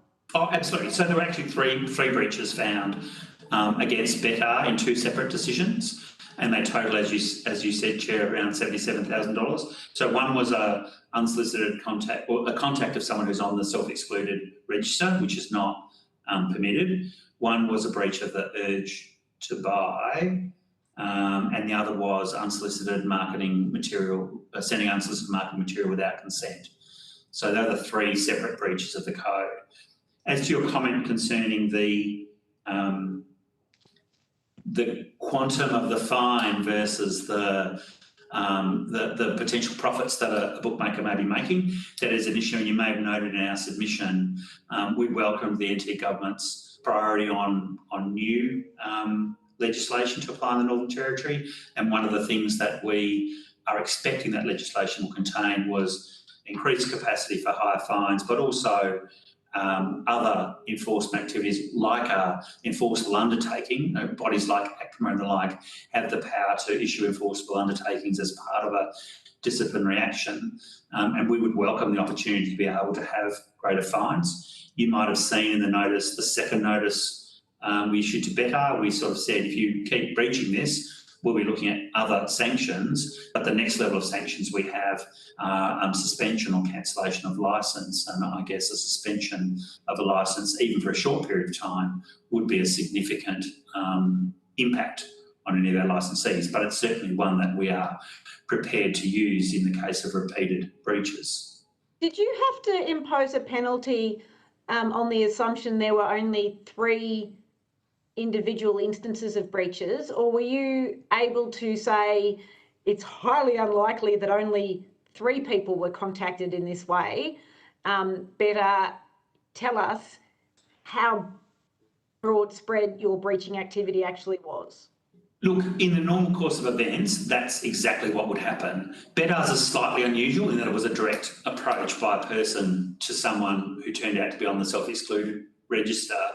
Of the other breaches we've found for other bookmakers, they tend to be slightly more widespread. So, for example, we had a complaint, I can't remember the name of the bookmaker, we had a complaint last year that said, someone said, look, I'm on the self-excluded register, I've never had an account with this bookmaker, and they've contacted me as a self-excluded person, what are you going to do about it? And in the course of our investigation into that, we discovered that the bookmaker had inadvertently sent an email to essentially everybody on the self-excluded register, primarily as a kind of a systems problem that they had, because many of our bookmakers, when they're registering self-excluded people, they create an account in the name of the self-excluded person, immediately close it and say that they're self-excluded. That's the way their system operates to record the self-excluded person.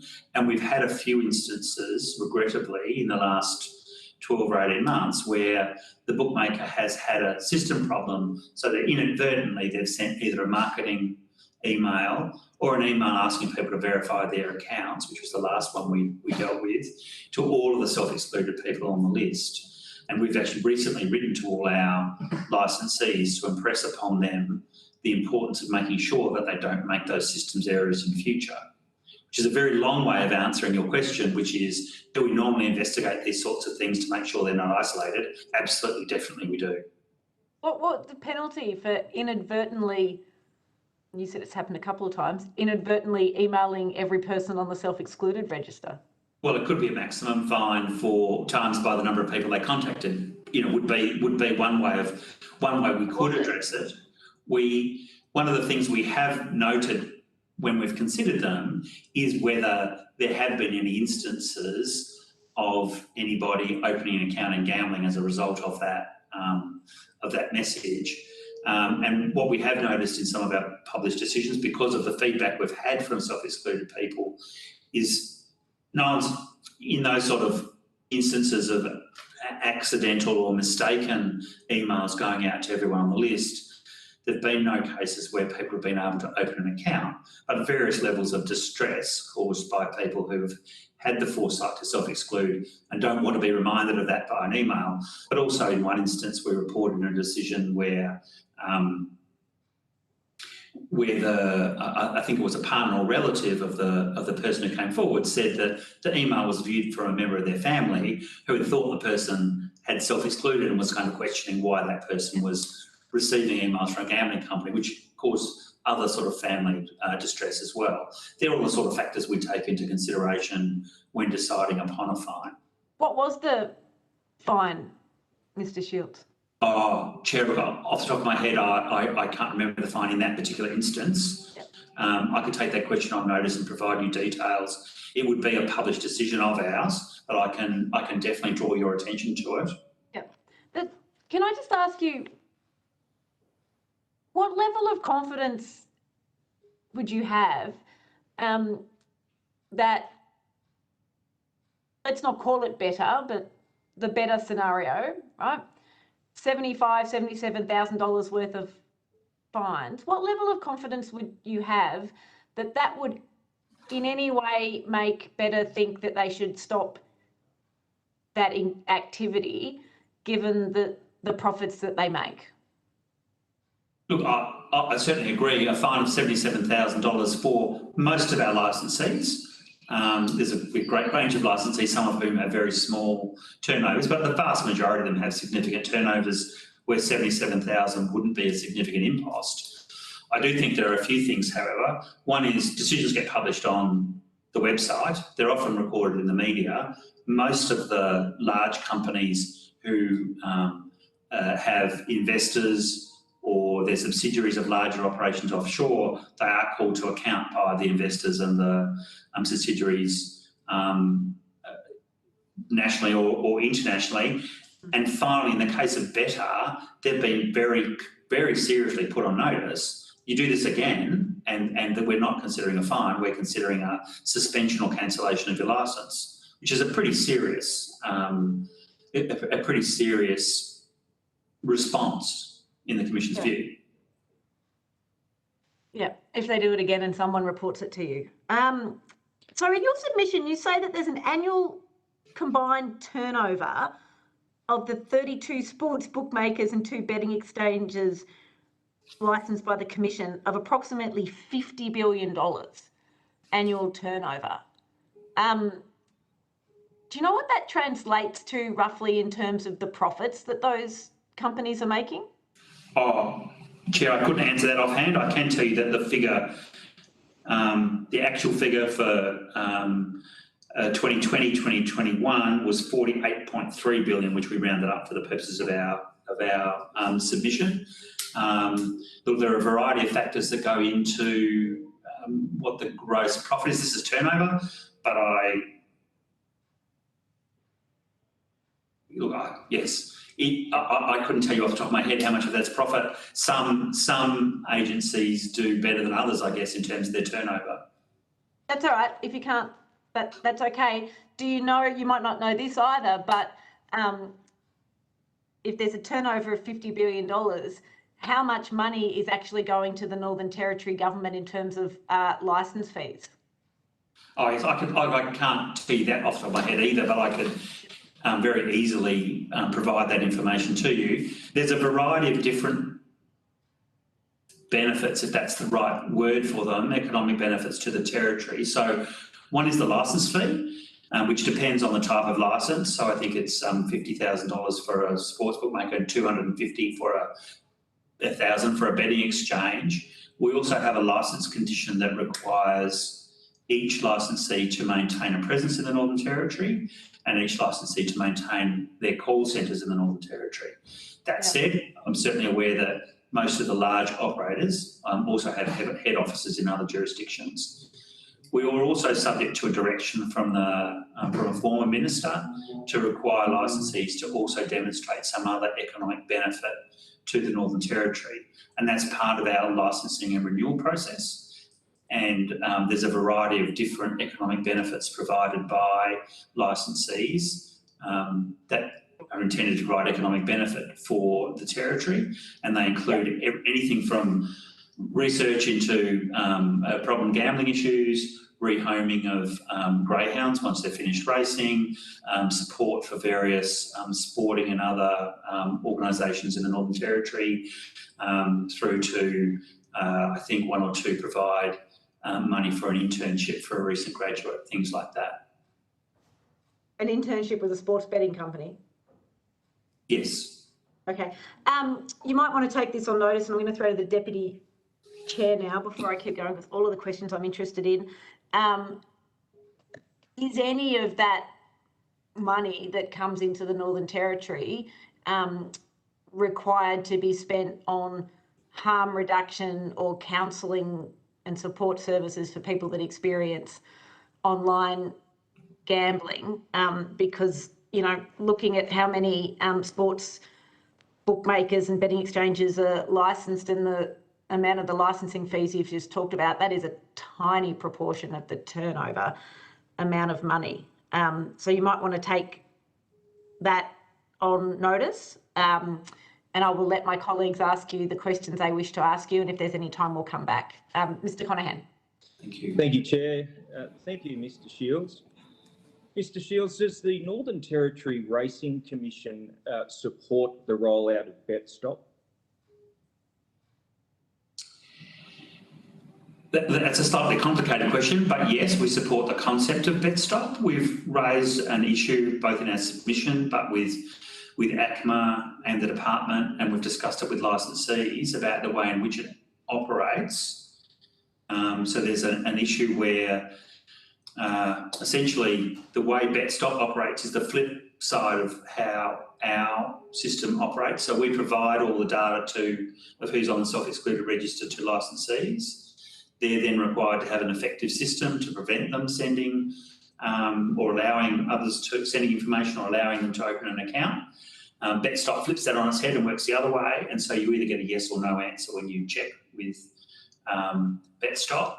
The Commission has a concern that with the 72-hour verification period that's currently required for new account holders, there's the potential for an unverified person to be a problem gambler who in a moment of desperation has kept changing personal details until they've been able to get around a BetStop system and have 72 hours of potential to cause harm before the verification period will fix that.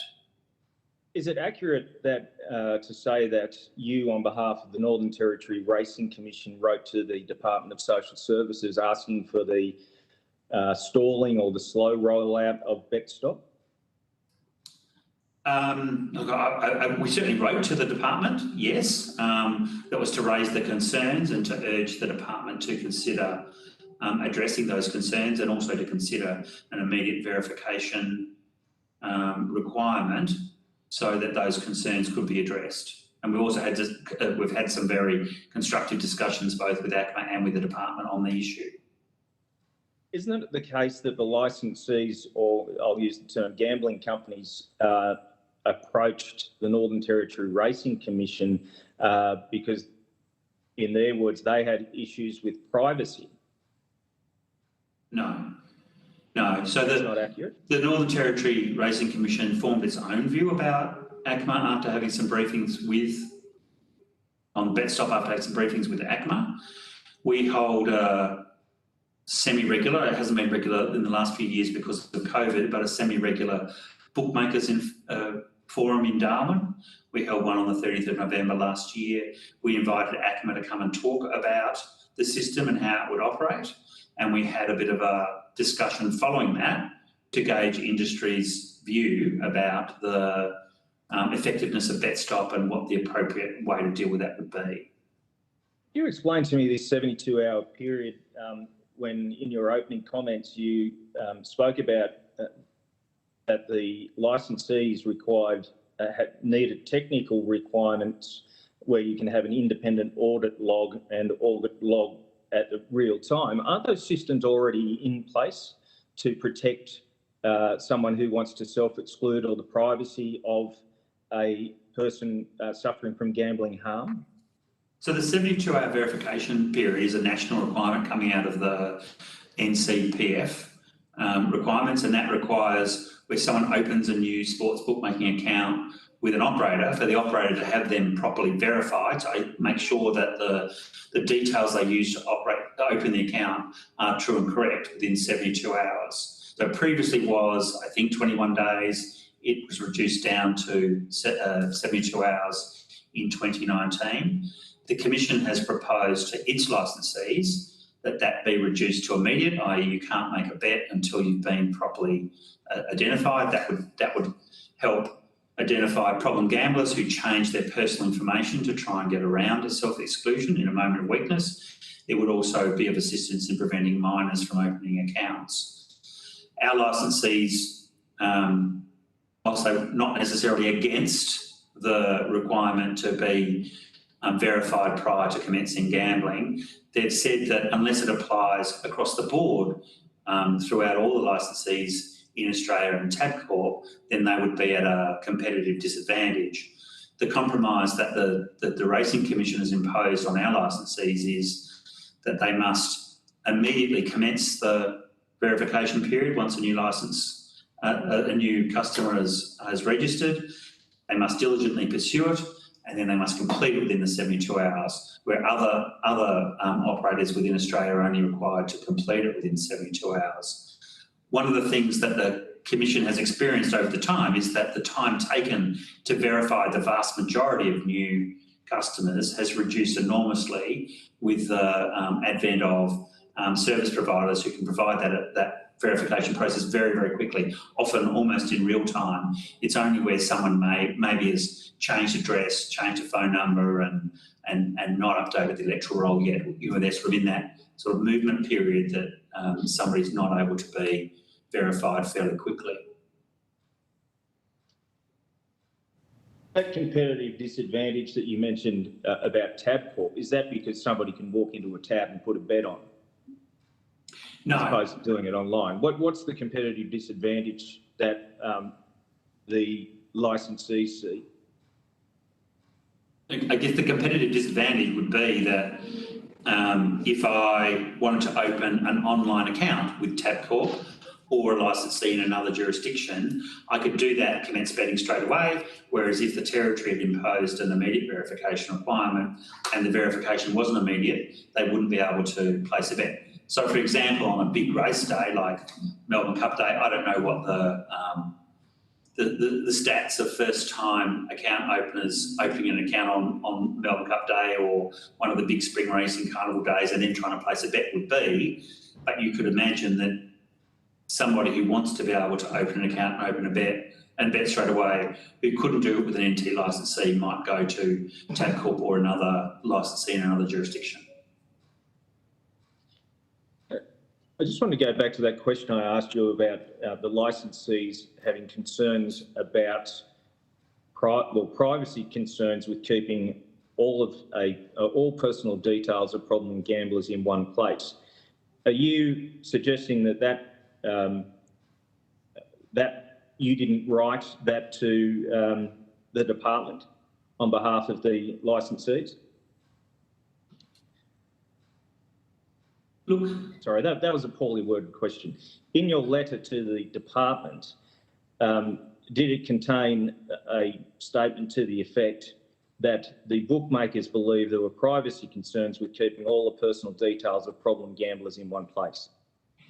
Yes, but that's the flip side of the question that I understood you've asked me before. So that's the issue with BetStop. So BetStop operates on the reverse of the Territory system. We give all the information to the bookmakers. It's their responsibility to stop someone from opening an account. With BetStop, the way it operates is that BetStop retains all of the information and for privacy reasons doesn't provide that information to operators, and it operates in the flip side, so that the Northern Territory or anywhere else registered operator, their system interrogates the BetStop system and simply gets a green light or a red light that says that person is good to go.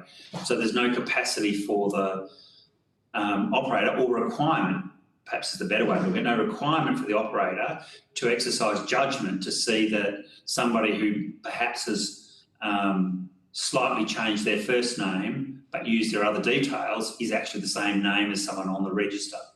So it's a reason why BetStop, so it's one of the things that came out of that ACMA presentation to the Bookmakers Forum that I mentioned, was that for privacy reasons, BetStop has been designed the way it is so that the database of all of the self-excluded persons is not being provided to licensees.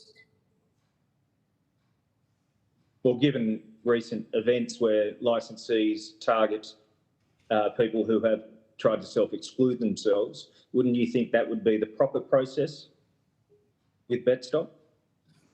Look, the issue that the Commission is concerned about is that 72-hour period where someone can, in a moment of weakness or desperation, find a workaround to the BetStop system effectively by changing enough of their personal data to be able to open an account with an operator, because they'll keep changing operators or changing data until such time as the BetStop system doesn't find them. It's that 72-hour window. So the Commission has put forward that a requirement for full verification prior to betting provides a better protection than the BetStop. Well, it will ensure that BetStop provides the better protection that's required in that 72-hour period.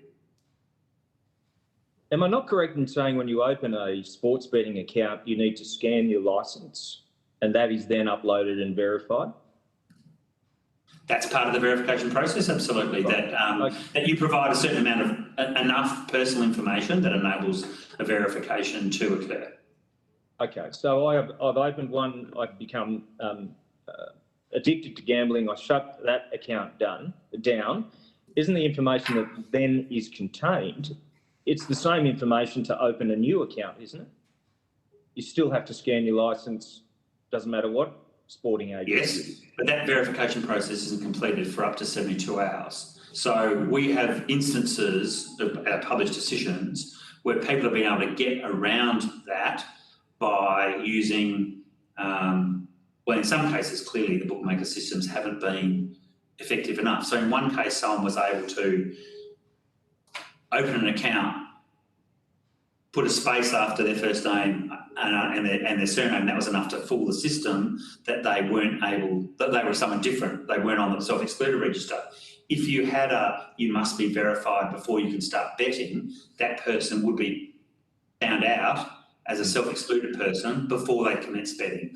But what you have under the current system is if someone can get around a computer system by making themselves 20 years younger and perhaps fudging slightly the photocopy of the licence, or the licence isn't checked until the 72-hour period, or putting in an alias, changing their first name to a nickname, using a different mobile number, using a different postcode.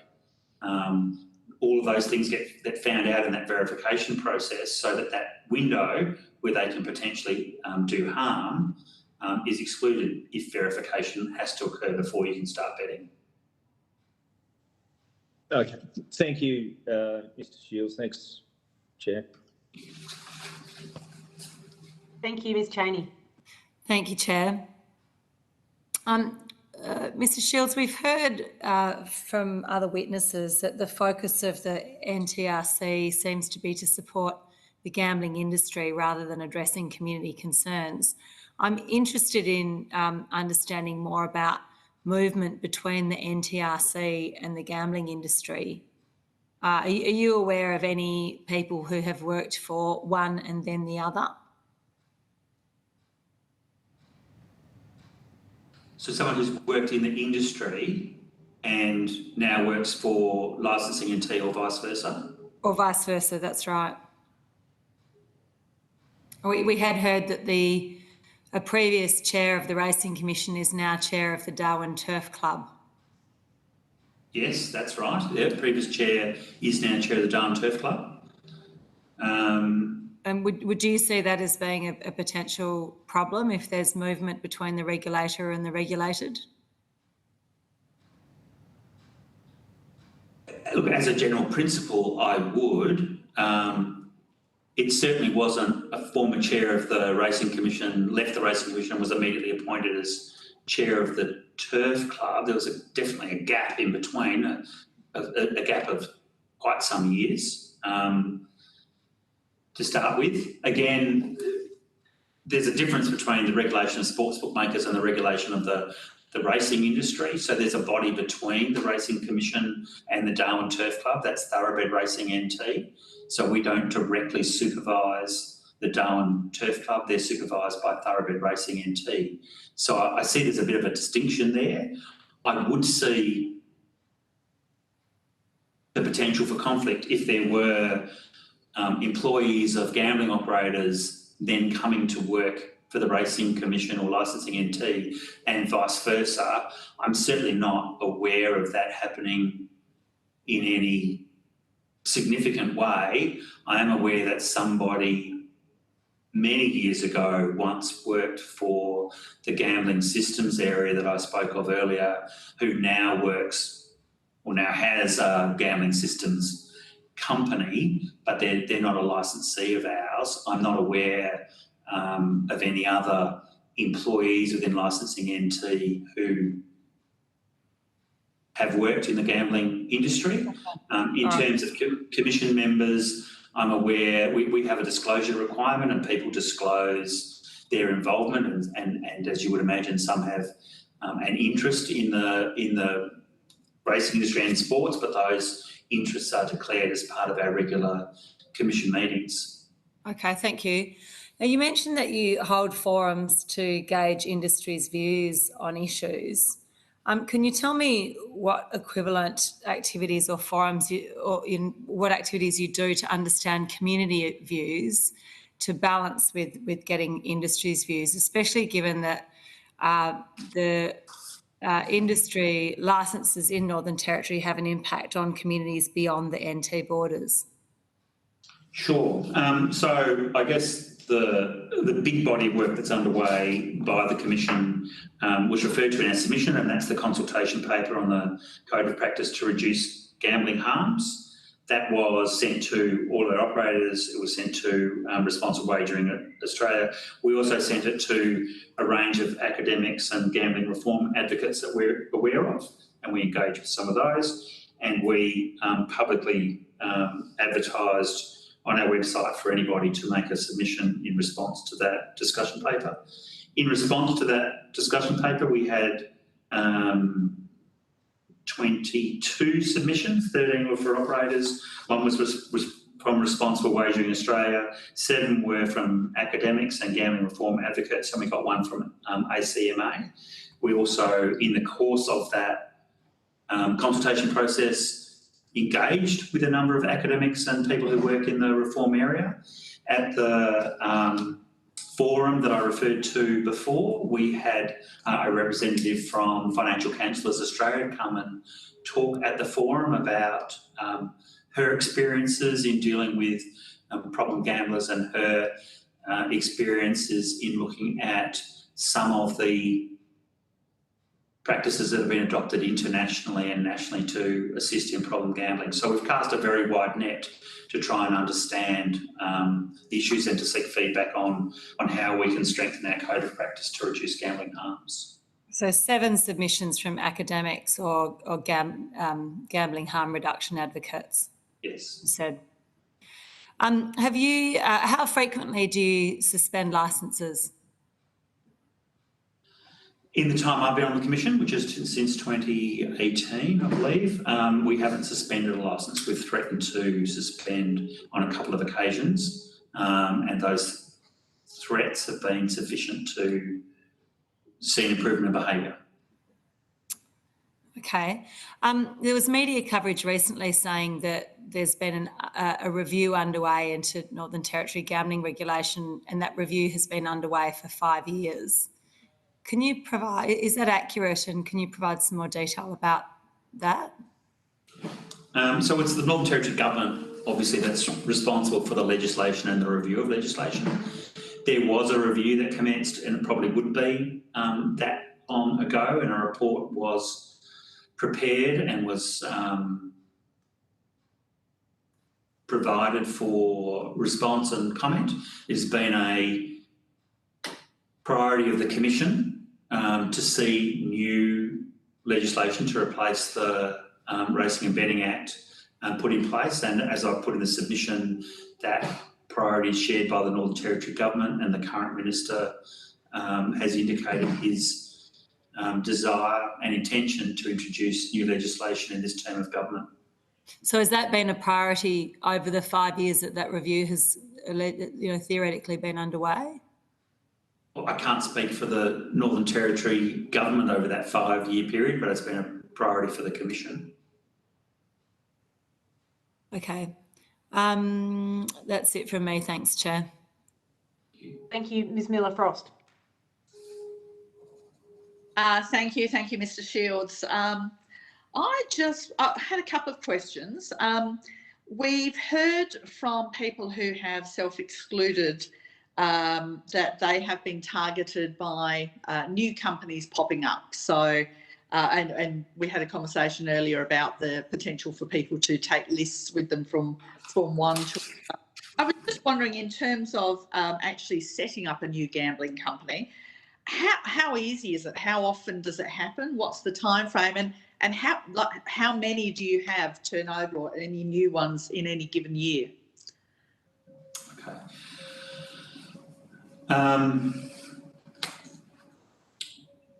I don't have the exact figures before me, but there are from time to time applications for new licences. I think we've got something like 3 on the go at the moment. Last year we probably licensed 2 or 3 or 4 new entrants. Some of those entrants are people who have existing licences in other jurisdictions who decide to license in a different jurisdiction, so decide to move to the Northern Territory. Some are people who have been participants in the industry before and decide to open a new licence, and others are, I guess, new entrants into the industry. What do? We have a fairly rigorous licensing application process, and we've been constantly reviewing that. We increased the levels of probity checks that we do, and we now require, as of last year, the proponents for new licences to appear before the Commission, either in person or in this sort of manner, to talk to us about their proposed business plan, but also importantly to talk to us separately about their proposed way of compliance with the Code of Practice for responsible online gambling. So, their approach to that, their approach to training, their approach to use of affiliates, their approach to making sure that problem gamblers are not targeted. Right, thank you for that. One of the other things that we've heard from a number of witnesses, particularly those who have self-excluded, is that they feel that they're targeted by social media ads. And, we all understand how social media ads do target people who've looked at certain things in the past. In terms of your regulation, do you have any ability to regulate that, to respond to it? Any response at all? Because it's, in this day and age, social media is a fairly large part of many people's lives, and having to self-exclude from it is quite onerous for people. Look, that's a good question. And certainly, I know from my personal experience, I tend to get targeted for ads for, how to reduce hair loss and that kind of thing. So, I do understand that that they can be quite targeted advertisements. I mean, I see advertising more broadly as in the remit of ACMA more than the Racing Commission.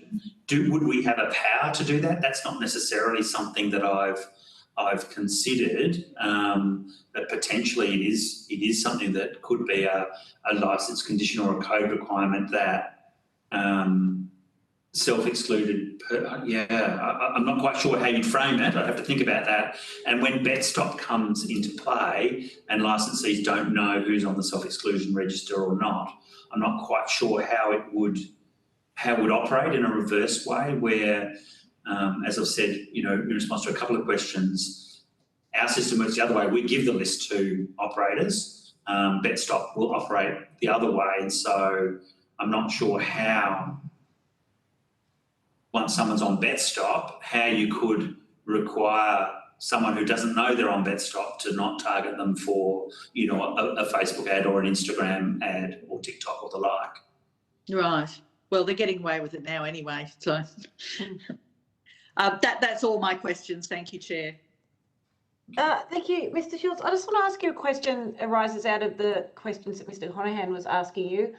I have to say, I don't understand why BetStop having the details of people who want to self-exclude could possibly be a privacy issue when the current approach of the NT Racing Commission, which is giving all of those details to the online bookmakers, and they set up an account in the name of that person and then close that account.